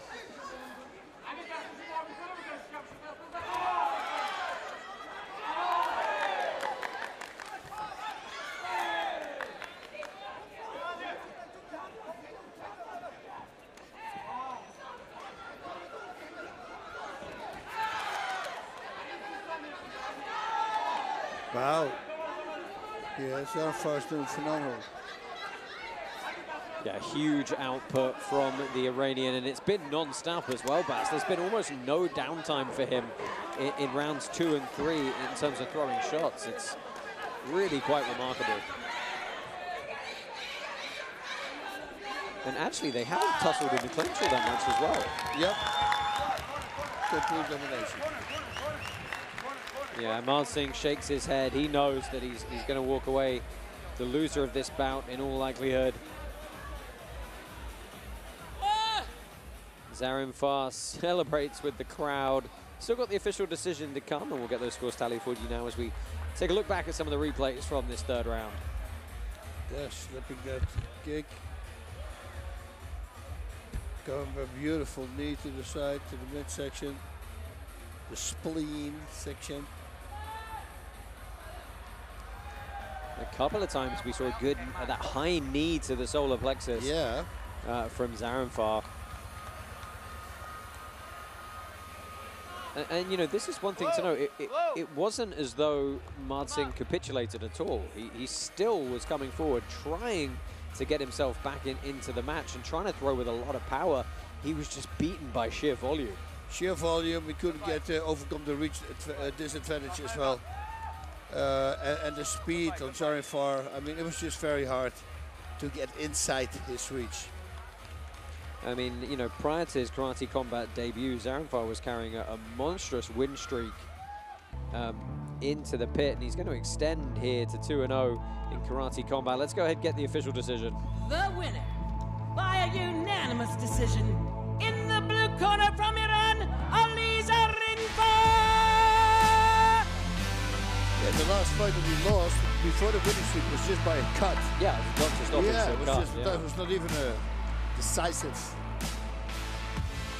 Well, this guy is going to be a problem in the 135-pound division, I will tell you that, especially with his height at that weight class as well. And the way he uses his reach as well, that's beautiful. So a lot of these guys normally with like body shots, they lean back on them, which sets them up for high kicks, or maybe left high hooks, long left hooks, but not him. So well, let's go ahead and find out how he's feeling. He is pitside with Antoine. Emotional moment here in the middle of the pit. Congratulations, a victory against a local fighter. میگه که لحظه خیلی خوبی داشتید این احساسات چیه نسبت به این بازی؟ اولی که خدایا شکرت، ممنونم از، خیلی خوشحالم، خیلی سخت تمرین کردم و اینکه خدا رو شکر میکنم، شرمنده دوستام و رفیقام و بچه ها نشد. خیلی ممنون. He said that he trained hard for this fight and he's really happy, and he's really happy because all of his friends was here support him, and he's gonna thank Scott to help him to be here. Well, we get to see you back here in Karate Combat, and is there somebody that you want to face? Sorry again? Do you want to come back here, and is there somebody you want to fight? آره این مبارزه دومم بود، مبارزه قبلمو ناکوت کردم، این مبارزه دومم بود و اینکه Boss, I'm ready for next. So this was his second fight in the karate combat. He did one before, and he won a more fight from the boss. Well, you surely are ready, and we will be looking forward to see you back once again. Ladies and gentlemen, give it up for your winner, Ali Zarinfar!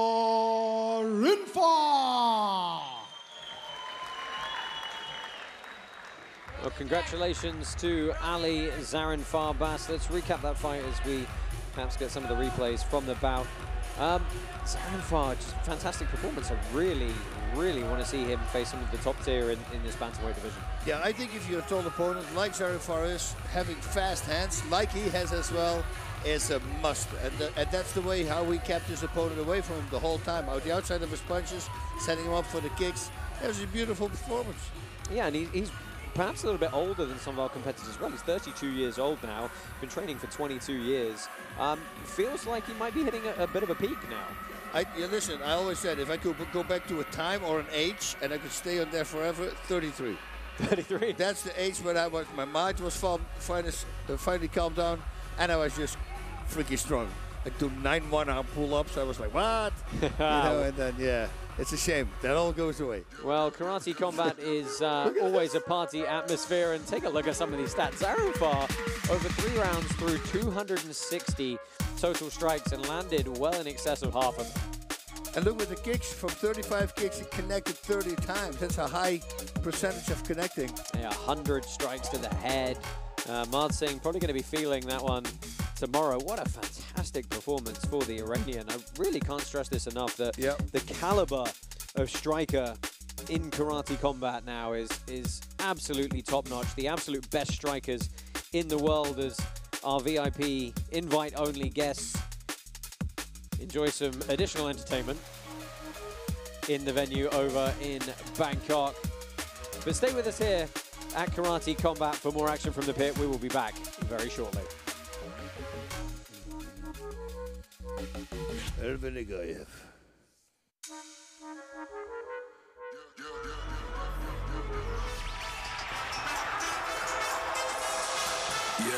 We've been working for years to build a platform that gives our fans control of karate combat. In the new app, you'll be able to collect free Karate Combat tokens and then vote on your favorite fighters with those tokens. If they place their tokens on the fighter they think is going to win and they win, they get more tokens. If not, not a problem at all. You lose no tokens, then just try again. Pick a winning fighter and earn more tokens. The more tokens you score, the deeper you dive into the VIP experience. I need the fun! Front row seats to knockout action, exclusive invites to after parties, and a shot at special prizes that blow your mind. It's your time to become a legend. Download the Karate Combat app and join the revolution with the Karate Token.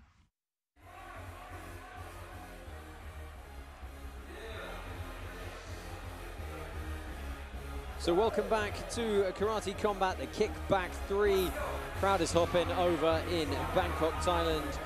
Josh Palmer, Bas Rutten here in the studio for you. Next up, we have got Elvin Agayev taking on Ali Aliyev.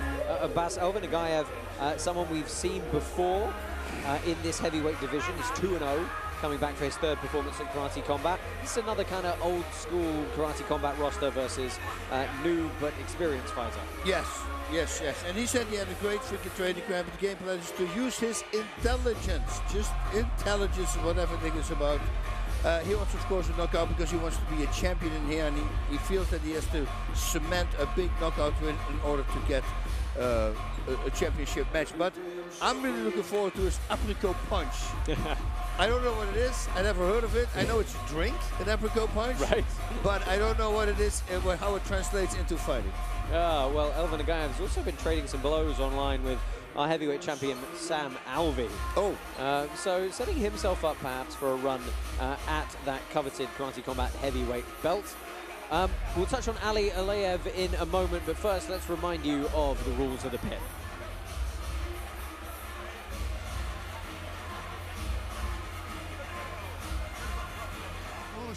Let's talk about the new and evolved rule set of Karate Combat, brought to you by the token holders. Boss, can you kick it off? You love Thai boxing? Well, we can do anything that you can do in Thai boxing, but more. Yes, we can also do rich hands, longer punches, and we can also throw hammer fist. Now from this position, very hard to throw a hammer fist, but if you would take me down and he's here, now you want to step in a certain position that you don't hit the back of the head, and from here you can start hammering the face or the neck. That's up to you. Now it's very important to understand the takedowns. We go one hand to the leg and the upper body. We can perform all these upper body takedowns like sweeps. If we get around our opponent, another foul would be a belly to back suplex. You want to avoid those. So the only takedowns that are legal are 2 hands towards the leg, or that belly to back suplex. Now, once we go to the ground, if you have knee on belly, from here, I can throw everything, the hammer fist, the ridge hands, and of course, the elbows as well. Before, we weren't allowed to kick from the knee and hip area, but now we can go ahead and kick that thigh. Linear kicks, as well as our roundhouse kicks to the thighs are totally welcome. Now, what's interesting and unique about Karate Combat is that pit wall. If Boss were to fall on this pit wall right here, he is not considered grounded. I can throw the knee to the head. I can throw kicks right here, anything I'd like, until he falls with his butt on the ground. Now he is grounded. Now I must punch and land my elbows from here and focus on that. As long as he keeps moving and doing effective damage, we're not going to stop the fight. Oh, shit.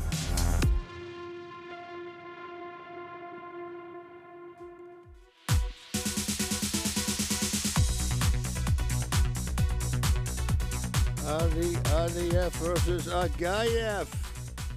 Woo! It's going to be a great fight.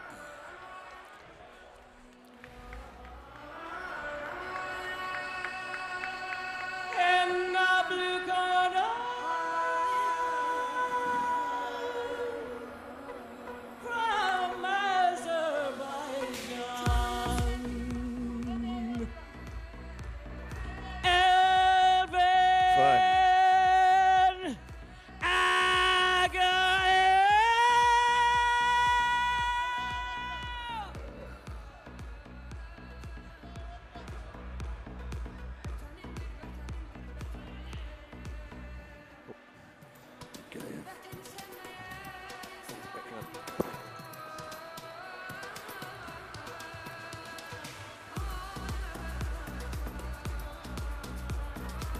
in the red corner, his opponent from Russia,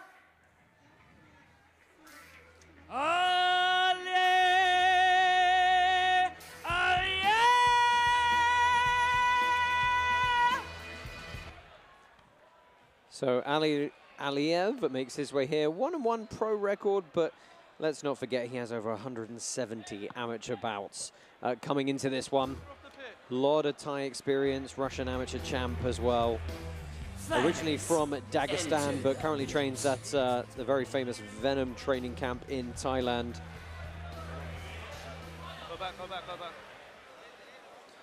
Download the Karate Combat app, vote live iOS and Android apps today to collect your 88 free karate tokens so you can help run the league and play up-only gaming at Karate Combat 51 next month in Miami.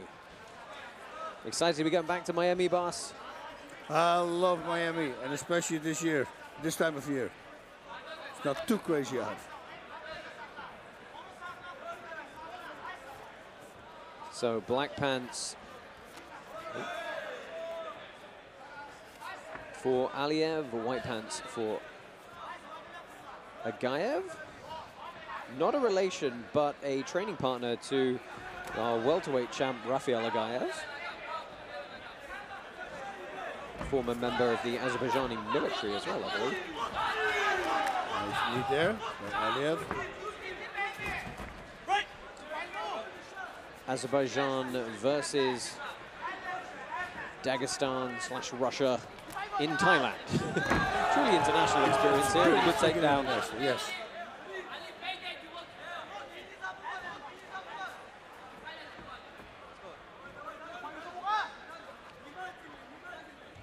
Certainly from that angle, Aliev with a huge reach advantage. Yeah. Looking substantially the bigger of the two fighters coming into this one.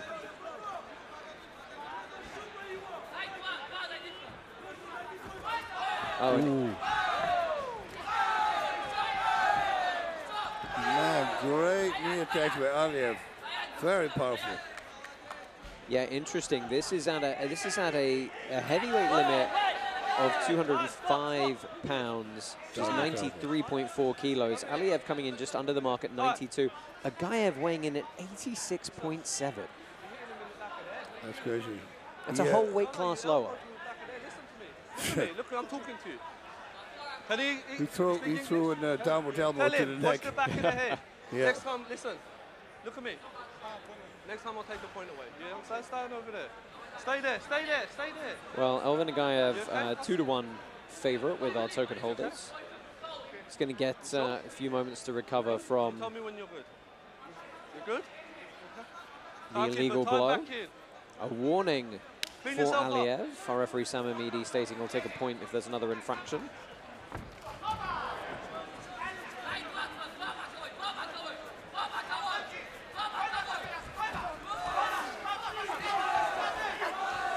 Did expect more of a blitz style from Agaev. Aliev, you can see more traditional Thai boxing stance there, that pouring hand frame out. And he's doing great with the elbows and the knees combined. Right.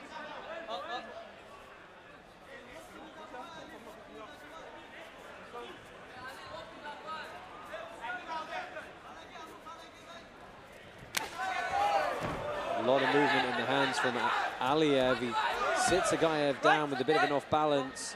Not able to get the ground and pound going though.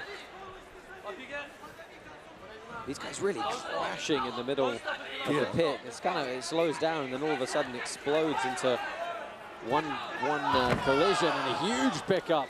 Again.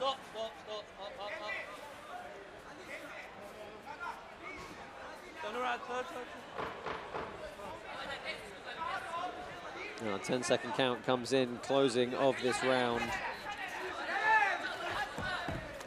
Nice cross there. Wow, look at that short little elbow over the top there that Aliev threw. Yeah, he's really going for it. Elbows and knees. And he's great with it as well. It's always nice to see some life injected into the heavyweight division. I'm sure Sam Alvey at home in Tennessee is going to be paying attention to these guys. Yes. Look at that, trying to get his head involved in the clinch there. Yeah, that was that elbow he went down with. Good knees, man. And he throws them with power, which I love. Nice little elbow there on the out. Well, Agaev looking still relatively calm. But all three judges giving that first round to Aliev. It's a big frame to deal with, Bus. Yeah, he's so tall, I didn't know. You ready? Let's go, gents. 6'4" he is listed at.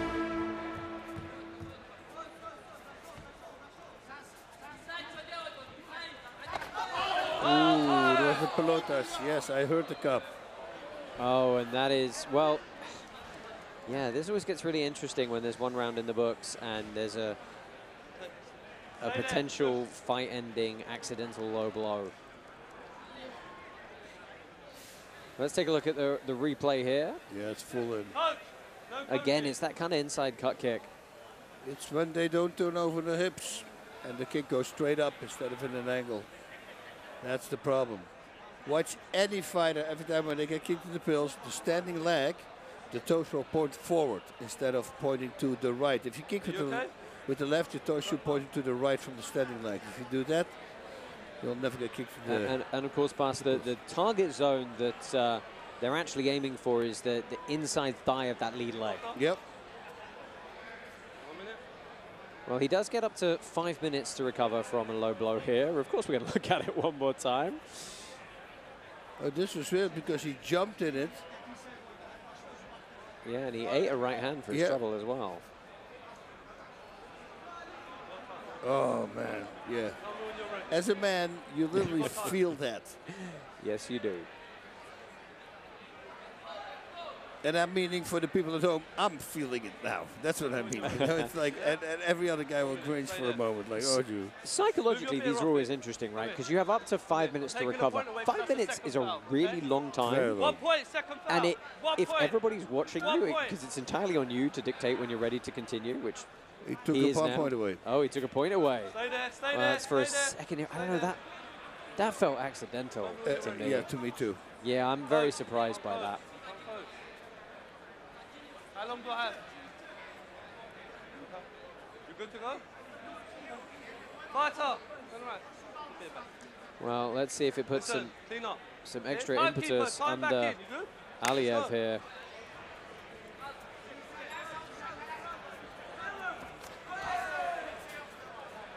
He's got great speed for a heavyweight as well, hasn't he? It's so crazy, yeah.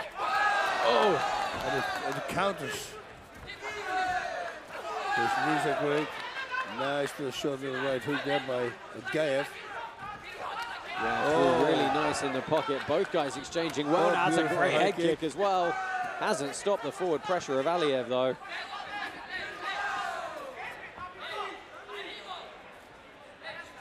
Yeah, when you need a body like that, you don't want to go with hand strikes, because as soon as you throw a hand strike, your body's unprotected. If one of those knees lands, that's a problem. Oh, again, that short inside elbow, and it perhaps drops a Gaev here. Eats a few shots on the ground. Still close to 2 minutes left in this second round. Oh, and Gaev's complaining about shots to the back of the head. The referee says no, they weren't.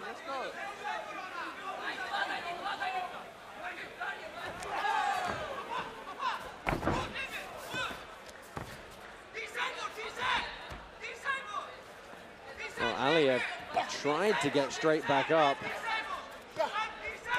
Yeah, and this is a horrible position to get stuck in if your opponent can keep the ground and pound coming. Dropped on both knees, shouldn't have done that. Yeah, he had him in a really tricky predicament, able to land some single shots. And slow to get up is Aliyev. Well, he's throwing out a lot of energy. Beautiful sweep. Yeah, just trying to clear the legs here. Oh, went to knee on neck briefly as well. The referee just helping remove that. Both these guys, their bodies starting to wear some damage now.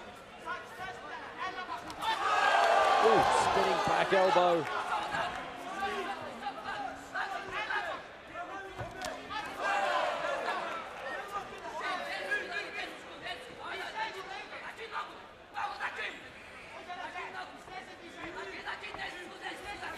Again, another bout with just high output as we move towards the end of round number 2 here. Yeah, a little bit laboured, perhaps, Aliyev. Yeah, but he needs to come because he's behind.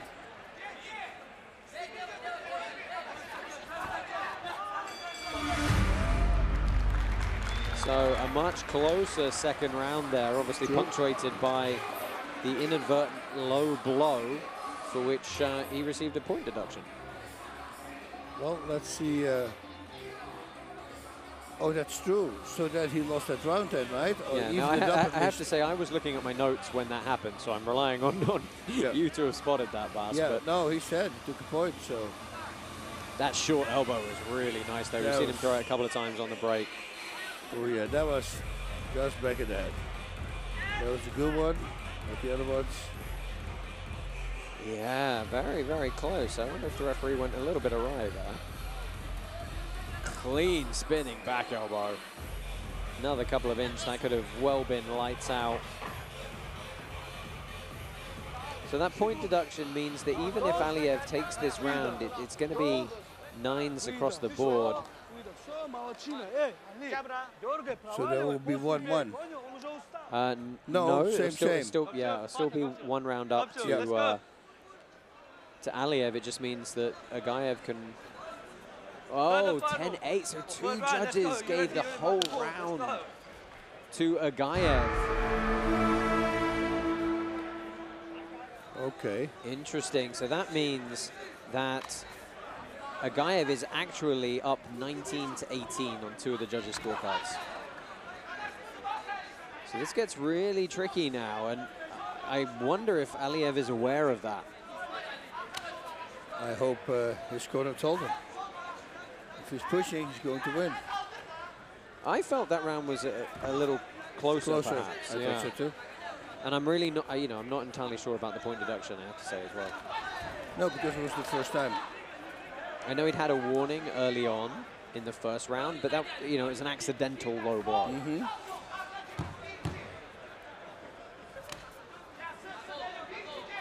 So 2 minutes left on the clock here. Agayev looking to move to 3-0 in Karate Combat, slightly ahead on the scorecards at the moment.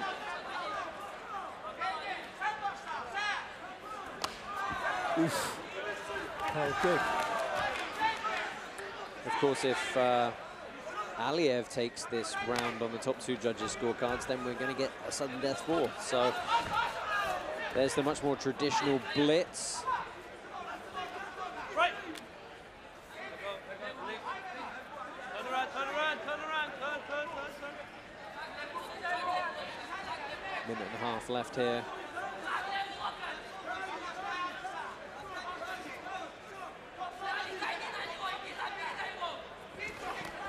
Ooh. You just feel like one clean shot from any of those guys. From anything lands.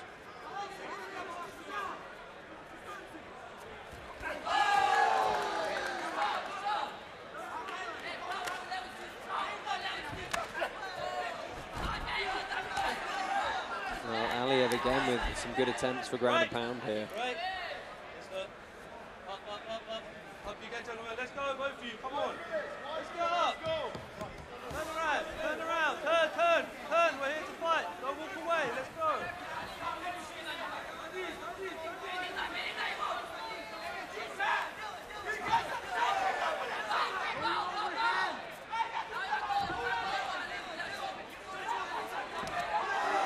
Oof.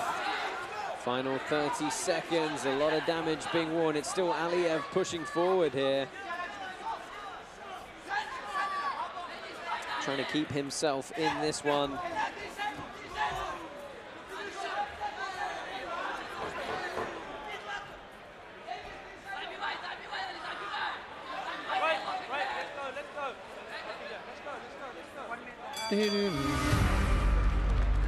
Well, that's going to do it for this bout, and I've got to say, it's a lot of permutations that could happen as a result of the judges' scorecards, and of course that point deduction in the last round.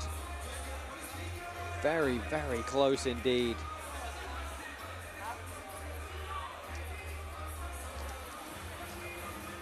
Let's go ahead and take a look at some of the replays from that third round, and that right was clean to the neck.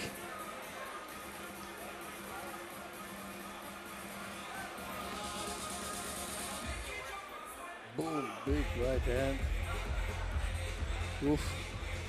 I do feel on balance that Aliev did the better of the work there. Of course, Agayev currently ranked number 4 in our heavyweight rankings. So a lot on the line for him should he fall short tonight. Very animated cornering, just in case they go to a 4th here.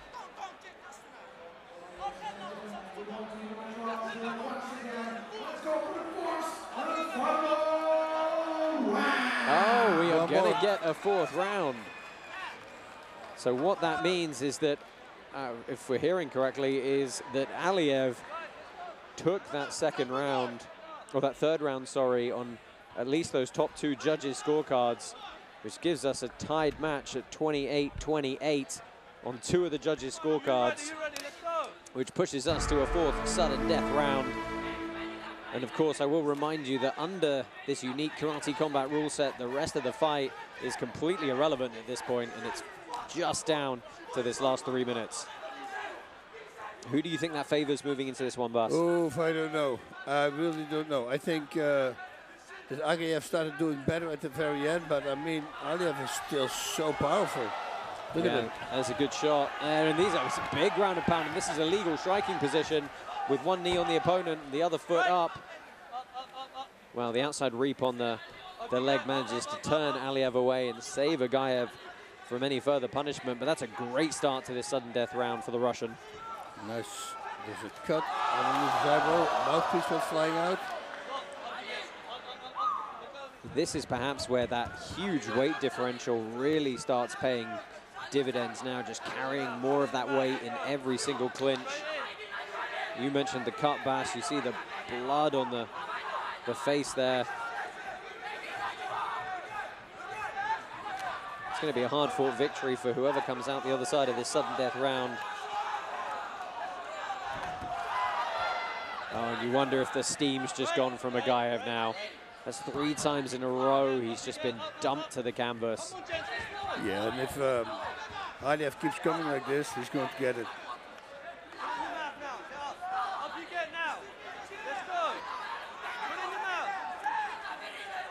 And Agaev playing some games, perhaps. Oh, and there's a big right hand from Aliev, and that's going to do it.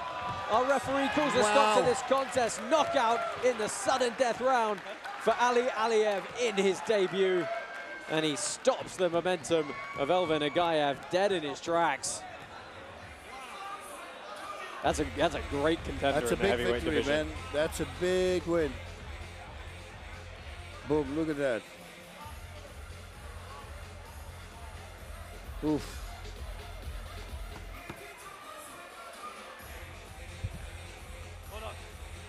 What a great shot of the knockout there. I'm sure we'll show it to you again in closing.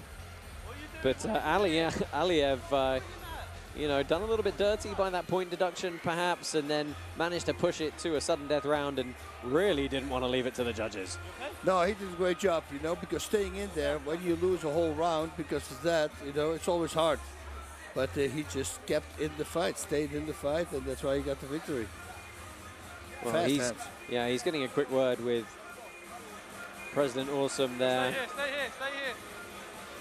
Over, stay here. And we're going to go ahead and get the official decision here. Agaev still trying to recover in his corner, which is fair enough. It's one thing to put out that level of output in a match, but to eat a KO right at the end of it as well. It's annoying, you know, in the 4th round.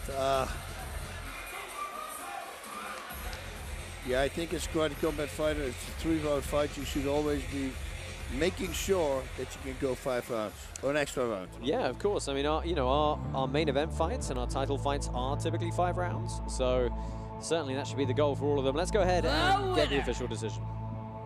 By a TKO, in the red corner from Russia, Ali Aliev.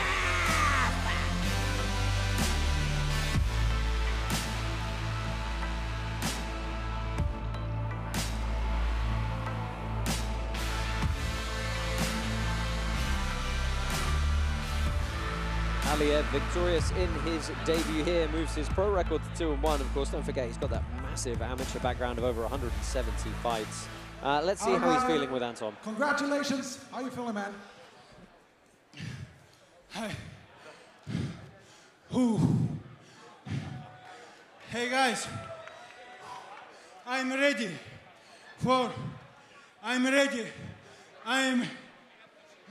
Please, give me fight the camera, please. I'm ready tomorrow. I'm ready today, tomorrow, doesn't matter. Up and in, please. December, Abu Dhabi. Up and in, doesn't matter. I kill you, everyone.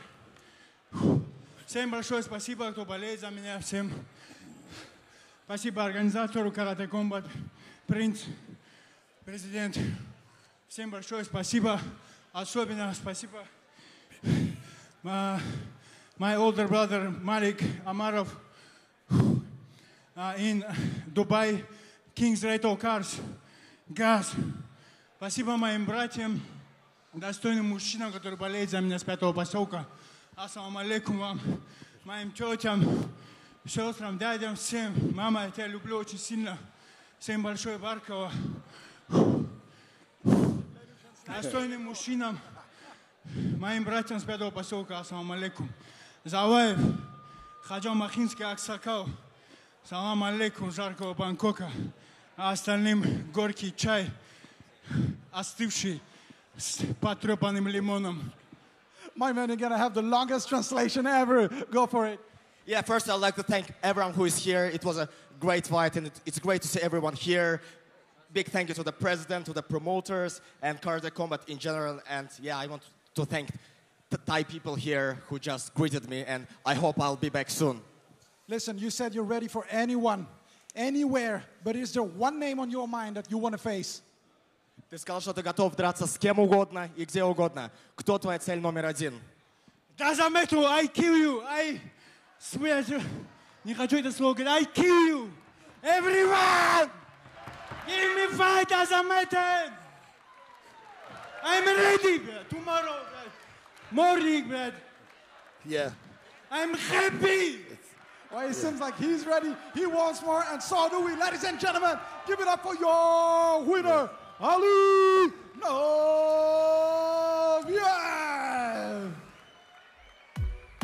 Well, a very fired up Ali Aliev after that one, calling out the entirety of the division. Stats for you from that bout, and he did get the better of the strikes overall. 150 attempted, 90 landed. Some of these hit rates tonight, Bass, are absolutely off the charts.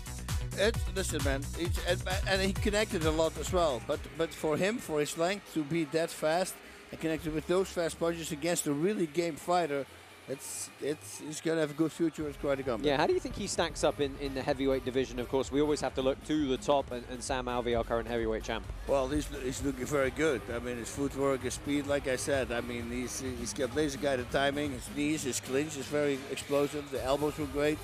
Yeah, I think he can go far. Well, Sam, I know you're always watching at home in Tennessee, and you're always active on social media, so go ahead and let us know what you thought of Ali Aliev and his promise to kill everybody in the division, including you, sir. Yeah, what a nice little extension.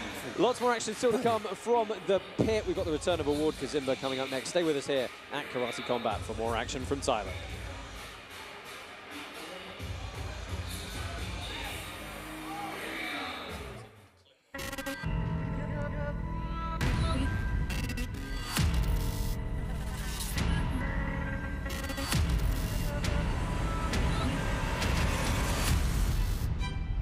Look who decided to show up. What a rush, yeah! I mean, look at this. I am pitside with Hinato Moicano, with Colby Northcutt, with Leota Machida, with Mike Perry.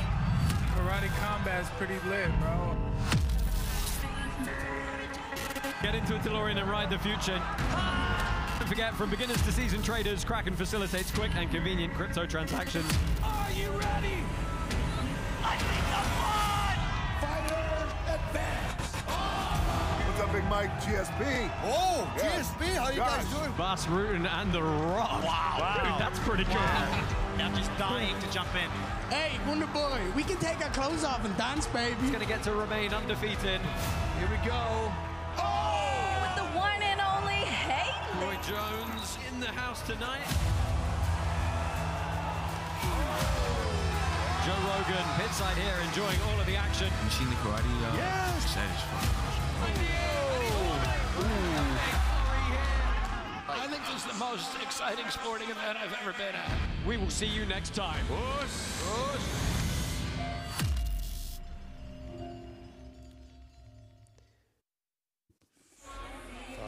Well, just a reminder of our Karate Combat Up-Only Gaming leaderboard brought to you by DeLorean. Congratulations to Karate Combat's #1 player, GSP, who earned over 10 million karate tokens, pitside passes, flights to Karate Combat events, exclusive merchandise, and much more. It all goes to our top Up-Only Gaming players, so get involved on the app. Get your free allocation, buy some more if you feel like it. Join us for Up-Only Gaming at Karate Combat 51 in Miami next month. Well, the fans and the invite-only attendees over in Bangkok, Thailand, having a good time. We've got a great match coming up now for you. Award Kazimba returns. We'll talk about him in just a moment. He is taking on Yulian Pozdniakov from Ukraine. And Bas, Kazimba, you know, he saved the co-main event of our event in Singapore a couple of months ago. On 24 hours notice, this guy got on a plane, flew to Singapore, stepped in at a massive experience disadvantage against Jabbar Askarov, and then knocked him out. Dude, it was so insane. I mean, he fought an opponent who fought like over 200-something plus fights easy. And then to come in on 24 hours notice, amazing. The game plan for this fight is go to fight close range. He will use elbows in boxing. And when there's space, he will kick him like a ball. That's what he said. All with all different kicks. He says his opponent is good. in boxing, but he drops his hands while he's boxing. That could be a problem for him. Yeah, and he's facing a fairly young fighter in Yulian Pozdniakov from Ukraine, but he makes his home at Sitsongpeenong Muay Thai here in Thailand, and he brings a pretty decent amount of experience in, coming from a small village in Ukraine to where he is in Thailand now, but he's probably the underdog coming into this one. He probably is, especially after the last performance from Kazimba, but his training camp was 7 months, he said, without rest. He says his opponent is physically strong, he punches out of nowhere, and he loves this challenge, and he also loves elbows and knees, and he's going to go for a high kick knockout, so that's a lot if you want to pull it off against a guy like Kazimba. Yeah, Kazimba going to have the height advantage as well. This is a great bout at a catch weight of 146 pounds. Award Kazimba and Yulian Pozdniakov.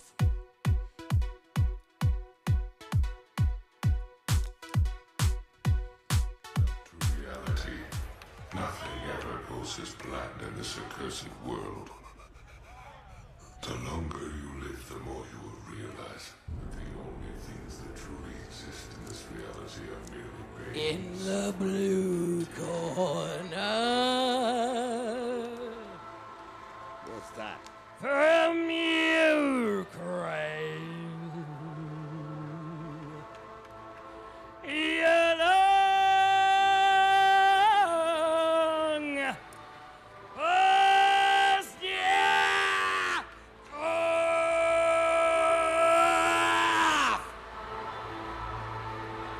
We welcome Yulian Pozdniakov. I'm afraid I have absolutely nothing in my notes to tell you what he is wearing on his face. Right now, he's bringing 14 professional fight record, 12-2, into the pit here this evening. He did ask us to shout out his coach, Sergei Berezhnoy, from, I'm going to pronounce this wrong, Chernitsky. He said his coach is incredibly important to him. He owes him everything and he loves him. And he asked if we say one thing about him at all, we mention his coach. So really nice to see that fighter-coach relationship, boss. Yeah, that's nice. Yeah, and it's a vortex what he's wearing on his In head. the red corner. From Uganda. All right, Eminem. Don't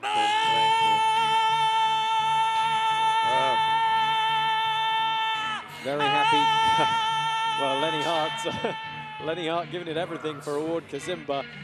Very nice to have him back here at Karate Combat. That 1-0 record is, of course, from his last outing, but 78-16 is his overall kickboxing record. Started competing at 6 years old, actually, Taekwondo originally.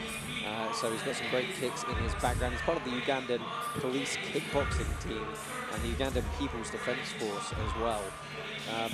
Very, very tough competitor. You know, had a very hard life growing up in parts of Africa. He said, you know, life's not easy. Fought a lot of bare knuckle fights just to get some money on the street. Fighters, into the pit. Well, sign up now at DeLoreanLabs.com to mint your free DeLorean time capsule. It's your chance to win a new DeLorean EV. Lots of other iconic prizes as well. Don't forget that includes Karate Combat pitside seats. Keep an eye out for the next exclusive drop happening later this month. Hashtag win DeLorean. Black pants for Kazimba, white pants for Pozdniakov. Token holders 2-1 favoring Kazimba here. Yeah, Kazimba came out of nowhere last time. I did not expect that, and especially his opponent was so insanely good, and they just stopped him. Yeah, and what kind of added to the mystique pass is we didn't really have a whole lot of information on him, right? It was a very, very late replacement. Yeah, he looked for an armbar. He had a straight armbar on him. That was hilarious. Yeah, Sam goes like, okay, no armbars here, buddy. That's a Muay Thai fighter doing that. Ooh, that was a nice knee to the body.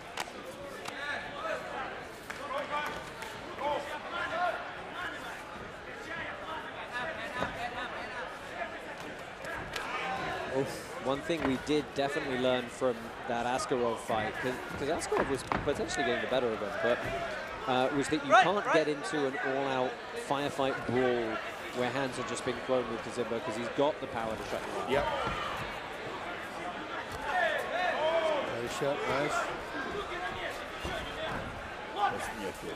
Right.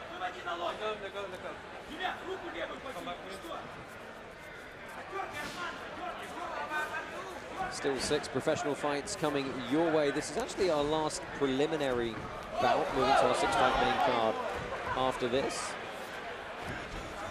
Right. Going to open that main card, of course, with our former lightweight champ, Edgars.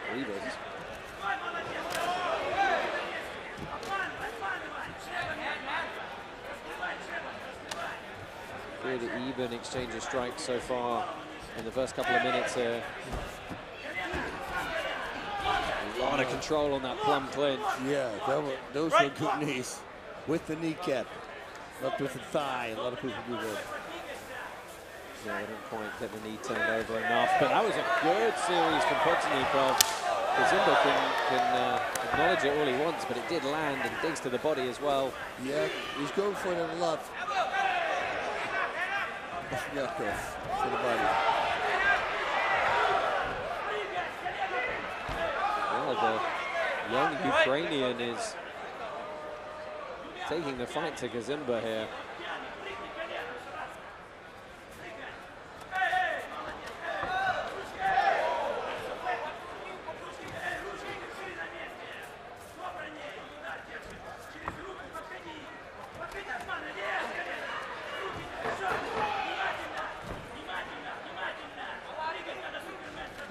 Technical exchanges in the clinch work, aren't they, Baz? They are, yeah. And also his awareness is really good where he was. Because when he moved backwards, he knew exactly where the wall was. He stopped himself at the foot and went forward again.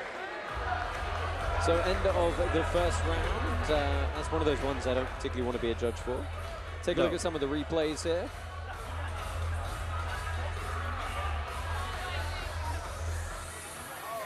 Yeah,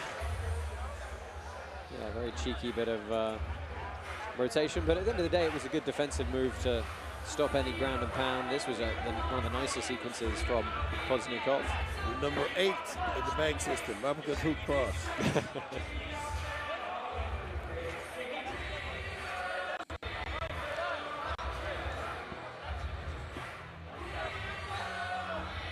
Just waiting there.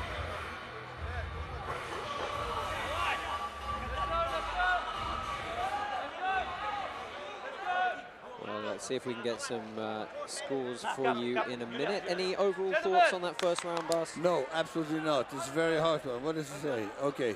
Pozdniakov takes 10 9s across the board. Wow, okay. So out in front early. And there's that taekwondo background you can see from Kazimba. And he knows he's got to put the pressure on now. Oh, jeez. No load-up whatsoever. Oh, yeah, he seems to be throwing with a bit more intent now.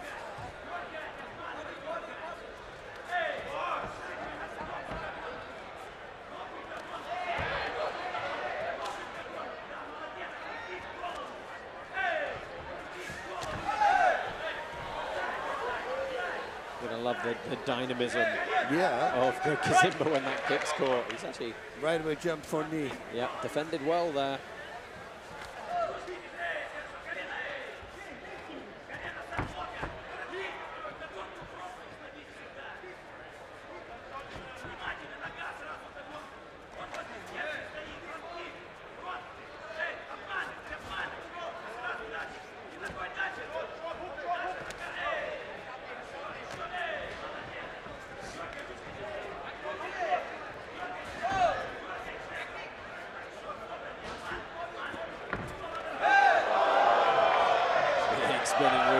Just miss.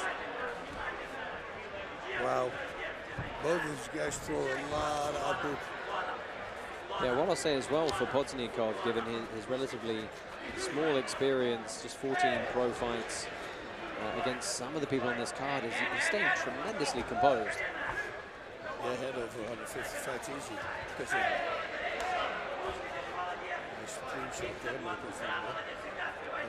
man, he's all over the place. And you mean that in a good way, right? In a good way, yeah. Elbows, hooks, front kicks, roundhouse kicks. He's mixing it up. Elbows again here. So yeah, he's doing phenomenal.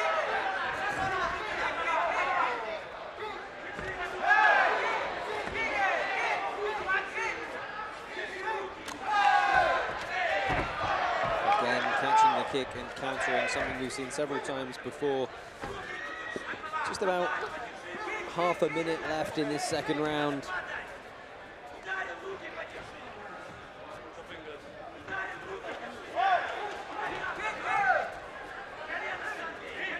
You know, what's the issue for Kazimba Bass? Is he just getting beaten to the punch? Is he just not as accurate? What's the...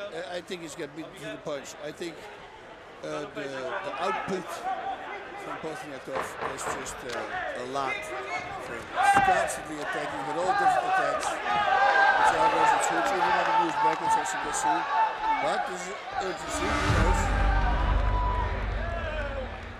Oh, Pozdniakov looks at him like, are you kidding me?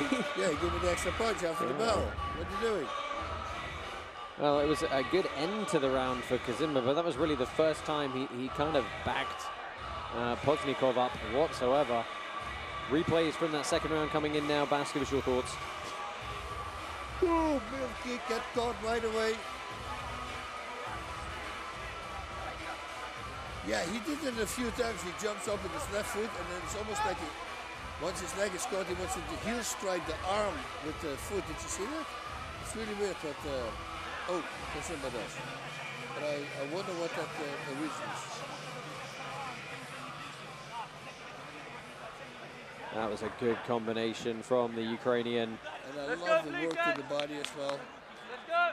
Was you mentioned Bas? You said he's well mixed round there, but still two judges going the way of Pozdniakov. You said he's all over the place, but you mean that he's he's mixing his target areas up. He's going to the legs, he's going to the body, he's throwing in combination. That's it. Not having a pattern is everything in fighting. And I always say, John Jones, watch that guy, right? He has the same. He will not throw two punches in the same right after another, or it is a setup. You know, so you think, oh, he's going to do it the third time, and then he capitalizes on it. We'll find out on Saturday night when he takes on Stipe Miocic at Madison Square Garden. So third and potentially final round underway here. Pozdniakov continuing the volume. Kazimba with the urgency now, though. See, and again, Pozdniakov, before he kicked, he already put a jab in his face. So he beats him to the punch and to the kick. That's what I think why he's winning this fight.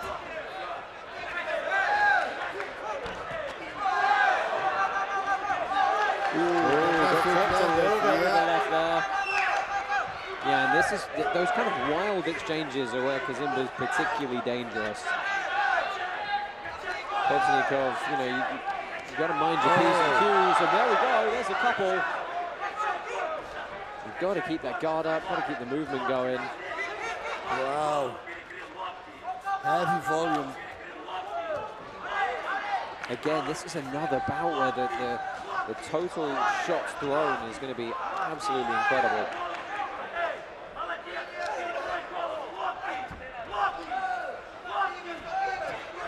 Oh, and some fatigue perhaps settling into Pozdniakov now. Just going to the ground a little bit too easily there, perhaps.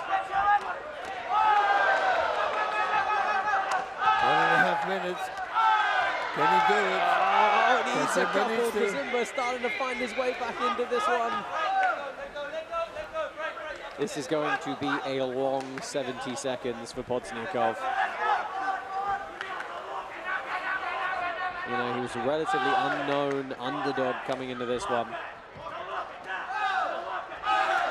He's put on a fantastic display so far.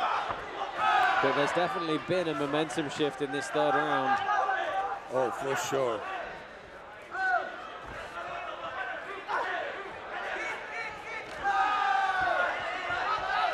Catches the kick again. Half capitalizes, and that's slow from Kazimba.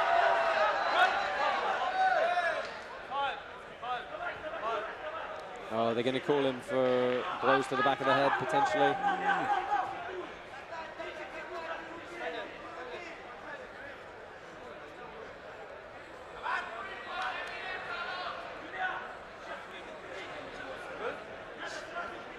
You turned it into him and he called you one. I did see it, okay? So you tell me when you're good. Well, Kazimba's going to get a breather here, but that, of course, means Pozdniakov's going to get a breather as well. Only 30 seconds left. It needs to be... Fine, just be careful. A couple of them were clean, one of them landed, so you just watch the back of the head for me, okay? I'll find a warning. You good? Timekeeper, time Well, back it in, needs let's to go. be all out 30 seconds of fury from Kazimba here.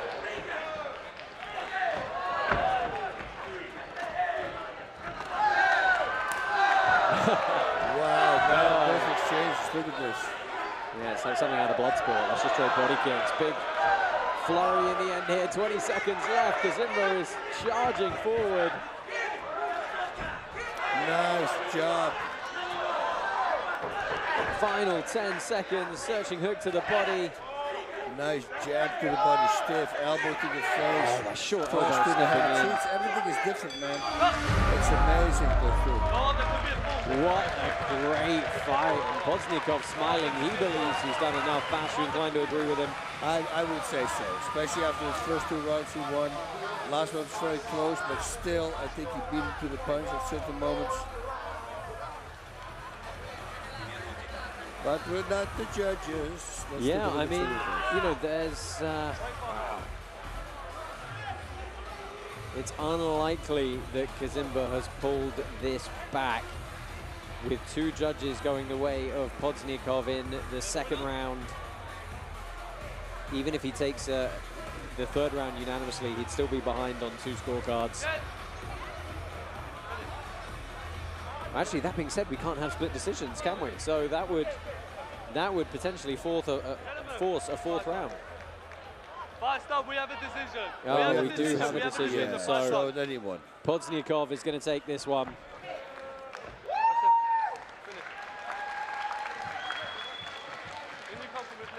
Wow, which is crazy, right? If you think about it, with the amount of fights in difference Well done, gentlemen, good fight.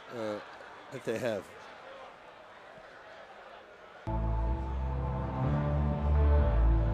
The winner,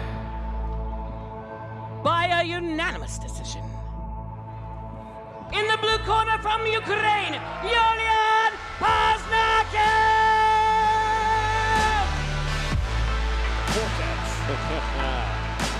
Well, Yulian Pozdniakov takes the win here. What a fantastic debut for him. That's impressive. That's very impressive. Well, we are going to get a word with Yulian up pit side. Dying to see what he's got to say. What an absolute war today, and you got the victory. How are you feeling right now? 14% on me, guys? Are you joking? You are crazy, man. 14% on my victory. Oh my God. Well, it was a great performance. 3 rounds of crazy actions. Now the question is, will we get to see you back here in Karate Combat?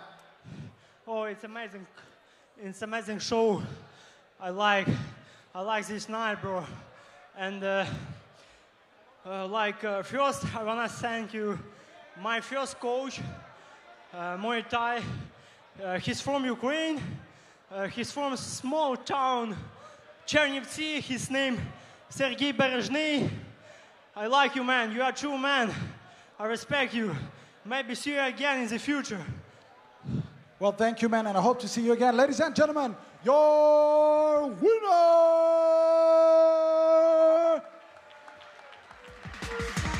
Well, stats for that bout. 250 plus strikes thrown by both men in that one. Oh, no, we get an adjustment. Sorry. Well, still, over 200 is absolutely wild, especially landing in excess of 50% is Yulian Pozdniakov. And Bas, your debuts on Karate Combat don't get much more complete than that. It's, yeah, I mean, phenomenal job. Just the caliber of fighter that he fought tonight, Kazimba, in beating him like he did, pretty impressive. I mean, you know, what most impressed you about Pozdniakov? Was it, A, that he was able to stay technically composed, or was it simply that, as you said, he had no rhythm? Everything was so different all the time. That's everything. You know, once they cannot detect a pattern on you and your opponent, you're very hard to deal with. constantly chasing, constantly. There's the front kick, there's an elbow, there's suddenly a hook, an uppercut. That's constantly switching, constantly attacking, just keeping his opponent busy. Because the more you keep their brain busy, the harder you overload it. That's how he won the fight. Yeah, I mean, Bas, this is what these kickback shows are all about, right? Trying to find new talent. I feel like the caliber of new talent we've discovered already tonight through our preliminary card, it's absolutely off the charts. It is, and we're going to still have some talent that have like over 220 fights. So I think the talent is there. We just have to see what they can do against the Karate Kids. Yeah, and the atmosphere over in Bangkok, of course, we're in the studio here on the East Coast. We're missing out the VIP party atmosphere that always comes with Karate Combat. We're sitting with coffee in the morning. That's why we're sitting here. But you know what? It's the best way to wake up. Let me tell you that. Waking up with some fights indeed. Thank you for joining us here on the broadcast, live and free, as always, on all platforms. It is time for our main card. Coming up next, 6 fights on that main card. Join us again very shortly for more action from the pit. Hello, future.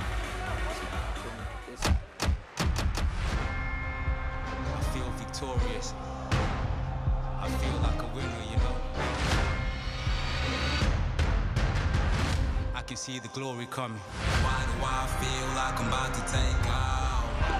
Why do I feel like I'm ready? Hear the king from the bells, yeah, I guess it's time to knock him out. One by one, see them dropping, I'll be popping now. Gotta be great, no mistakes, look at my face, they can wait. They just underestimate, but I'm on top for now. Confidence is key, so we open doors. Set the tone, claim the throne, let them know it's yours. Like the shots in yours, showing no remorse. Simple is a door, I be going off. Take my time with it, and even if I break my spine in it, at least I am a beast. I see your feast, and I'm down with it. So tell them I'm a force to reckon with, man, I gotta stay dominant. A bullet train going full speed, ain't no stopping it.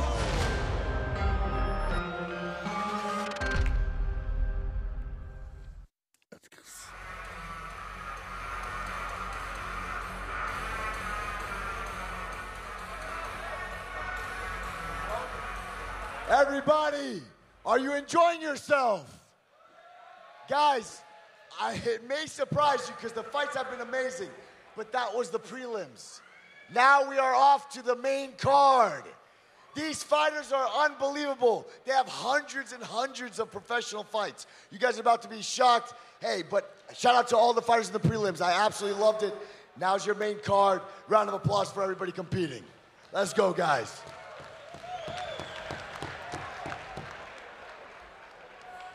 Oh, thank you, President Awesome and Bas. It is main card time. 6 bouts up. We're going to open the main card, which we'll talk about in a moment, with our former lightweight champ, Edgars Skrivers. Of course, we know, 3rd fight in, you are incredibly excited for yet another bout from Adam Noy. Yes, I am.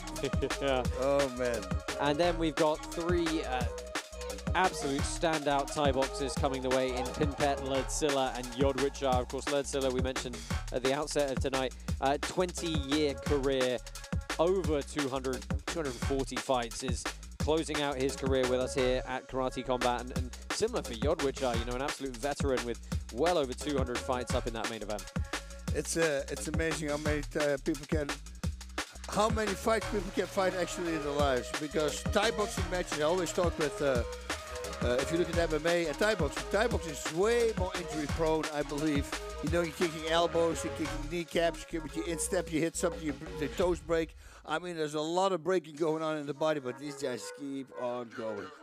Lots to look forward to. This is your first bout on your main card this evening. It's Ruslan Satiev taking on Edgars Skrivers at a catch weight of 140 pounds. And you can see the heavy 3-1 favourite, Edgars Skrivers. That's because, of course, Bas, he's our former lightweight champ, 3-time Karate Combat champ, in fact. Yeah, he's an animal. I'm so happy to see him back. He talks about his opponent, says his opponent is good. He's an overall fighter. I like it. But, you know, I will focus on my own game plan, which is punch, kick, and do some cool stuff. He says, I love this guy, man. But I'm going to take him out in this fight. Well, he's got a fairly accomplished, but still very young Russian MMA fighter ahead of him in Ruslan Satiev. He brings in an undefeated pro record to his Karate Combat debut tonight. He is currently training out of Venom training camp here in Thailand. It's worth pointing out, though, he's also an IAAF World Gold Medalist. That's the amateur leagues of international mixed martial arts, which really does do a good job of passing out a lot of experience for younger fighters. Well, yeah, and he said he had a great with his brother right here at that gym that you were talking about, Venom and Pattaya. He wants to show them beauty. Loves to punch and he wants to put him away in the very first round because he doesn't care about his opponent. But it's Edgars Skrivers we're talking about, so I think that's going to be a little bit harder than he thinks it is. Than I think it's going to be. Well, let's go and see if our former champ can fight his way back up the ladder again. This is Edgars Skrivers taking on Ruslan Satiev.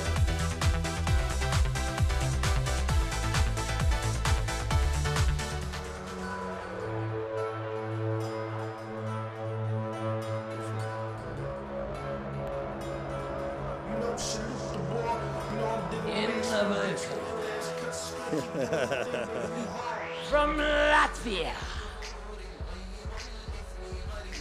Edgars Skrivers.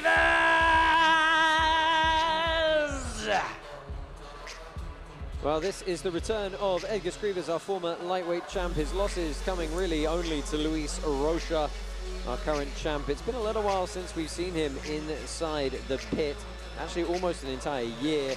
But he's got some good wins, hasn't he, over Mirza Tebuev, current bantamweight champ. He has beat Luis Rocha as well, Gabriel Varga, Bruno Souza.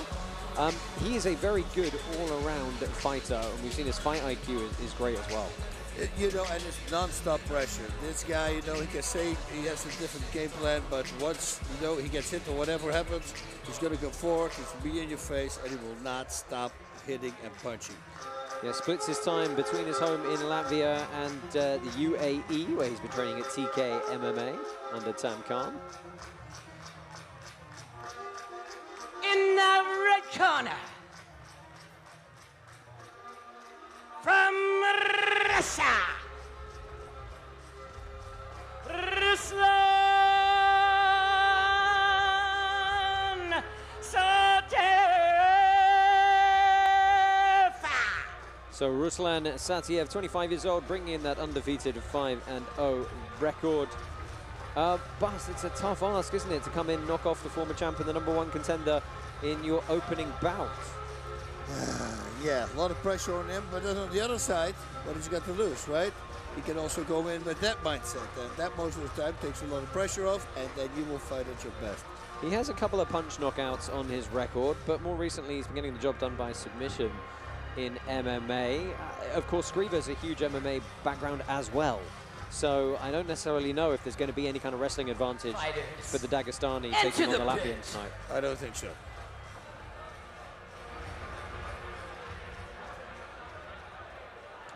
You ready? Great to get the main card underway here at Karate Combat Kickback 3 live from Bangkok, Thailand.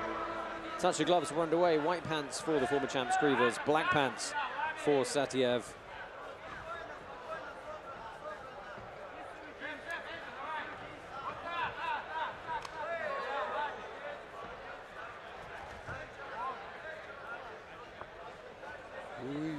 Let's see what's going to happen. The first exchange. Yeah, Skrivers fighting that southpaw style right hand forward.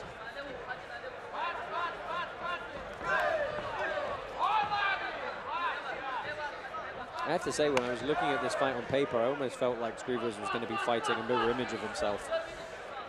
Just with the kind of style, the kind of you know, accomplishments coming into this one. A little a mirror image because he's orthodox. Right. Skrivers is southpaw.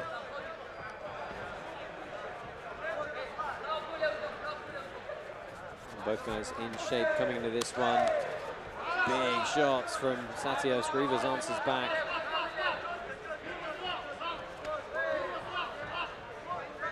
You know, Skrivers is always, you know, most of his post-fight interviews, Bas, when we've seen him compete before, he's always said, you know, this wasn't 100%. He's been a little bit nonchalant about it. Sometimes some people would say a little bit overconfident. And of course, he got shut down by Luis Rocha fairly decisively in a unanimous decision loss last time out.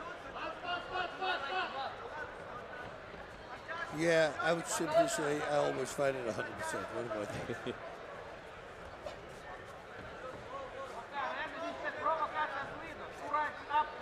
Tentative start to the first 2 minutes here. Nobody really able to get anything too clean. This is going to be one of those rounds that potentially someone nicks by the smallest of margins. And you look back at the scorecard at the end, it might not tell the whole story, but there's a big cut on the face of Edgars. Where did that come from? Didn't see a thing. Okay, yes. Oh my goodness. The former champ cut early here. And we'll see if we can get a close-up of that for you. If it's above the eye, it could be really interesting with how it runs down and hopefully doesn't affect his vision. So from the top of that, maybe they're going to redirect it with some little tube. Go to the back of the head.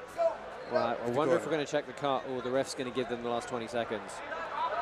It looks like it's actually staying away from his eye, and of course, you know, head cuts are an interesting thing. They bleed so profusely when it might not even be that big a wound.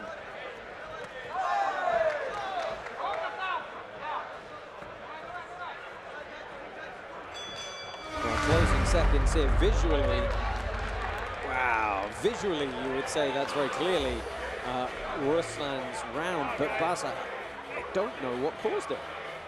Me neither. Hopefully we can see it in replay. Well, I'm sure our production crew in the back are furiously trying to find the moment it happened for us. It did open up very quickly indeed, and does look to be right on the top of the head. I wonder if it was a clash of heads, perhaps. Let's take a look back at some of the replays here. Oh, it's the elbow. Yeah, slipped wow, over there. Spinning elbow over the top. It's just glancing blow. Yeah, that's what happens. I mean, Skrivers looked like he didn't even feel it happen. No, because it just slides it in there. Here we go again. Yeah. Bang, just slicing out, and immediately you see it open up on top. Well, they're going to get some Vaseline in there. They're going to stem the bleeding, but of course, as soon as that head starts rubbing again, it's going to open up once more. The good news is, it seemed to be so far at the top of his head that it wasn't directly in the eye. Yep. It wasn't impeding his vision too much, and they've closed it off for the moment. But 10-9s across the board for the newcomer, Ruslan Satiev. Neutral corner. Neutral corner. I want the doctor to take a look at this. I think he's fine. I mean, if it's not impairing his vision and it's not down to the skull, so it can't be kind of stitched as easily, then there's absolutely no reason to actually stop the fight. No. You know, and I'm sure an experienced fight medic would know this. Yeah, let's hope not, because that would suck so bad. I mean, I know it's opening up again, but... Oh, no. They're going to wave it off for a cut stoppage, and Edgars Skrivers not happy about that. No, I'm not happy about that, because it makes no sense. Yeah. I mean, you know, Bas, you and I have been doing this a long time. We've seen a lot of cuts. We never like to second guess medical professionals, but cuts are something that, you know, we kind of have a pretty good feel on, and it wasn't impeding his vision. It doesn't look to be a huge laceration down to the bone, which would be the biggest cause for concern. I tried for you, I told you. Just a glancing elbow over the top. But on the advice of the doctor, the referee has been forced to wave this one off. It's looking a little bit more significant there. We might be eating our words.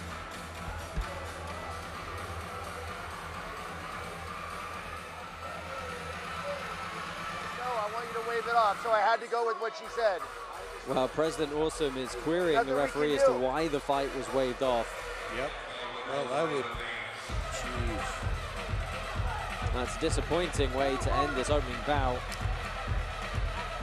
And President Awesome is stressing the same thing that we've stressed in the booth, right? If it's not impeding the fighter's vision, there's unlikely to be any real reason to wave this fight off. Disappointing end, I have to say. It's fine. Yeah. It's bullshit.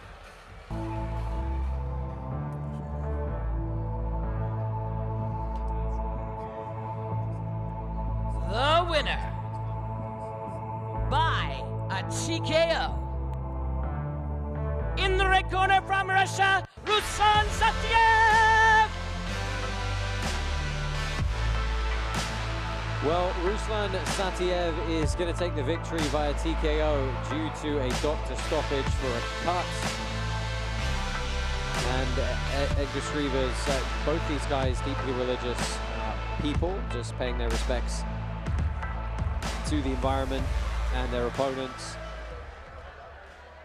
And I believe we're going to go and get a word with President Awesome here to see how he feels about proceedings. President Awesome, I'm here with you. A controversial. What do you have to say about this? Look, I don't want to take anything away from his performance because it was a phenomenal performance. He did a lot of damage in just one round, so phenomenal performance for him. I can't wait to see him back. But this is very unfair for Edgars Skrivers. I'm not happy at all. There's no, I don't believe any place in the world would stop the fight like this. I have a feeling that maybe the nurse does not have so much experience, you know? The commission cannot do anything about this. This is the doctor's choice. I have to figure out what we're gonna do about this. This should not be a win and a loss for Skrivers. This should be a no contest. I don't believe Skrivers deserves a loss for this, so I'm very sorry for you. Very sorry. Keeping it clean, ladies and gentlemen, President Awesome. So, Bas, what do you make of President Awesome's assessment there? Yeah, I would say the same thing. You know, I would say at least let it go. And once it starts trickling in the eye, it starts really doing something, then you say, okay, now we know for 100%. But before that, you know, put some grease in it, put some. It's just a flesh wound. That's what Monty Python would say. Yeah, you can see Edgars Skrivers showing he's still very much in this, and the cut has not opened up again, right? When they've packed it in there. I mean, look, with modern medicine, the tools, it's not just Vaseline, they've got quick clot as well, all those sort of things that you can do to really seal up those cuts very quickly. But you can hear President Awesome is saying, we're going to get you back as soon as possible. Maybe we'll run that same fight back, we'll find him another opponent, but maybe in December. Yeah, not a great way for our #1 contender to have his night end here. However, the show must go on, and we are going to move swiftly on to our next bout. Stay with us here at Karate Combat. We'll be back very shortly.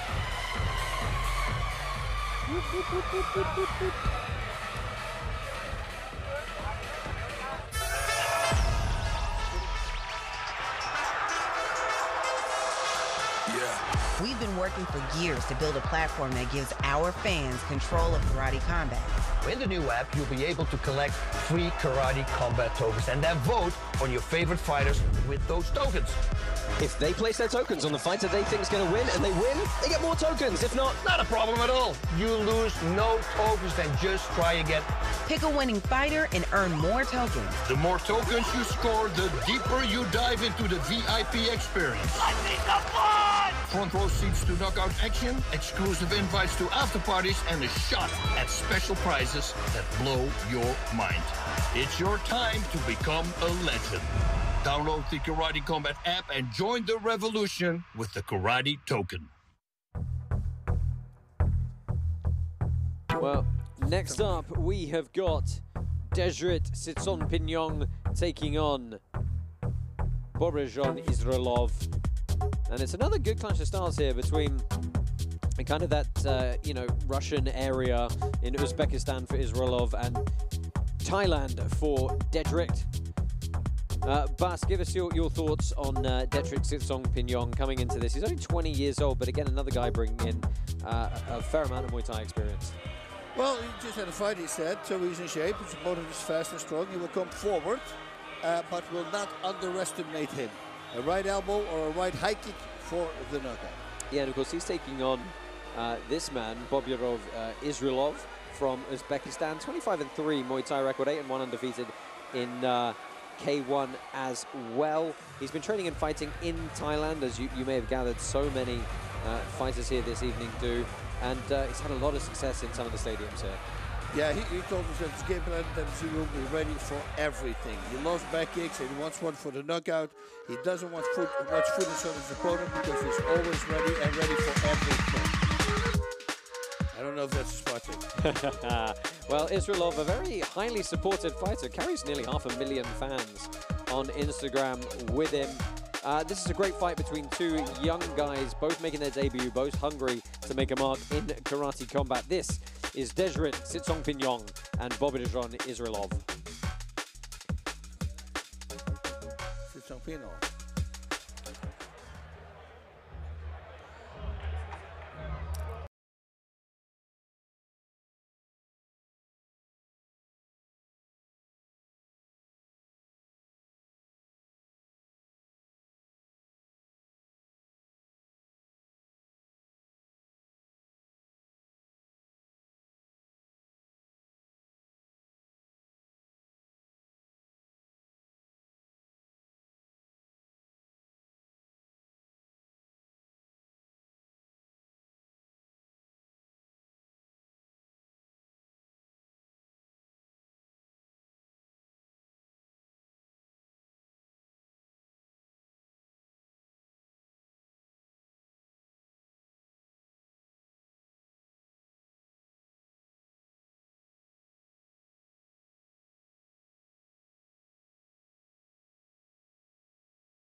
Well, the Karate Token is supported by Hex Trust, a powerful partnership delivering knockout results. The ultimate crossover where martial arts and digital assets collide. Thanks to Hex Trust for their sponsorship of Karate Combat.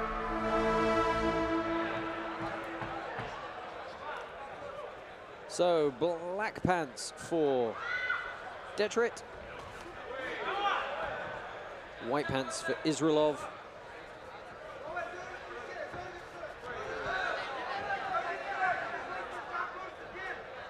Isroilov told us he wanted that spinning back kick knockout, and he tried the tornado kick there. By contrast, Edgars told us he wanted a right elbow knockout, so that was his favourite technique, and some big ground and pound here. Oh, and that stopped quickly, and Bobirjon Isroilov totally unprepared for the ground and pound flooring.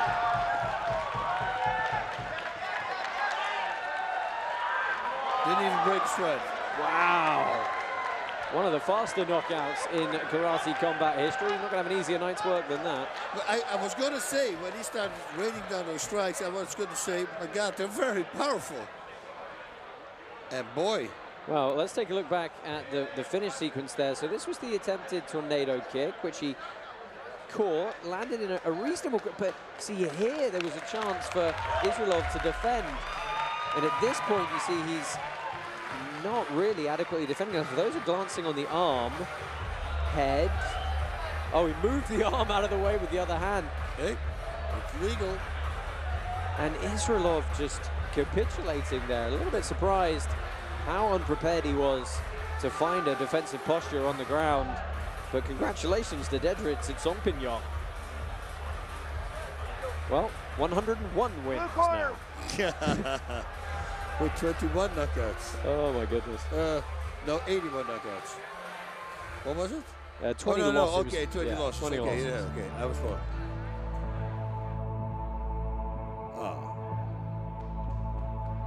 The winner by a TKO in the red corner, Detchrit!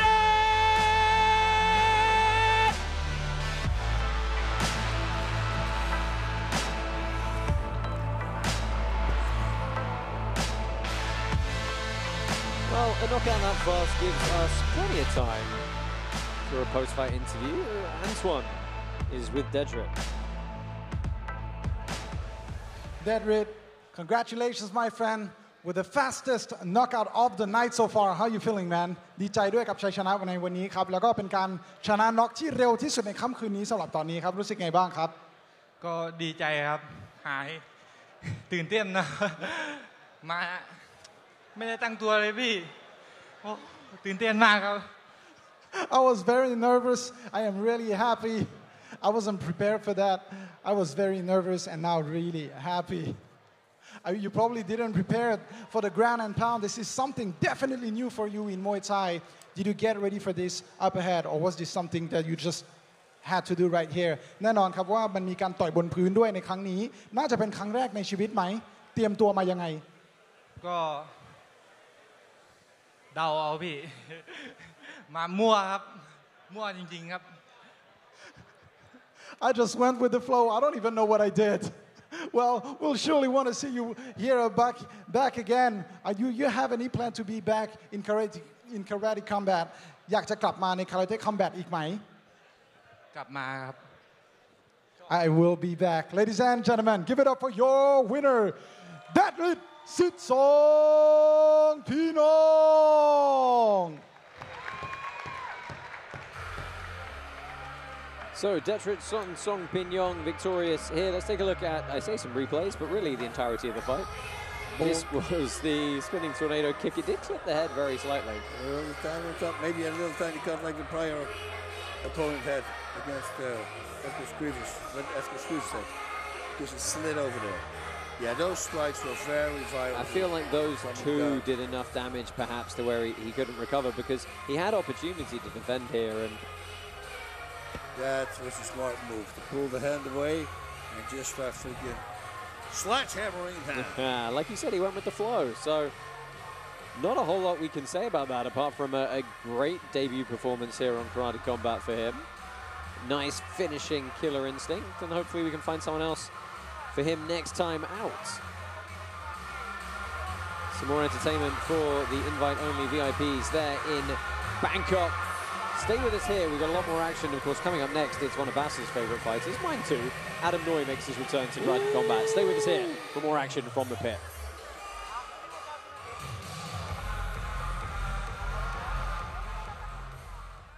And 3, 2, 1, action. We don't have shareholders. We have Karate Combat token holders, and the more tokens you have, the more...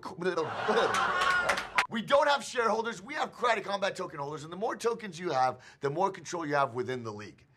Bet on your favorite fighters. Don't bet on that. That's not allowed. Nope, you're not betting. Use your tokens to pick a fighter. And if you pick a winning fighter, you earn more tokens. It's genius. It's so genius that... Hey, what's up, man? What you guys got going on over here, man? Dude, we're just trying to finish this up right now. Can we continue?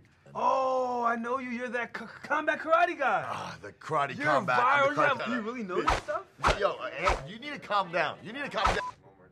Download the app and earn tokens. Tokens? Like apps and... Yeah, download this stuff, man.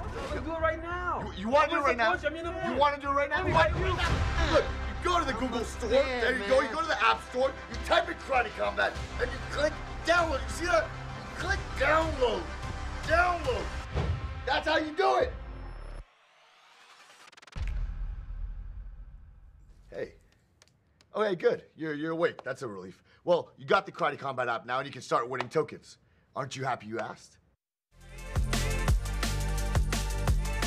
You should definitely go and download the Karate Combat app, lest President Awesome find you and force you to do so. Thank you. Next up, Juan David Rios from Colombia taking on Algerian Frenchman Adam Noy. As you can see from our token holders, 72% of them going with Adam Noy. That's because his track record so far on Karate Combat has been near flawless at 2-0. Bas, we'll talk about Adam Noy first, because one thing we have to mention is he actually missed weight. For this, and he was supposed to make 140 pounds, and he came in at 144.6, which, bearing in mind he lives in Thailand and trains at Vietnam Muay Thai, it's a local fight for him.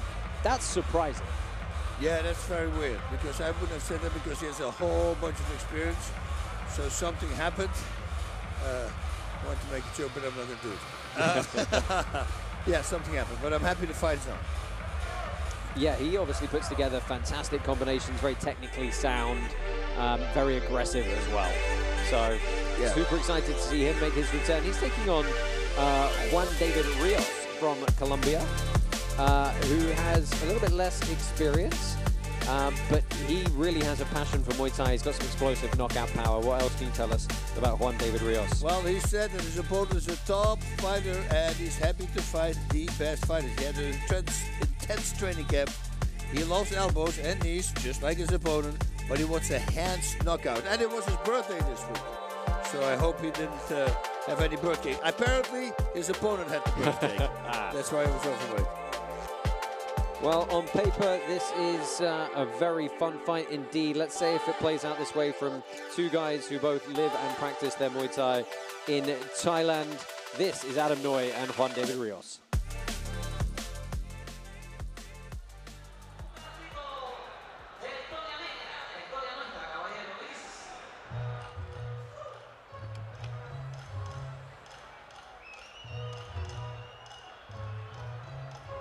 In the blue corner from Colombia, Juan Rios.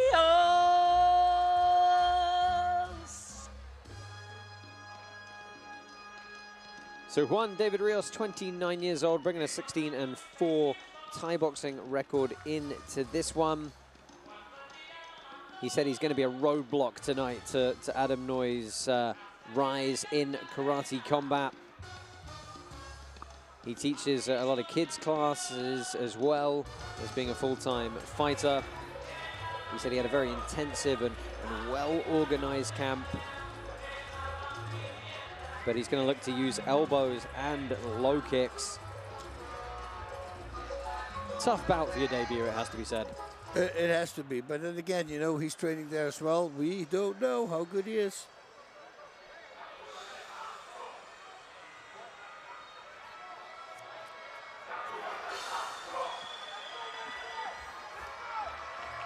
In the red corner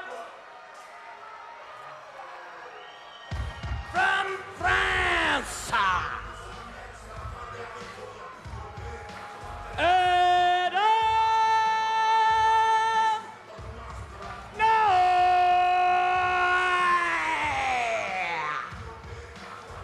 Adam Noy, we've seen him twice before on Karate Combat. Of course, he took out Ali Mohammed at KC45 at Dubai back in April time. And then, really, his biggest win of his career against Guito, Eric Perez at KC49 in Singapore just a couple of months ago. Looked very, very complete, taking unanimous decision wins in both those bouts.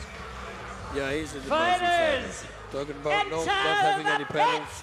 Well, just watch this guy.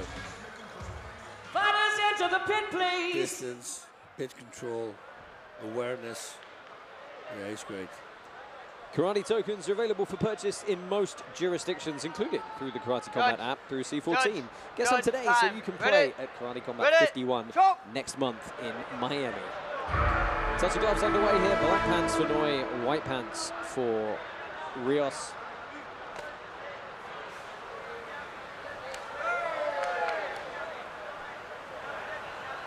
Slight reach advantage for Noy.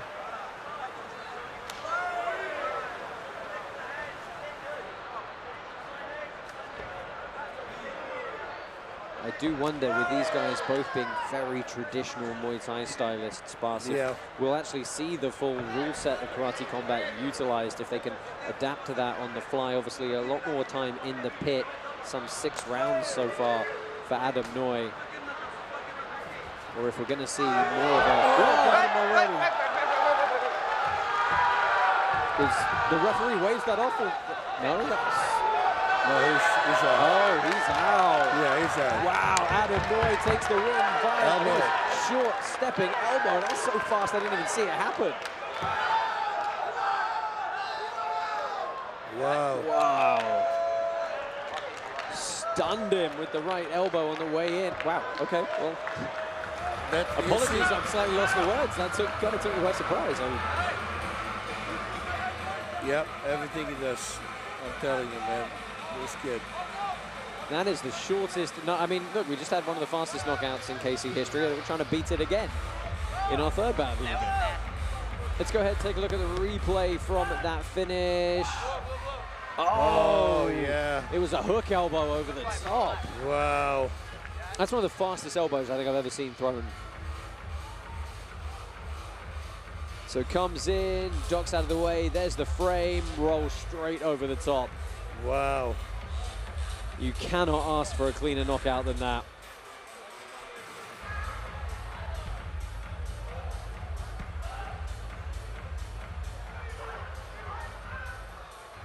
I feel bad to not have given him the kind of, oh my God, reaction that knockout deserves, because it was so fast I didn't really cleanly see it. Really, yeah, no, I didn't see it either. I didn't know it was not an elbow. Wow. Well, let's go ahead, get the official decision. Adam Noy making incredibly quick work of that bout. The winner from France by a TKO, Adam Noy in the red corner. Things are speeding up at the end here. Well, I'm sure he's going to have some things to say. Let's find out how Adam Noy's feeling. Pretty good, I imagine. Adam Noy, my man, another 1st round victory. Now we're going to get to the good stuff, but first, a word for the French fans. Un petit mot pour les Français, d'abord. Okay, I'm gonna speak French first. Merci tout le monde, les gars. Oh, les gars, je reviens de loin. On revient de loin. Très grosse préparation pour ce combat-là. Et vraiment content. Ça a payé, c'était la stratégie. Et voilà, le travail, ça paye. Hein. Hard work, indeed. Well, now we're going to get to the good stuff. You said it. This is only just another step for you to get to that belt. And you proved us once again you got what it takes. You still believe you're worthy of fighting for the belt. President, my president. Hello. I think he's busy. Now, what you can say now? Now, what you can say? Look, bro. I need the belt or not? The belt or not? Well, I guess we got the answer, ladies and gentlemen. Give it up for your winner, Adam Noy.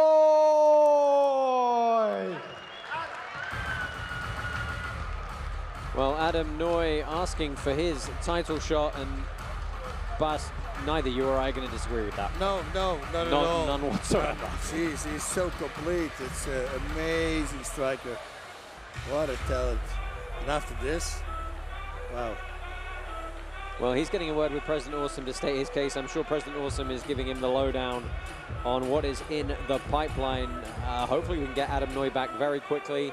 December in Miami might be a little bit quick, but it's not like he did a whole lot tonight. Yeah, he didn't break sweat, so might as well. Well, it's going to be tough for anybody in that division to deal with him. I mean, you knock off Goyito Perez in your last fight, and then, very light work of Juan David Rios tonight, really laying down the standard in that division moving forward. But we still have 3 more bouts coming your way. It's been a very quick start to our main card so far. Before we crack on, a quick word from our title sponsor, Hedera. Stay with us here at Karate Combat.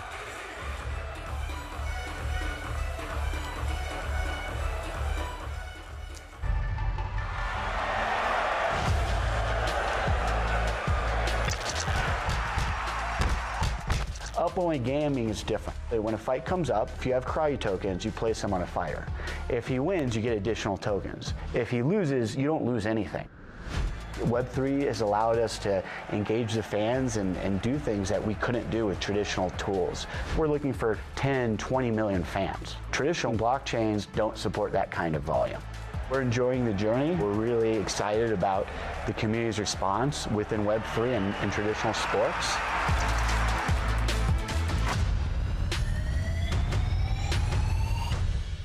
Okay, boss, that's a little bit too much. Yeah. So on to our next fight of the evening. It's another fantastic clash of styles at a catch weight of 63 kilos. Pinpetch makes his karate combat debut against Reza Razavi of Iran, who did miss weight. Unfortunately, this one, I know there's been a lot of stomach bugs going around, messing up some weight cuts, as has the travel. Bas Reza Razavi, representing WS Muay Thai Gym. Pretty good mixed Muay Thai and MMA record. What can you tell him about him? He said that he had an excellent training camp. His game plan is to fight with management and explosive attacks. He loves his overhand, believes his opponent is very good, very strong kicks, and he likes to go for an overhand right knockout.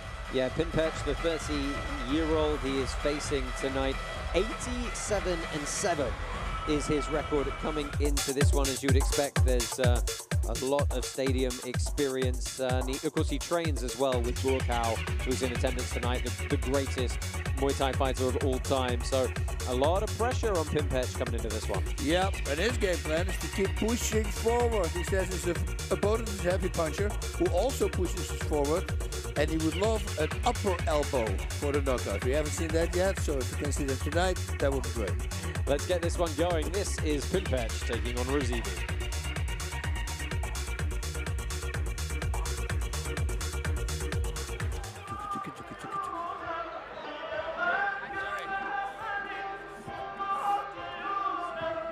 In the blue corner, from Iran,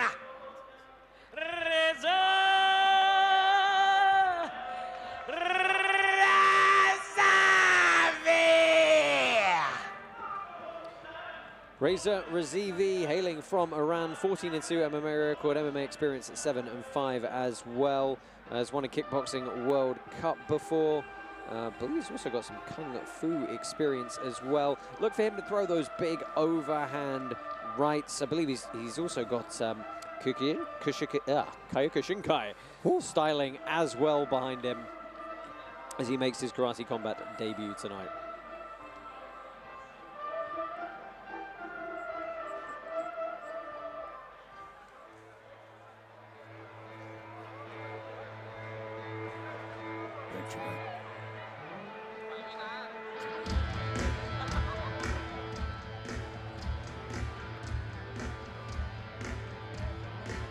In the red corner,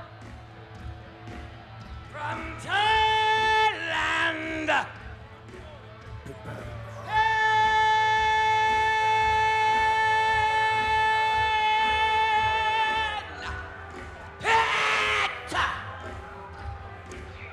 .90 fights of experience coming into this one for the 30-year-old. You know, it was interesting, he didn't really want to joke about anything. He was very focused, and he said the only thing he cares about is intensive training for this fight. You know, and we said, what do you care about? And he basically said, I care about doing my best for the art of Muay Thai. So this is one of those examples where these guys really feel like they're fighting to represent the entirety of their style in a more of a mixed striking rule set. fighters into the pit, please. Blue, blue. Well, don't forget, karate tokens are available in most jurisdictions. You can get them on the app through our partner C14. Go ahead, grab some, and you can join us at KC51 in Miami next month.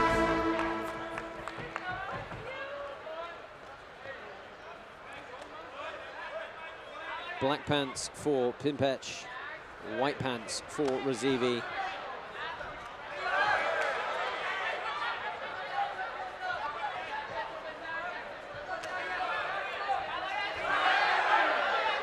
quick start for Pinpetch, working off that power right side. Ooh, nice.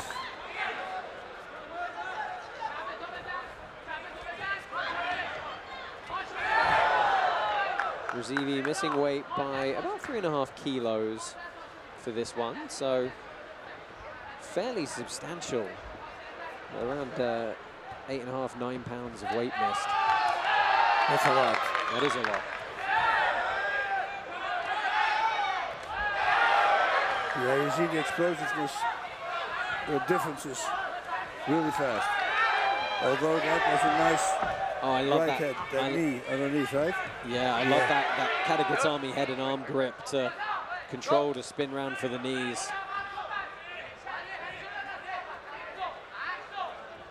Such a nice control.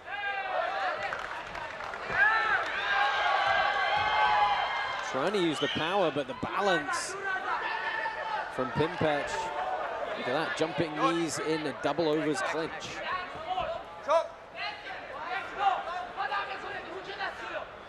Yeah, it just obviously seems like Pinpetch has a bit more zip in him, a bit more speed, a bit more dynamism. That's a good combination from Razavi though.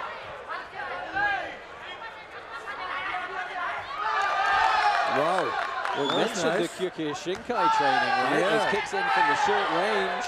Eats a shot there, though. Razavi knows how to kick. Wow. Wow, double right hook. That's nice. Okay, that was deceptive in the beginning then. Yeah, like he was slower, right? He's way faster. Yeah, what he actually said to us was that a lot of the fighters out here in Thailand get confused by the Kyokushinkai style because the range is so abnormal for those strikes. Super close.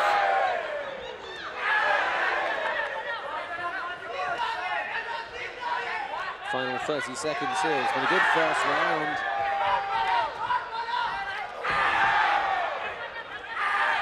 Big single shots from Pinpetch here. Razavi's had a few moments of his own, though.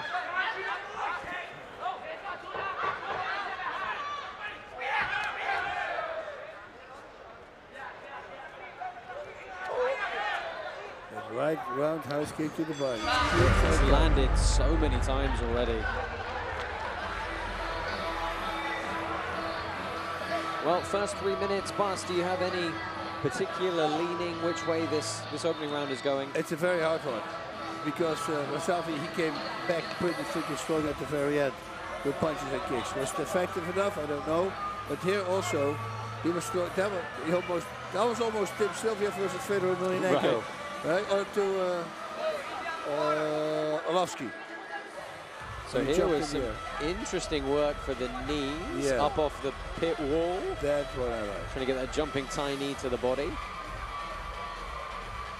Yeah, but the Kyokushin guy, he has some damage, seen some damage before. He's not easily intimidated. These guys, especially if they fought tournaments, dude, they fight so many times in one day, it's crazy. Yeah, going to be used to taking all that concussive force to the body, that knee as well. Judges unanimously going the way of Pinpetch for that opening round. I think narrower margin than you might think. Yeah. Probably a fair decision. Good shot up the middle early there, trying to start the round off on the right foot.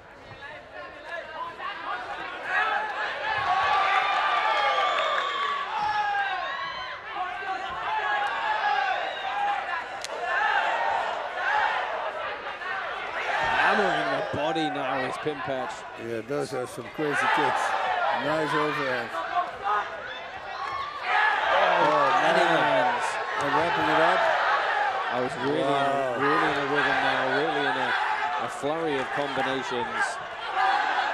Going to the body, up top, left hands. So good. What a combination from Pinpetch. So much aggression here at the start of the second.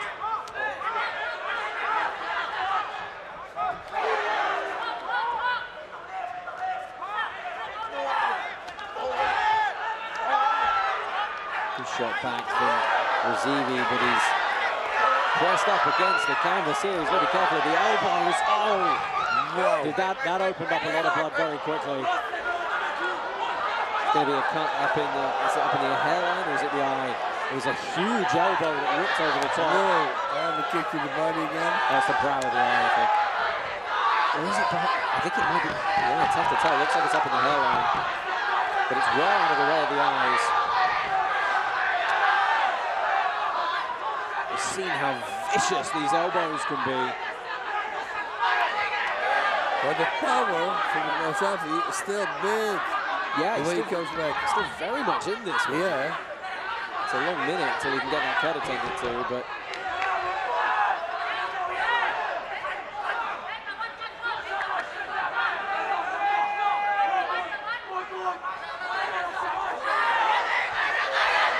wow, right over the top. He's throwing with so much power. And speed. Digging to the body, jumping knee against the pit wall. The downed opponent there.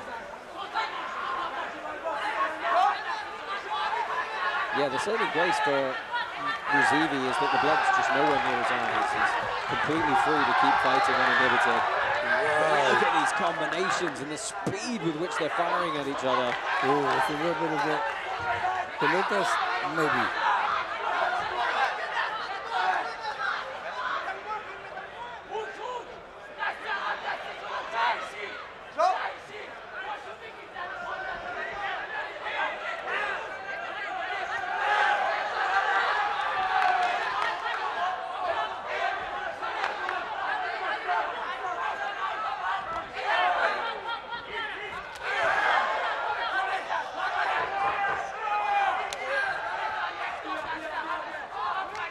Final 10 seconds here in the second round. Nice.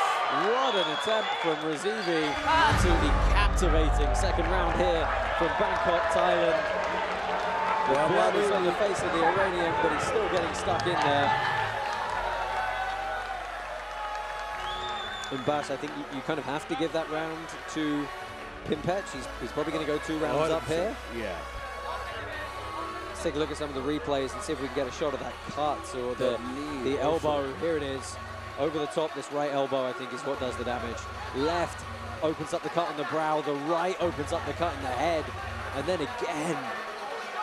Wow. The amount of power it generates, right? Oh, my goodness. Scary. Opened up cuts, separate cuts on both sides of the head. I quite frankly don't know how Razavi is still conscious after those. I mean, they look like they had force through them, not just those cutting mechanics. It's a lot of power. It's all upper body's thrown in it. That was a nice little attempt, if that hits the back of the head. I don't even have a name for it. Handstand, Shiro. Make something up. Handstand to Shiro. Well, 10-9s across the board. It's unanimous again, 2 rounds to nothing. So 2018 so far for Pinpetch. Razavi still in it though. Cuts have been closed up for now.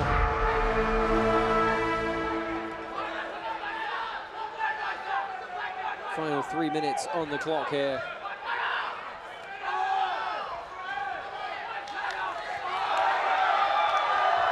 Oh, he's power. This is what you like, right? A guy who has he understands he's behind and he's willing to go on his shield to try and get the victory. Wow. Both guys throwing down here, huge power from every direction. It's just crazy, yes.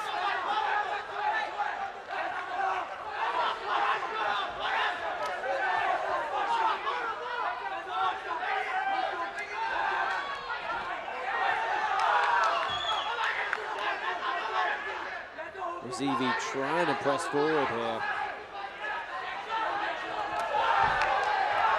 Backs Pinpetch up. Surprised he let him get back up off the wall so easily. So something's right. Well, I think he's saying it didn't look like an open finger, which is, it gets a little bit dicey.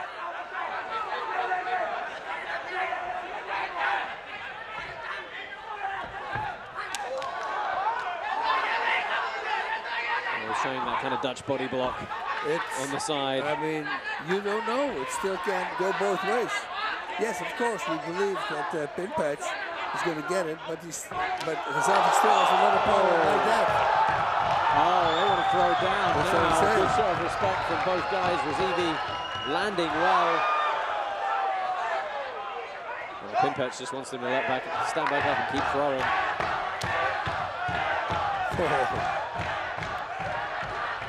Great defensive head movement.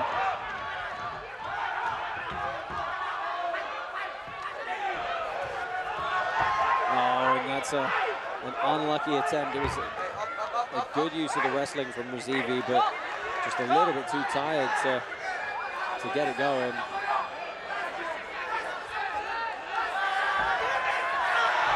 Whoa. 45 seconds. How tough is Reza Razavi? Again, he eats an elbow, he smiles back.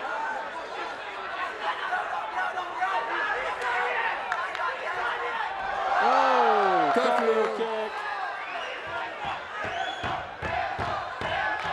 Even if Razavi loses this, can we give him a bonus? Can we give him a bonus even if he loses this? Yeah, no, imagine winning a fight like that. Wow. It's going to be hard.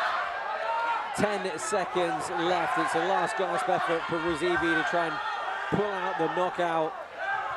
Well, Pinpetch is going to take the decision. Nice little stabbing elbow. Wow. What a fight between Pinpetch and Reza Razavi. Wow.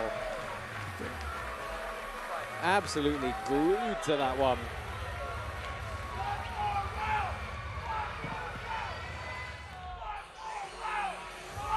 Well, the crowd want one more round, but I don't think they're going to get it. No. Let's take a look back, and that was the opening. A big... Well, we're going to see the big left high kick from Razavi. Yeah, teep to the face. Oof. Slid off. Slipped off. Yeah, just well rolled with by Razavi. This was the left kick, and oh, it was toes. It was just toes. A few extra inches forward, we've been a whole different story. Blow.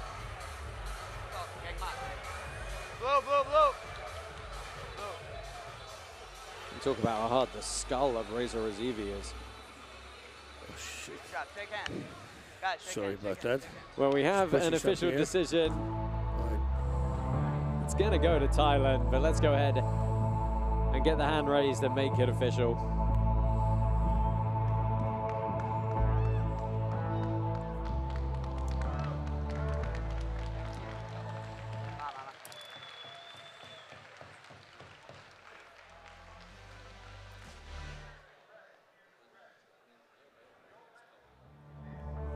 The winner, by a unanimous decision, in the red corner from Thailand, Pinpetch!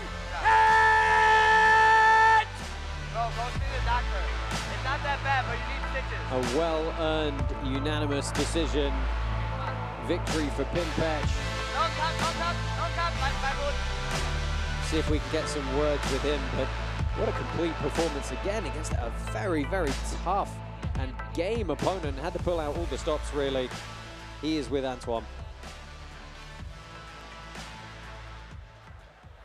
And here goes another win for Muay Thai. Pinpetch, what an incredible performance. How are you feeling right now, man? ยินดีด้วยครับ นี่คือชัยชนะสำหรับมวยไทยอีกไฟล์หนึ่ง ตอนนี้รู้สึกยังไงบ้างครับ ก็ก่อนชกตื่นเต้นมากครับ ตอนนี้ก็หายตื่นเต้นแล้วครับ ชนะดีใจครับ ครับ I was very nervous before the fight, very relieved now that I won the fight.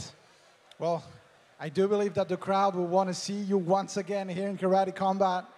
Are you interested into coming back at this incredible event, Karate Combat? แน่นอนครับ ชกแบบนี้ คนทั้งโลกน่ะอยากเห็นอีกครั้งหนึ่ง ตัวเราล่ะ อยากกลับมา Karate Combat อีกครั้งไหม อยากกลับมาครับ ถ้ามีโอกาสพร้อมเสมอครับ ครับ If I get the chance, I surely will. Well, ladies and gentlemen, give it up for your winner, Pinpetch Bonchome!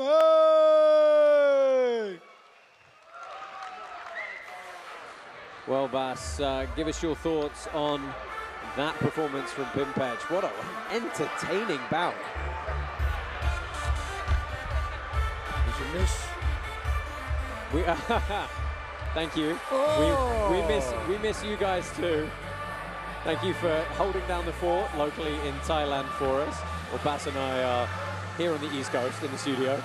I'm going to tell Brish that she misses you. Right.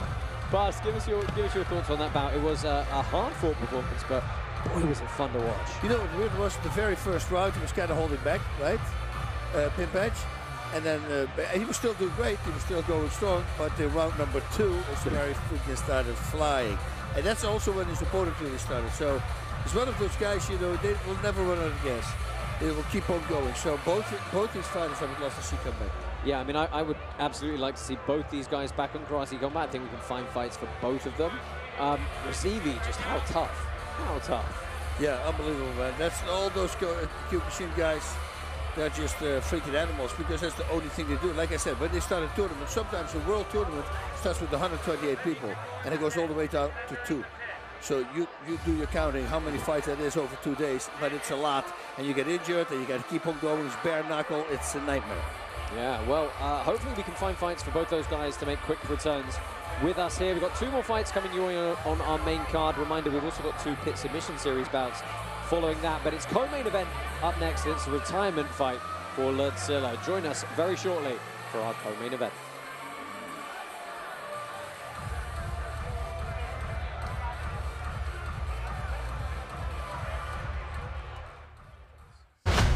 In your co-main event, you have Lerdsila, 191 wins and 33 losses.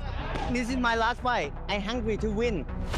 He'll be taking on Turach Novruzov, who's 18-5 and a K1 World Cup winner. Я хочу завершить этот бой во втором раунде. This is one of the many examples on the card of karate taking on Muay Thai, and no better place to host it than Thailand. Я покажу, на что я способен. I see you there.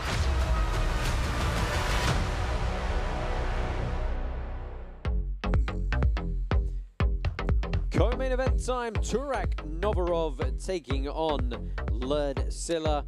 Bas, we'll start with Turach Novruzov. He's bringing an 18-5 record. He's got over 200 amateur bouts as well. Originally a karateka early on, but then he switched to K1 and has never really looked back since then. He's just a great fighter. The training camp was freaking awesome, he said. His opponent is good, legendary, but I am good as well. He loves speed punching and doesn't matter what kind of knockout because anything he throws will be okay for a knockout.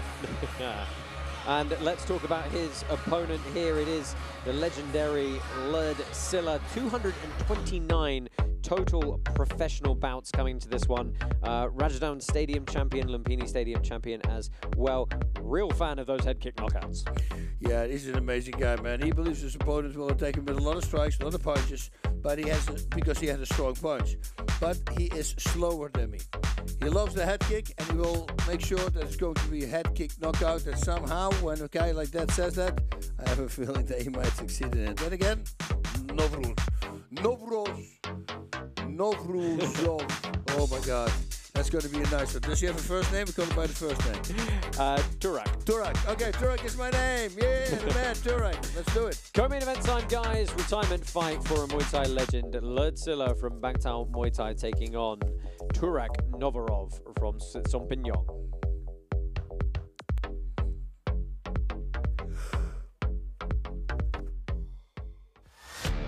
This is a monumental moment for Karate Combat. We have Lerdsila trusting us to host his final fight.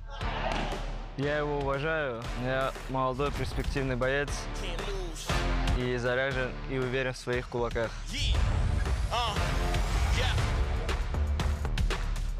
Lerdzila's gained internet fame based on his unique fighting style. I fight Muay Thai and kickboxing all my life. Before I retire, I want to try something else. For the last fight, I'm training hard. My cardio, my body, my power, 100%. I'm hungry to win. I can't lose. You can't do what I do. He'll be taking on Turach Novruzov, 18-5 K1 World Cup winner. Этот бой важен для меня, для моей карьеры, чтобы я продолжил. Предсказать не могу, конечно, но я покажу, на что я способен. И я заряжен показать красивый бой. 191 wins and 33 losses, a 3-time Rajaman Stadium champion. Его имя мне ничего не значит. Мне не страшно. Because my last fight, I need to win. That's why I'm 100%. Не дам ему уйти с победой.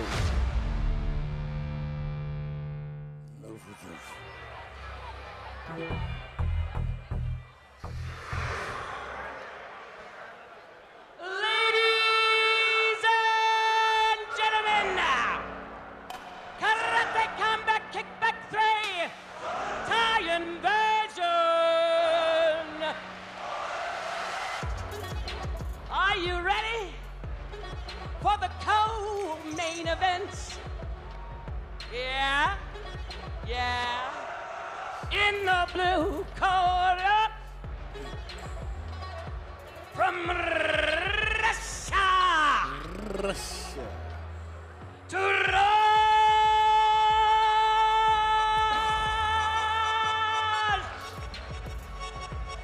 Novruzov.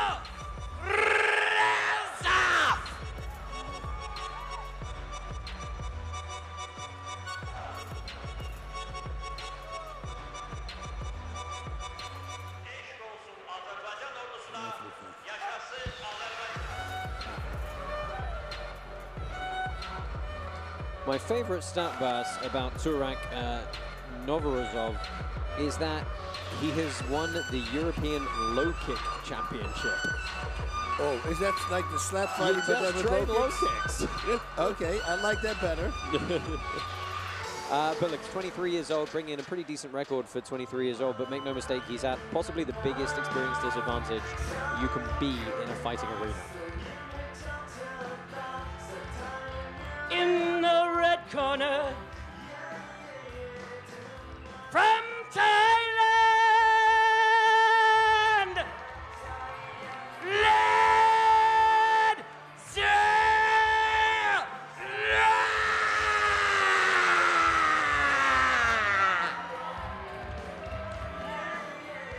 So we welcome to the pit for his retirement swan song, Lerdsila. It has been a little bit of time since he last competed, but we've coaxed him back for your entertainment tonight. Really just one of the most watched Thai fighters in terms of his highlight videos and whatnot on YouTube. Incredibly entertaining. But at 43 years old, he's stepping up one last time to put a young buck in his place. Don't forget, you can sign up now at DeLoreanLabs.com to mint your free DeLorean time capsule. It's your chance to win a new DeLorean EV and other iconic prizes, including VIP pitside seats. Keep an eye out for our next exclusive drop happening later this month. Hashtag DeLorean.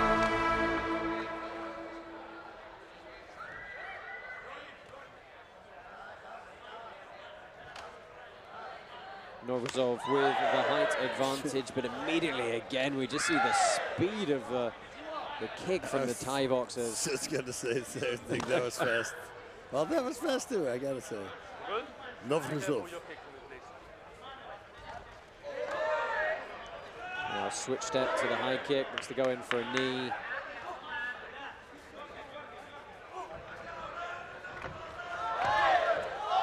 Ooh, the high kick came close already.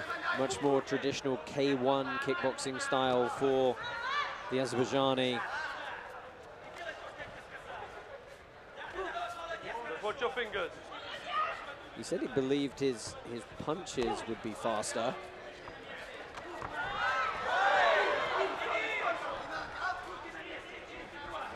Right.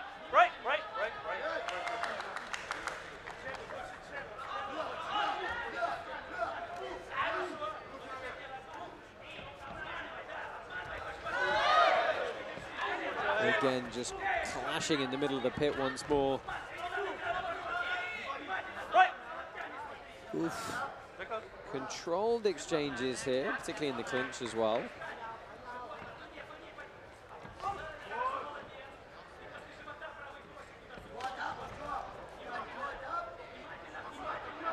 Gosh, that's a lot of speed to still carry at 43 years old. Yeah, it's he didn't slow down. Normally, off man strength, right? Strength stays. But speed, we slow down. Not him.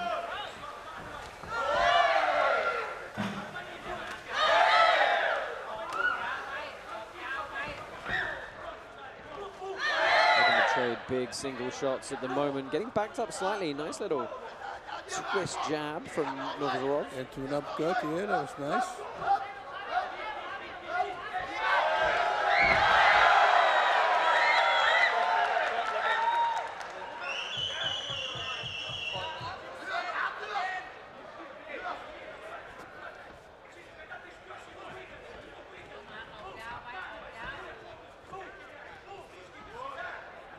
Oh, just moves out of the way.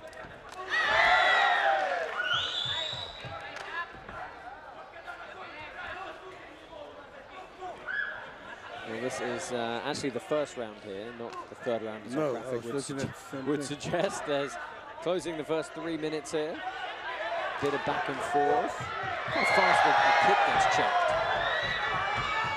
Just the awareness and the timing. And that does it for the opening period here. A lot of respect. So a little bit too friendly, perhaps, Bas? Yeah, still maybe, but you know, like if we look at the fight before this one, the second round's where it started. Right. That's typical Thai style to do. They're always the first round's the feel-out round. Yep. And then if then it picks up. Go. Yeah, and a lot of time in the way Thai boxing is scored, it's who finishes the round strongest, Yeah, right? yeah. Or finishes the fight strongest. There's the backing that he wanted to land. Looking for the headlock throw there.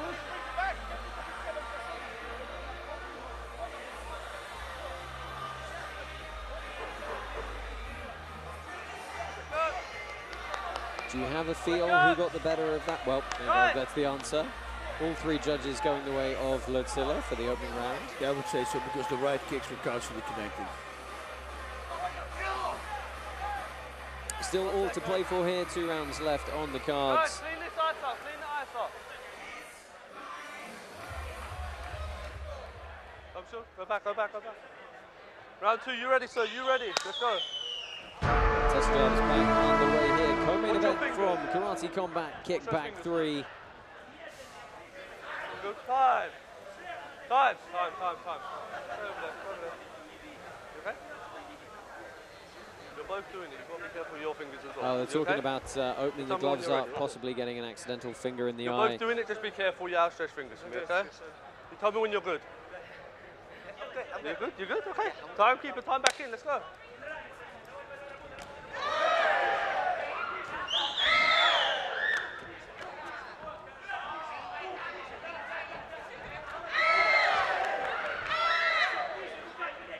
Novruzov told us he was ambidextrous, so he fights from both stances, and that was a good straight shot using that reach advantage straight down the middle.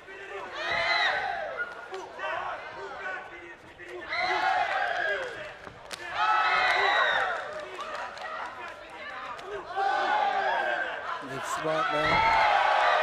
Doing the crosses with the roundhouse kicks, very nice.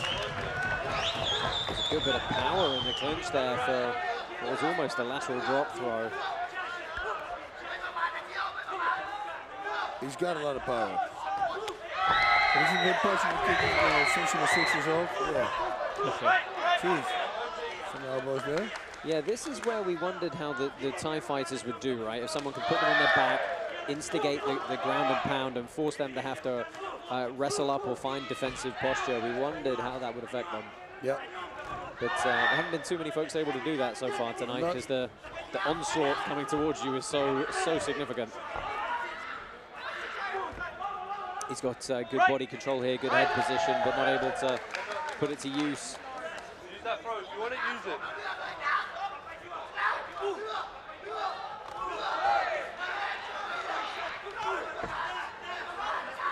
Yeah, Lerdsila might be coming forward, but every time he's going to walk into a kick.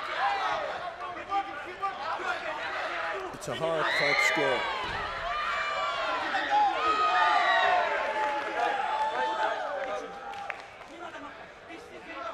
Keeping a cheeky little guillotine in there.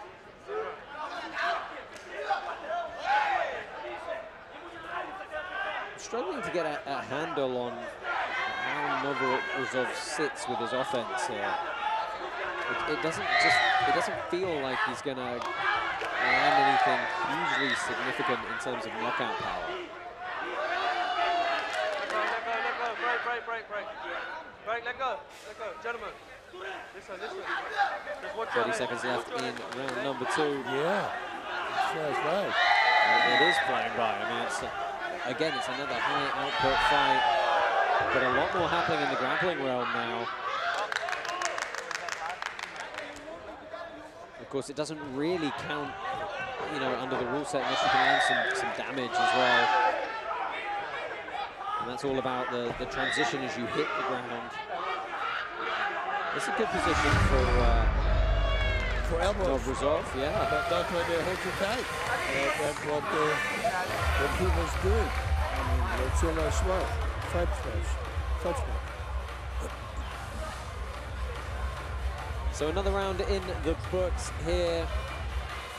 Lerdsila looking pretty fresh, pretty energized to be there in the pit. It's got to be a strange feeling for him, Bas. You know, you're going into, you've been fighting for that long, and you're going into what you know, regardless, is the final 3 minutes of your entire career. Yeah, that's got to be very weird. How are you going to do it? He's going to have to finish strong now.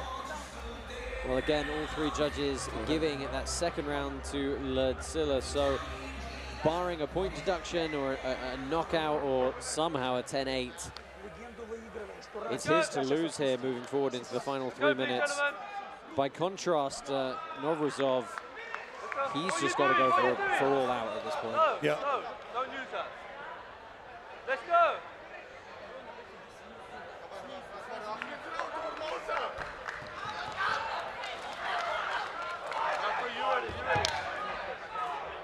Final touch of gloves, 3 minutes on the clock. Pouring early shot. We see those teep kicks, they're such good at keeping defensive range, aren't they? Yeah, and they throw it at the worst moment every time when you step in, pull it together on your body. Hit it when you're breathing in. Oh, so annoying.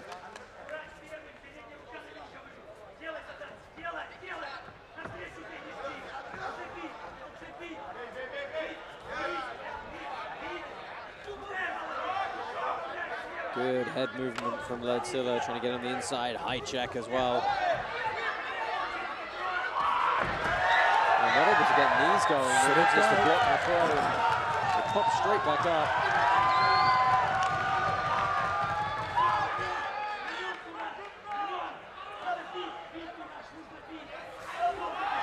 That's nice, little feint.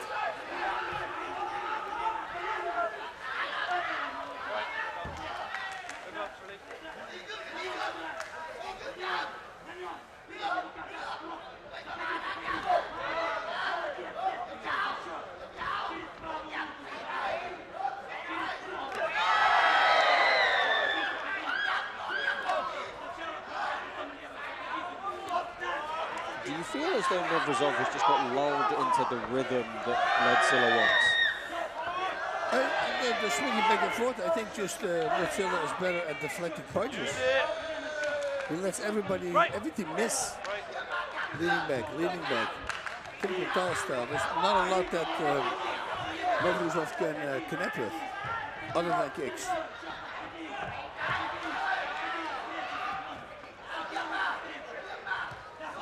Approaching the final minute here. Lerdsila comes through, and that's a cheeky little kick to the midsection. Yeah, but you see, slide the punch away. It's so simple, the ease he's doing it with.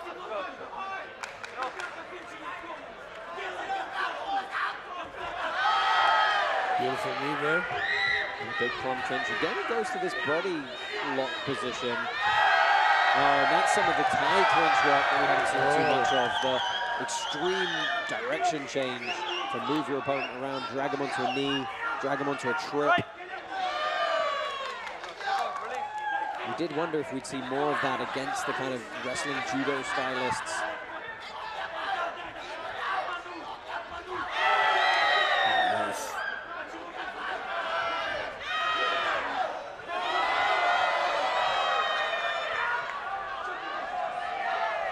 He's so aware of where he is all the time. You know, Lerdsila. It's kind of something we said with the Diev, right? It's like you can't. There's nothing you can't throw at him that he hasn't understood the timing of implicitly. Yeah, just outside their boots. Could be a fork? I don't think so, right? No, I don't think so. Two rounds up for him, last round too. But you got to warn him, so. As long as they don't do backflips. Right. Never going to let them live that one down. Some replays here from that third and final round. This was the change of direction. Didn't capitalize particularly off the takedown, or tried to kick on the way up.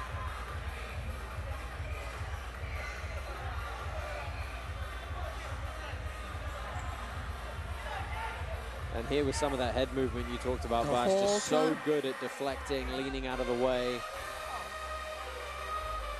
The body, that was nice. Good timing too. Wait till he was turned. Look at that again.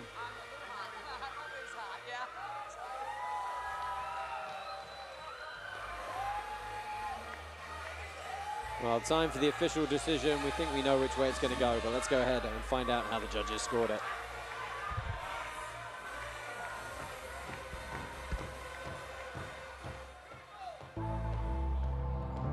The winner, by a unanimous decision, in the red corner from Thailand, Lerdsila!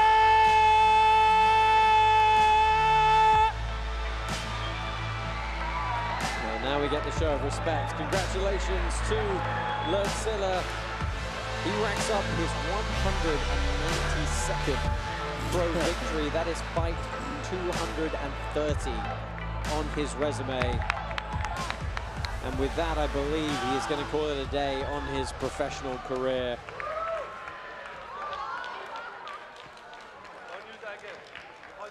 As he shares a moment with President Awesome. Let's go ahead and get some words with the man himself. We'll get a few words. An incredible career, an incredible champion, a legend of Muay Thai. Congratulations แน่นอนครับเป็นตำนานของมวยไทยไปแล้วก็ว่าได้ครับและกับชัยชนะในวันนี้ครับพี่Lerdsilaครับรู้สึกไงบ้างครับก่อนอื่นต้องขอขอบคุณทาง Karate Combat ครับแล้วก็ my team บางชาวมวยไทย MMA ขอบคุณนะครับรู้สึกตื่นเต้นครับอันดับแรกตื่นเต้นแล้วก็ดีใจมากครับFirst of all, I want to thank President Awesome, Karate Combat, an amazing team. Well, you've said it before. This might be your last fight. I grew up with you. We trained together. Is this true? Are you retiring? แน่นอนเราโตมาด้วยกันซ้อมมาด้วยกันวันนี้คือไฟท์สุดท้ายจริงๆหรอ I don't know. How you think, boss? How you think? Okay, look, listen. How you think, boss? You go? Yes, I'm go. One more time. Are you telling me you're going one more time? Boss. I am so happy because I was so sad that this guy's going to retire, this legend's going to retire. Now I think he has more motivation than ever in this new game, and I'm glad that he loves it. I want him back right away. We made this a little bit dramatic. He told us right before the fight he was going to retire, so you got to confirm this. Are you going to go one more time with Karate Combat? Yes, because I have my good team and my good boss. Yeah. Ladies and gentlemen, give it up for the legend, Lerdsila!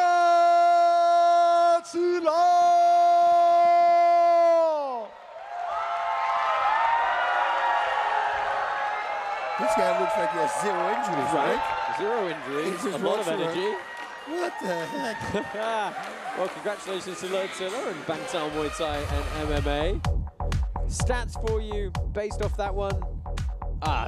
I don't think they're right. It feels like they threw a lot more than 33 attempted strikes. Okay, they changed. Oh, yeah, there we go. Good. Here we go.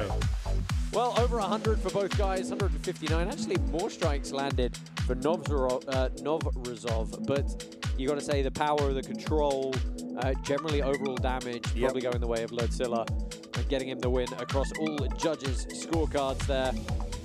Final thoughts on that bout, Vas? I thought it was great.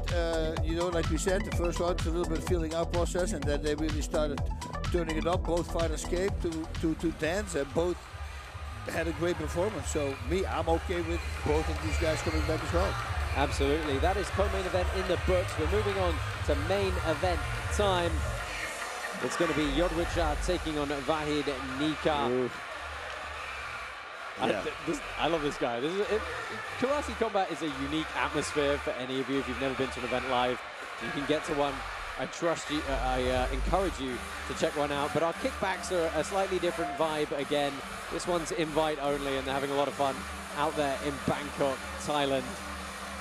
Let's go ahead and take a look at what is coming up in our main event here. This is your last professional bout of our Karate Combat card.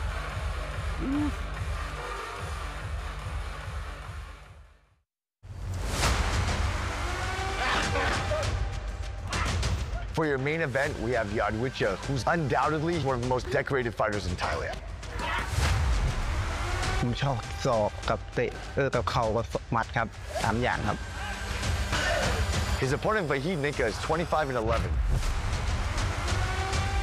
و دوست دارم مثلا همه تماشاگرها مثلا وقتی حملمون میان خوشحال شن. วันชกก็อยากให้ดูในการชกเพราะว่ามันบางครั้งมันต้องดูในสถานการณ์การชกครับผมเพราะว่าเราต้องแก้เกมบนเวทีครับผม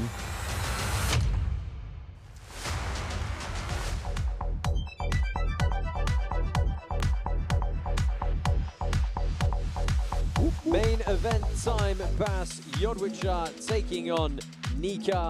Let's start with Vahid Nikkah, the Iranian, bringing a 25-11 record in, full of heart, full of grit. He's faced a lot of tough fighters before. Big step up tonight, though. Big giant step, and he knows it because he says so. He says, my opponent is a legend. I'm very proud of myself for being here and having this opportunity. The opponent will come forward, but I will be ready, and I will push forward as well, and I look for an elbow knockout. Okay, big words. Yeah, big words, taking on a big opponent in Yodwicha. 264 professional fights for Yodwicha, Lumpini Stadium champion as well. One of the most, if not the most decorated active competitor in Thailand today. Give us your thoughts on that half of the main event. Yeah, he's just an amazing fighter. He doesn't want to talk about his game plan. He says it's a complete secret. He believes his opponents will come with using a lot of hands. He watched all his fights. Loves knees. For a knockout, well, anything will be good because everything is hard, he said. Yeah, I mean, still competing very frequently. He's had at least 5, if not 6 fights already this year. And going into one more tonight in our Karate Combat main event. As you can see at the bottom, 81% of our token holders on our Vote Live app think that Yodwicha is going to be victorious. Let's see if they're right. This is your main event for Karate Combat Kickback 3. Yodwicha taking on Nikkah.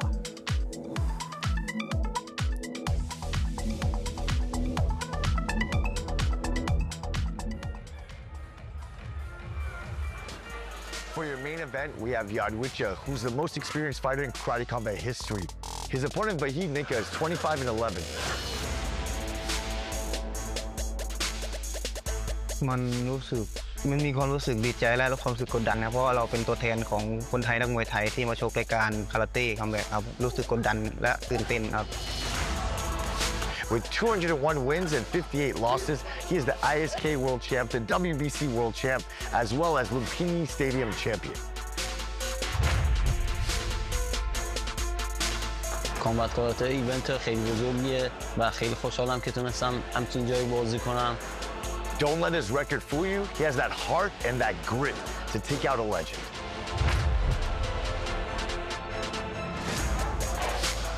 سبک بازیم به تایلندی میشه مومد، یعنی بیشتر از دست استفاده میکنم.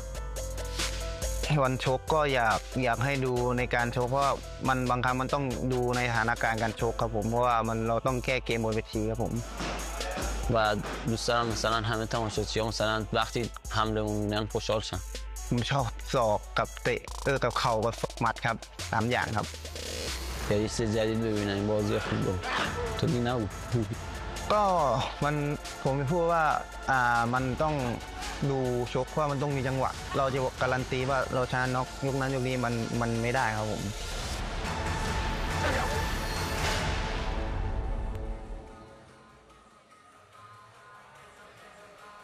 Okay, Bangkok, are you ready? Are you ready, Bangkok? You know what time it is? It's time for the main event!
Fighters, into the pit. So down into the pit they go. This is your main event, Karate Combat Kickback 3, powered by Hedera. Our title sponsor, the H-Bar Foundation, helps the brightest minds in Web3 take their ideas from on-brain to on-chain. Check out hbarfoundation.com to learn more. Your referee for this bout, Sam Amidi. Josh Palmer, Basrudin on the call for you here in the studio. Yodwicha, Vahid Nikkah. They are underway.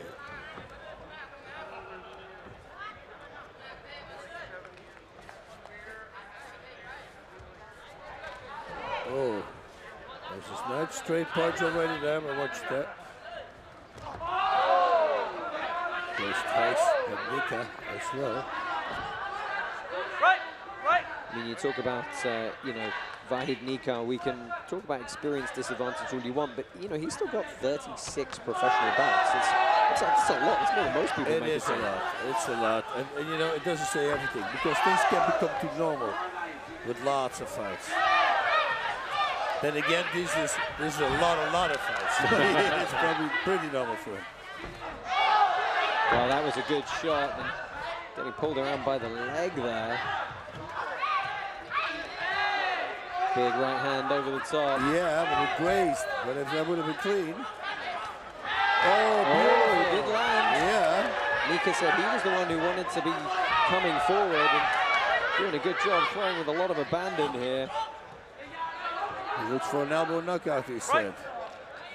Yeah, Yodwicha, he is actually coming off a loss last time out, in, just recently in October at Razavi Stadium.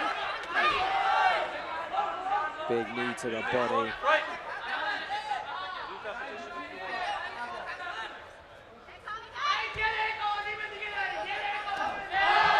Nice.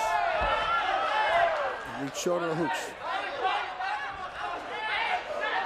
But that cross landed.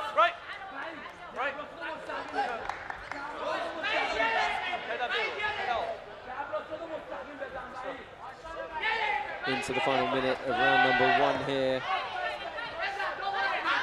Using some good defensive movement is Nikkah. Throwing very wildly though, isn't he? Yeah, that man was smart what Nikkah did. He throws it right away, moves it to the side. Look at that cross again. The right kick and the right cross. And it landed twice in a row now. Then again, since he doesn't have the back foot on the floor for the cross, he can't put his body weight into it. It's still going to hurt him, but can't put his body weight into it. Oh, it's Yodwicha coming forward now, backs him up, big power shots. Yeah, right hook and right cross, that was nice. I like it when he did that. Nikkah trying to go to the wrestling here.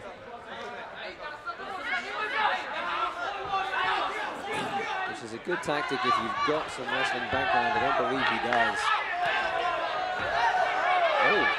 Yeah, Nikkah has to get again sloppy now. He's got to watch out. So you don't want to be sloppy against Yodwicha. Yeah, it's tough to tell if it's sloppy due to fatigue and adrenaline, or just that's the game plan is throwing massive haymakers. Yeah, but the haymakers in the beginning were sharper, you know, and now it starts to really look like a haymaker. So I assume it doesn't look that. No, it doesn't look that time. No.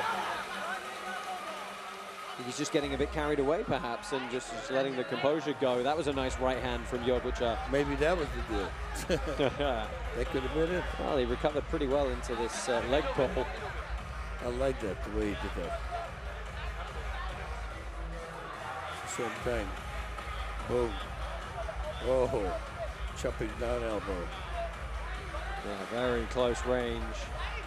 We've seen already tonight, we've had a couple of the most significant elbow strikes we've ever seen landed in the pit.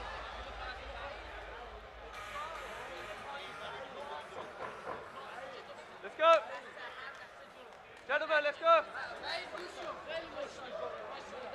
So seconds called out.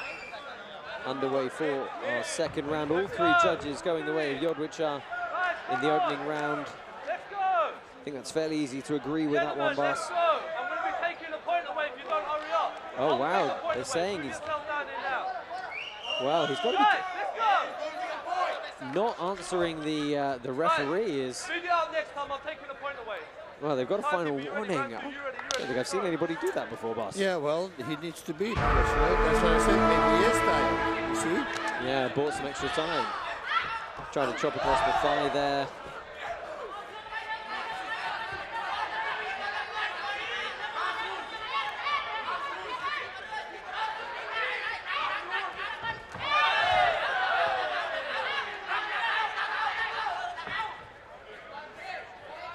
Forward pressure here from Yodwicha.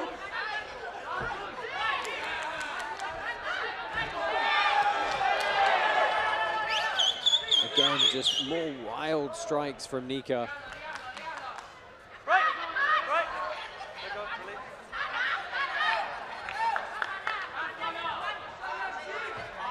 A prize pool of 13.8 million karate tokens available for this bout. Winning or correctly guessing token holders are going to take home 90% of that. 9% of it is going to go to the winning fighter as a bonus, and 1% to the losing competitor. I think that Yodwicha doesn't realize he can do some ground and pound. Oh, really? 2 times his opponent was on the ground, he doesn't hit him.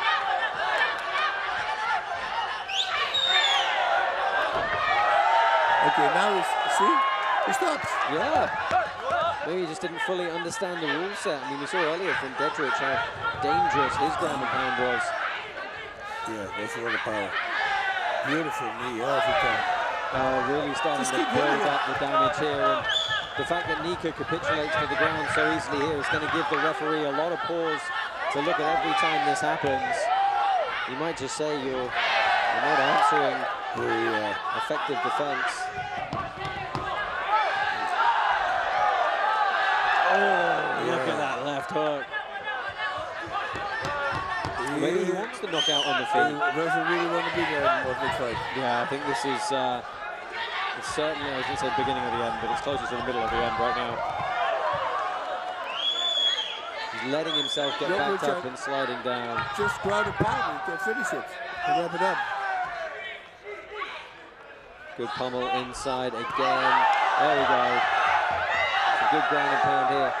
There we go. Let's see if he...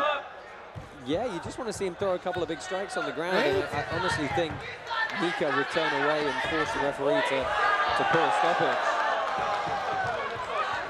But Yodwicha, I think, wants the standing KO, which Nikkah is doing his best to try and avoid. Yeah, this is going to be over here.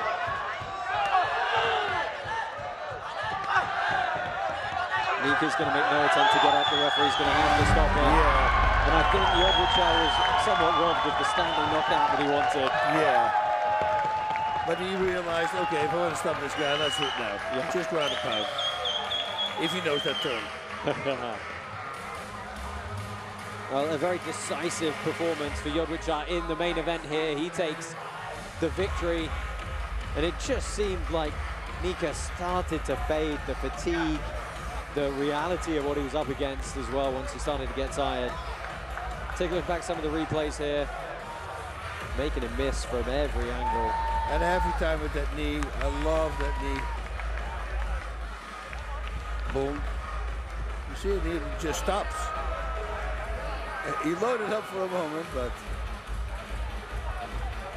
Again, just ducking your head down, winging the shot. Yeah. That left could have been the end if it landed a little bit cleaner. But this was really the story of the end of the round, at the end of the fight, was Nikkah just not able to stay on his feet.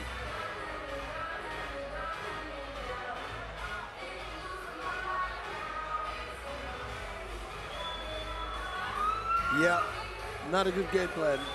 But it's also the first time. Fights these rules.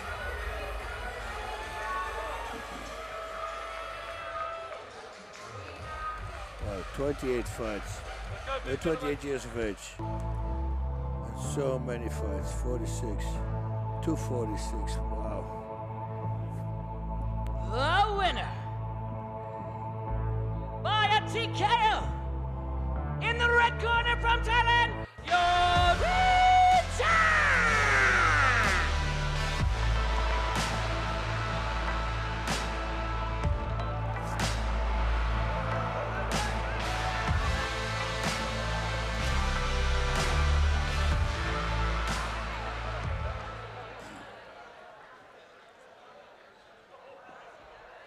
Yodwicha, congratulations. Tremendous finish. How are you feeling right now? ยินดีด้วยกับชัยชนะครับ ตอนนี้รู้สึกไงบ้างครับ ตอนแรกรู้สึกตื่นเต้นมากกดดันเพราะมันเป็นกติกาใหม่และเพิ่งเข้าในประเทศไทยรายการแรกกดดันตัวเองเป็น 100% เลยครับพอชนะน็อกได้ก็ปลดล็อกแล้วครับผมดีใจมากครับ I was very nervous about fighting a karate combat. Of course, new rules, never fought in these rules before. First time here in Thailand, but I'm very happy that I was able to get the finish. Now, we've overheard it. You guys had an agreement not to finish each other. Was that true? มันมีเสียงออกมาว่าเหมือนจะตกลงกันแล้วว่าไม่อยากซ้ำกันเรื่องจริงไหม จริงๆครับเพราะว่าเขาไม่อยากให้คู่ต่อสู้เจ็บเยอะครับผม It is true. We had an agreement. We didn't want him to get overhurt, but I had to finish him. Lastly, we will get to see you one more time here in Karate Combat. จะมีโอกาสที่จะเจอยอดวิชาใน Karate Combat อีกไหม ผมสำหรับผม 100% ขอแค่บอสเขาต้องการครับผมผมพร้อมมาครับผม I am 100% ready. Boss, if you need me, I'll be here. Well, and we definitely need you. Ladies and gentlemen, give it up for Yodwicha.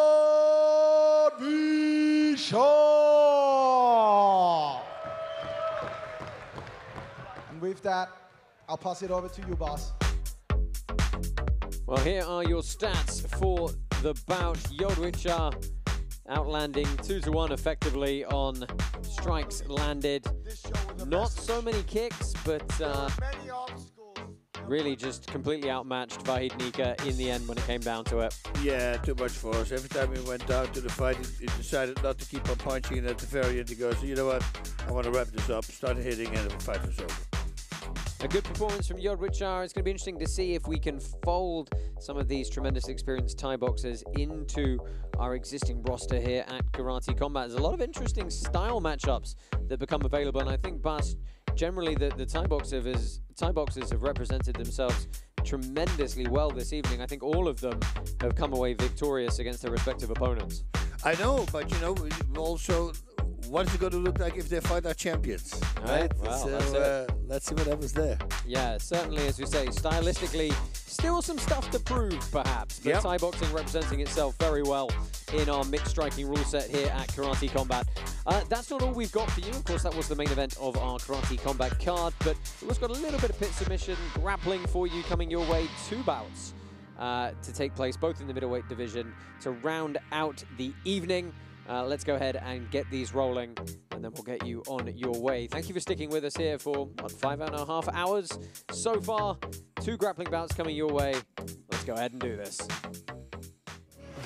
Rising to the top of the mountain, peaking on my journey, never lost, feeling founded. Steep as the pinnacle, but minuscule loudest. Do it for the inner peace, go to cloud.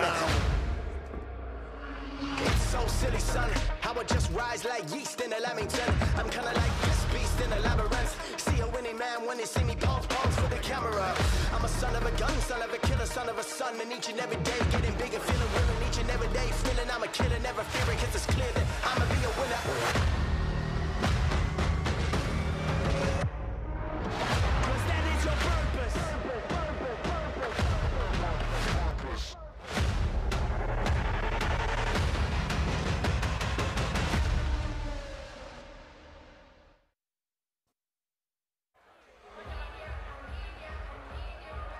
Well, welcome back to Karate Combat Kickback 3. We're going to close out with a couple of pit submission series bouts. We like to keep these going as the pit itself really has revolutionized the pro grappling scene.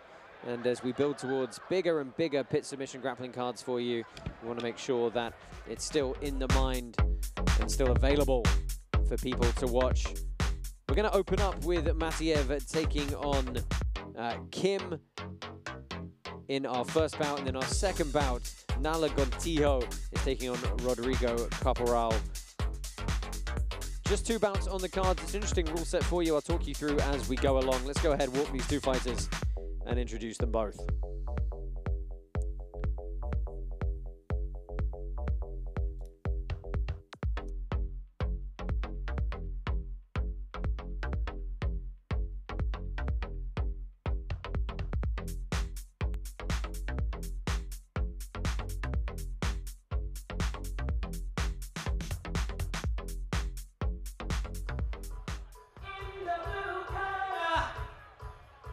From Korea, Jeerawat.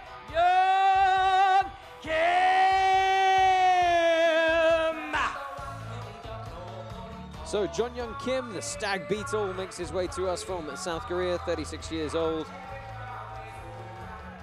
We don't actually know a whole lot about him, I'm sorry to say, other than he promises to attack without stopping. But there's a big grappling scene in South Korea.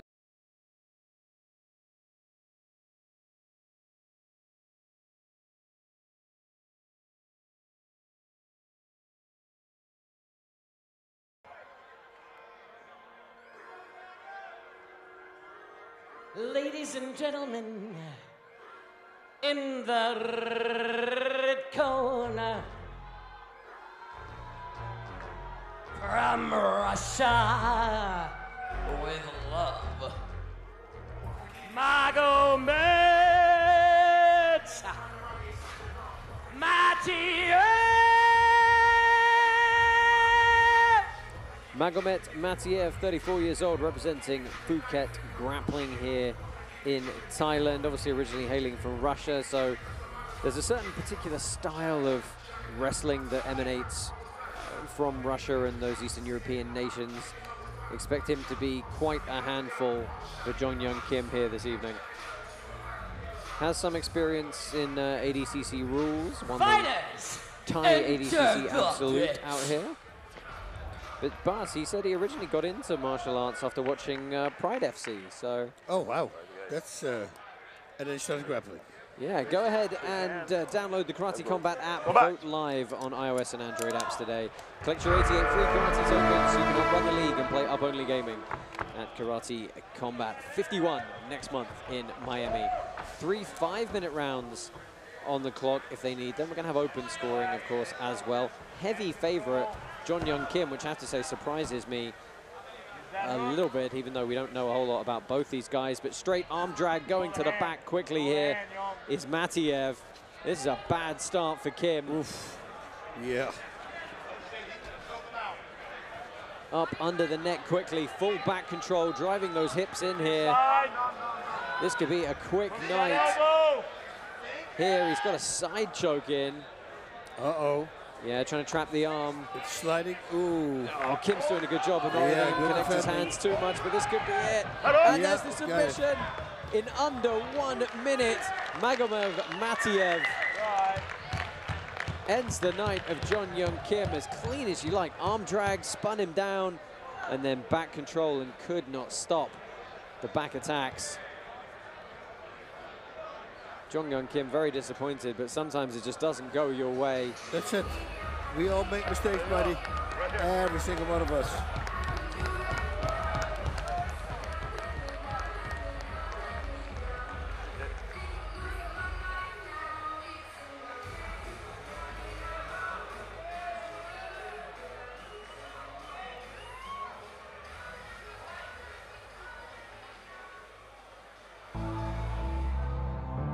That was quick.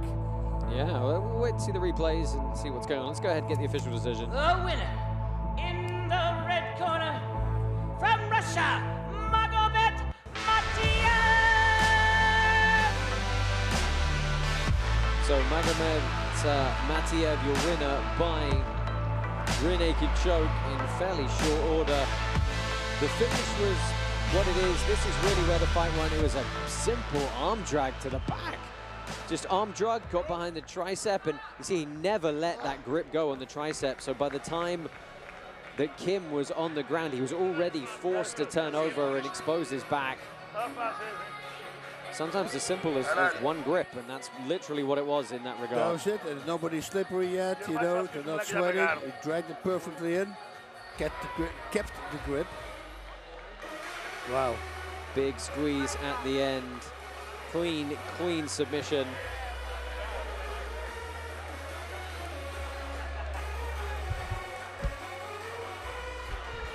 Well, moving swiftly on to the next bout. It's your last bout of the evening, bout number 20 as a whole for this fight card. Rodrigo Caporal taking on Nala Gontijo, 2 Brazilians living out here in this part of the world. Expect a much closer fight between these two, but you can see a heavy favorite is Caporal coming into this one. We'll meet them as they walk to the pit. Let's go ahead and get this last bout underway.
The considerable senior of his opponent tonight. He's on paper by far and away the more decorated of the competitors. He's won World Masters for IBJJF, 2-time Euro champion, won the Brasileiros and the Pans as well.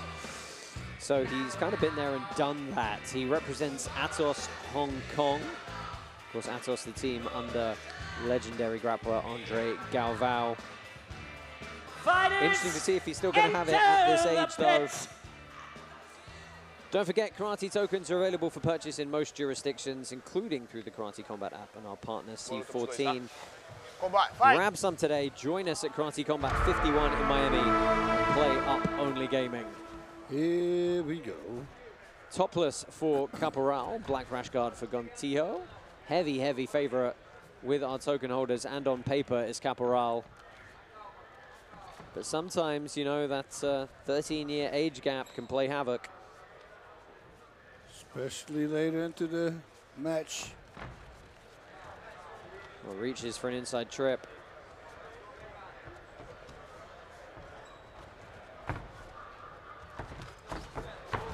Oh, turned around on what was an attempted power double. That kind of old man strength in the collar ties, boss. Yeah. But does he still have the speed? We were talking about it during Karate Combat. It's the second time that Gontijo has looked for that inside trip, outside trip now, and gets reversed. It's a good body lock here. Tries to spin him down to the ground again and get behind. It's a good start for Caporal. Weighing heavy, so he's trying to drag him forward. He's not under both arms, though, so that there could be a route out here for Gontijo if he could do something with that right elbow. There we go.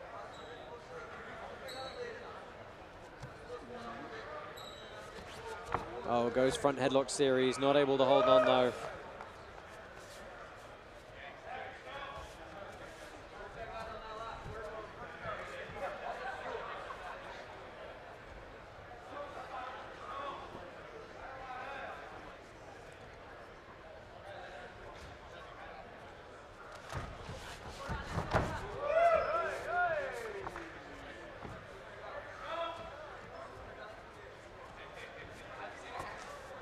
Tying up in the middle here. Good head position from Corporal. Neither guy with a big level change as of yet.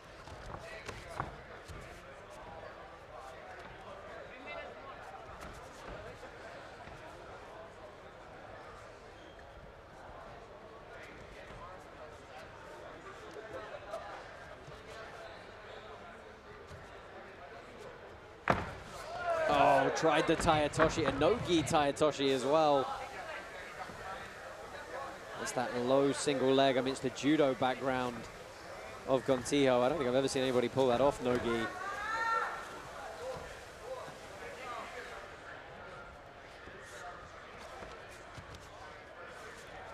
He wanted to be the first one, I guess. It's very hard to do a lot of turning throws in no-gi. You simply don't have the grips, but what you do have is the trips and the off-balances. And what if people get older so you can grab the skin? Ah. Instead of the gi.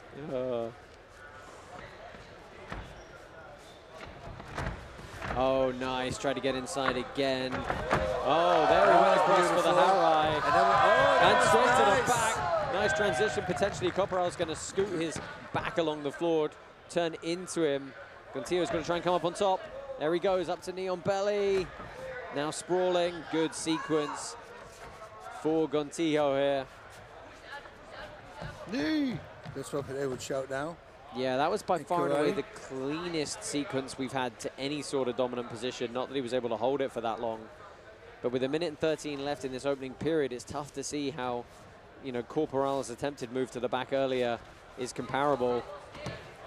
Oh, rolls through nicely. He's in on a leg here, potentially. Yeah, it's going to be a regular.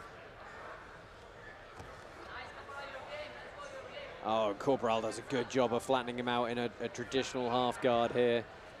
See, he's keeping that upper body connection very tight, that head and arm control, that left shoulder rolls over and just turns the head of Gontijo really dictates which way your lower body can turn. If your head's going left, your body has to go left as well. Trying to rock him up. Oh, good job again to get back to more neutral ground. He can free the head here. Yeah, Stos gets higher than him. This is definitely a pretty even one, but... Oh, tried it. Comeback Pit Series. That would be something. Certainly Two would have shots been, in a row. again, heavy head and arm control from the front here. Final 10 seconds. This first round is going to go the way of Rodrigo Corporal. Not by a hugely decisive margin, but I think he's probably going to take it. Had a bit better of the positions, despite almost having his back taken once himself.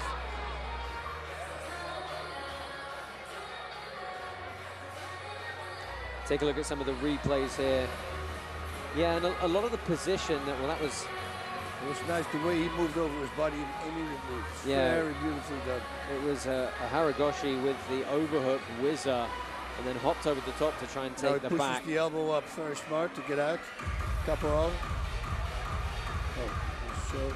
Yeah, and again, that was him trying the same move, and he was forced to roll through, and that's where you see that left leg. He gave up control of that left leg, and it allowed Corporal to flatten him out in this half guard. There he goes, makes the chest connection.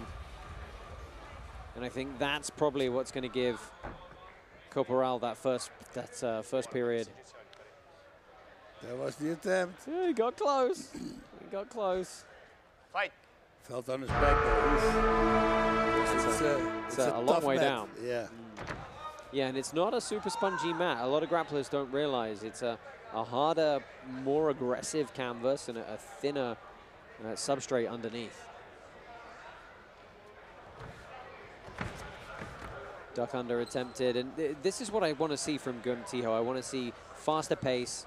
I want to see him try and use that 13-year A's advantage on the speed.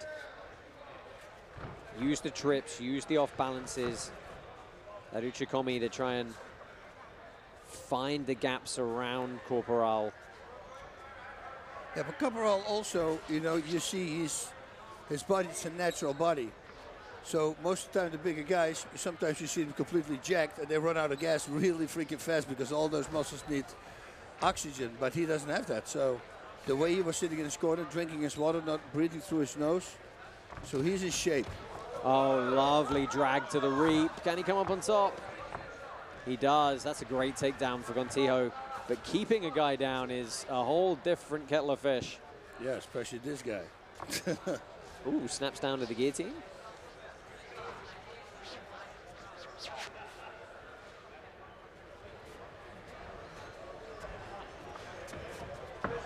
This is what he doesn't want to do. He doesn't want to let Corporal get over the top of him, pull him down into that front headlock position where he can snap him down, drag him down to the ground. Goes guillotine now, but it's very, very loose. He turns back in to prevent the back take, but he's given up a clean side control here.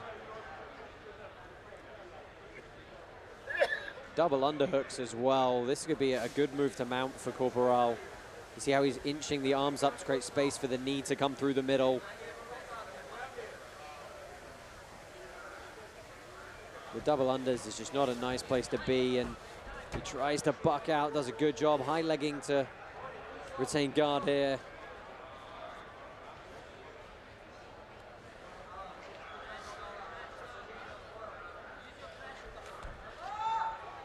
Well, he's got a... He was underhooking as though he was going to K-guard or cross-guard it over the top, but very hard to do.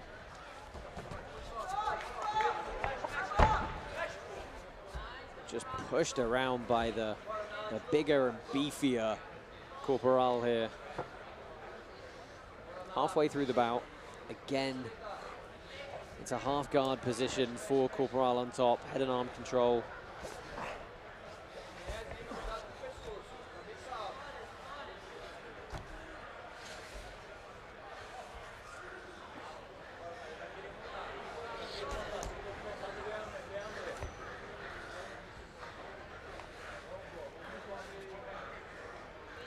Well, there's a good escape. There we go. Yeah, I was going to say he can kind He's of got go. to stretch his legs though, otherwise he can't get out. Don't have enough space. Yeah, exactly. Stretch those legs, use them like a big pendulum. Yep. Get them moving, get them swinging, use the momentum with that underhook to flip yourself out the back. And use your heels as a grabber.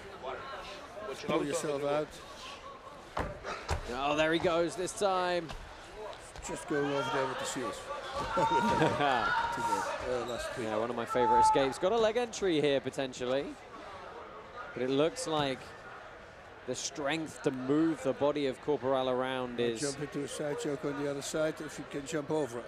You should look at him right now. Oh, that's what I like to do, so you catch the arm with your jaw. Yeah. Yeah, trying to set up that head and arm across the top. In full mount now, well, dismounts to knee on belly. That's an interesting decision. Probably going for an arm. Well, it's going to be hard with that arm on the bottom. Oh, trying to hang on. He's got a good grip.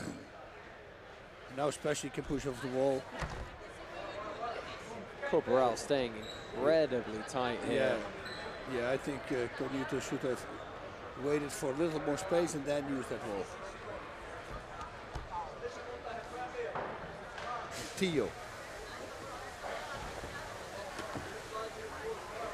So closing seconds of round number 2 here. It's a lot of heavy top pressure from Corporal. It's a much more decisive round for him in this one. Just really good control. Gontijo not able to find a way out once his guard retention failed.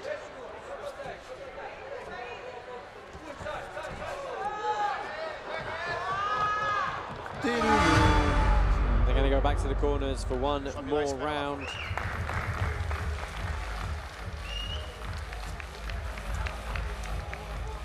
Oh, actually, I'm being told, sorry, it was made unaware it was a 2-round match, so I think realistically that is going to go the way of Corporal. Yeah, well, didn't see scores from that first round, but my instinct is that that particular Brazilian on your screen now is going to take the victory.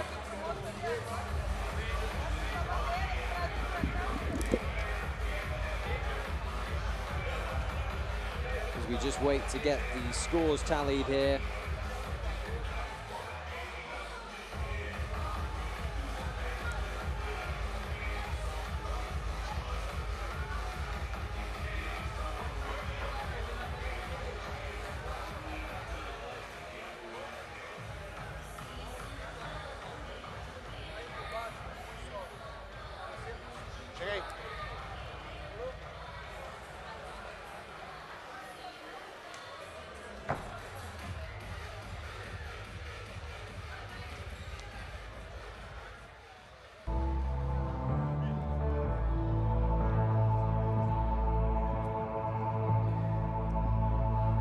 The winner, by a majority decision, from Brazil in the red corner, Rodrigo Caporal!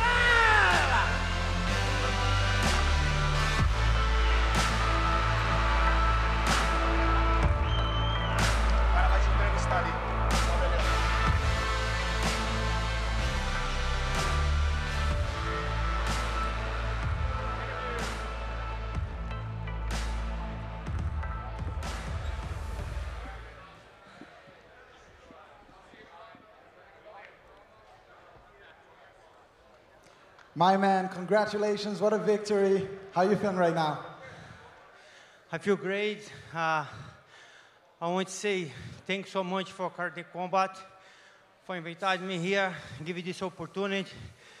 Thank you all the people who stay here to end the fight. Amazing. This is for our athletes here. This is the best because we fight for you guys. Like this. Thank you so much for everything. Thank you for being here, man. Look to see you again, once again, here in Karate Combat. Ladies and gentlemen, give it up for your winner. So Rodrigo Corporal takes and of the course, victory. A special thank to Bangkok, Thailand, for welcoming Karate Combat here.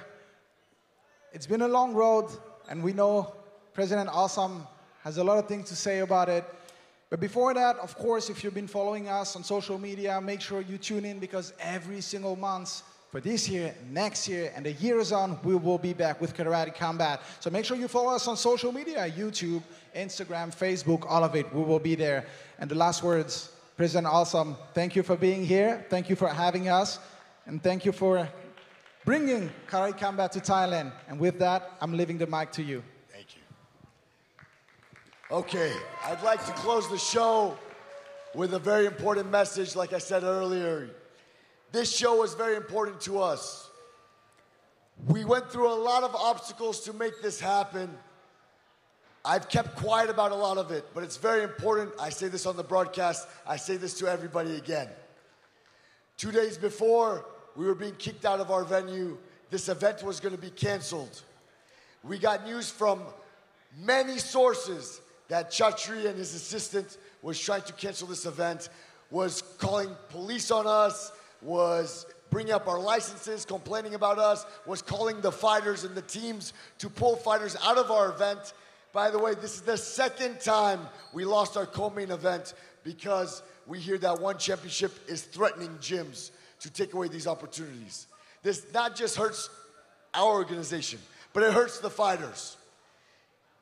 It's done. This monopoly is done. They've been controlling Thailand for so long, keeping the fighters down.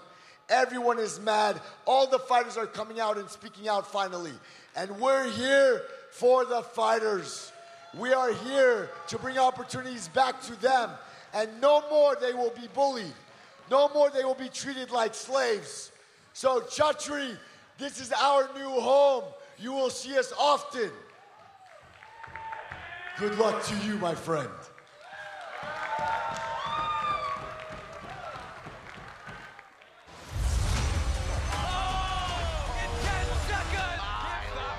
Another shot at the title. Don't miss Karate Combat live at Miami, Florida. It's going to be epic. Muay Thai World Champion Cosmo Alexandre makes his debut in the pit. Versus Igor de Castañeda. Ole. Feel the power. The bantamweight title is on the line. Arturo Vergara, phenomenal performances, and now you're going to be taking on Owen Chumby. I'm the former bantamweight world champion and soon to be the new. There can only be one, so may the best man win. Don't miss KC51 in downtown Miami. Woo! That is a banging fight card, I think, that's coming up in December. Cannot wait to go back to Miami, Bas, and that bantamweight champion. Man, I mean, both these guys impressed me so much. Vergara, the last time we saw him fight, I mean, it was the most insane fight I've ever seen, I think, in Karate Combat. The output that both these fighters had, we said after the first round, there's no way they can sustain this, but they just kept on going and kept on going. And Chalmia is one of those guys who also never runs out of gas, fights at high altitude, just fights 6 rounds, whatever. You know, this guy is amazing. So, yeah, that fight's going to be a bar burner. And President Awesome, some choice words for one championship moving forward. I think he's obviously a little unhappy with how the fighters themselves have been treated. And Karate Combat, you know, we don't make a big thing about the way our bonus structure and stuff works, but we really do very heavily compensate the fighters. It's a lot of what we do is to try and look after the fighters, make sure they have consistent opportunities to perform. Yeah, and it's all about the fighters. It's not about organizations. It's about keeping those guys busy so they can provide money for the families that they have. So, yes, I hope the hatchet's going to be buried and everything is going to be over and the fight's going to be just okay. But Bas, we've had a fantastic night here in, I say morning for us here in the East Coast, but night over there in Bangkok, Thailand. Give us your flavor of what stood out for you. A bunch. Of course, the very last fight, I think Yodwicha did a phenomenal job, you know. The fact that they said they were not going to finish each other, but then he thought, you know, I'm just going to get it over with and stop the fight because he didn't do any ground and pound, but then he did. Adam Noy again surprised, well, not surprised us again, but he was, you know, every time you see him against an opponent, you think in the back of your head, can he be against everybody like that? And, well, he just keeps on doing it. The guy's just a machine. Yeah, I think he's got to be next in line for the belt in that weight class. A lot of good performances from the Thais tonight. I think really one of the stories we have to touch on, Bas, is this is one of the first times we've seen extreme use of elbows.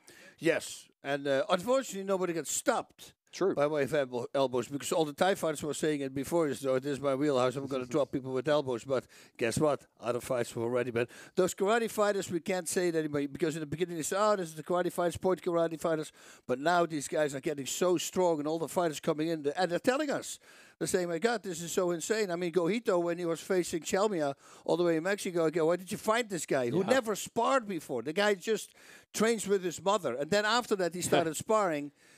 Actually, he just started sparring when he fought Gojito. Yeah. And the way he was moving around, like Sugar Ray almost, switching stances.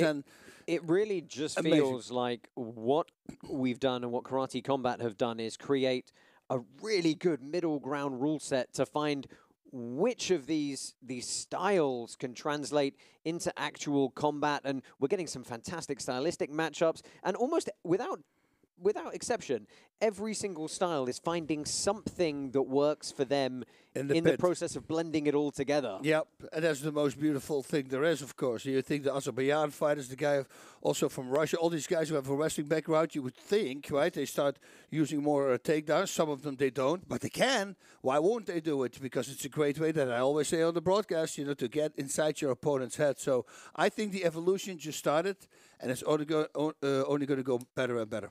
Absolutely. That about does it from us here for KC Kickback 3. Of course, next month we are back in Miami for Karate Combat 51 and that bantamweight title. But for now, from myself, Josh Palmer, and everybody else on the broadcast, Bas Rutten, Lenny Hart, Antoine, President Awesome, and those folks over there in Thailand, thank you for joining us, and we'll see you next month. Godspeed.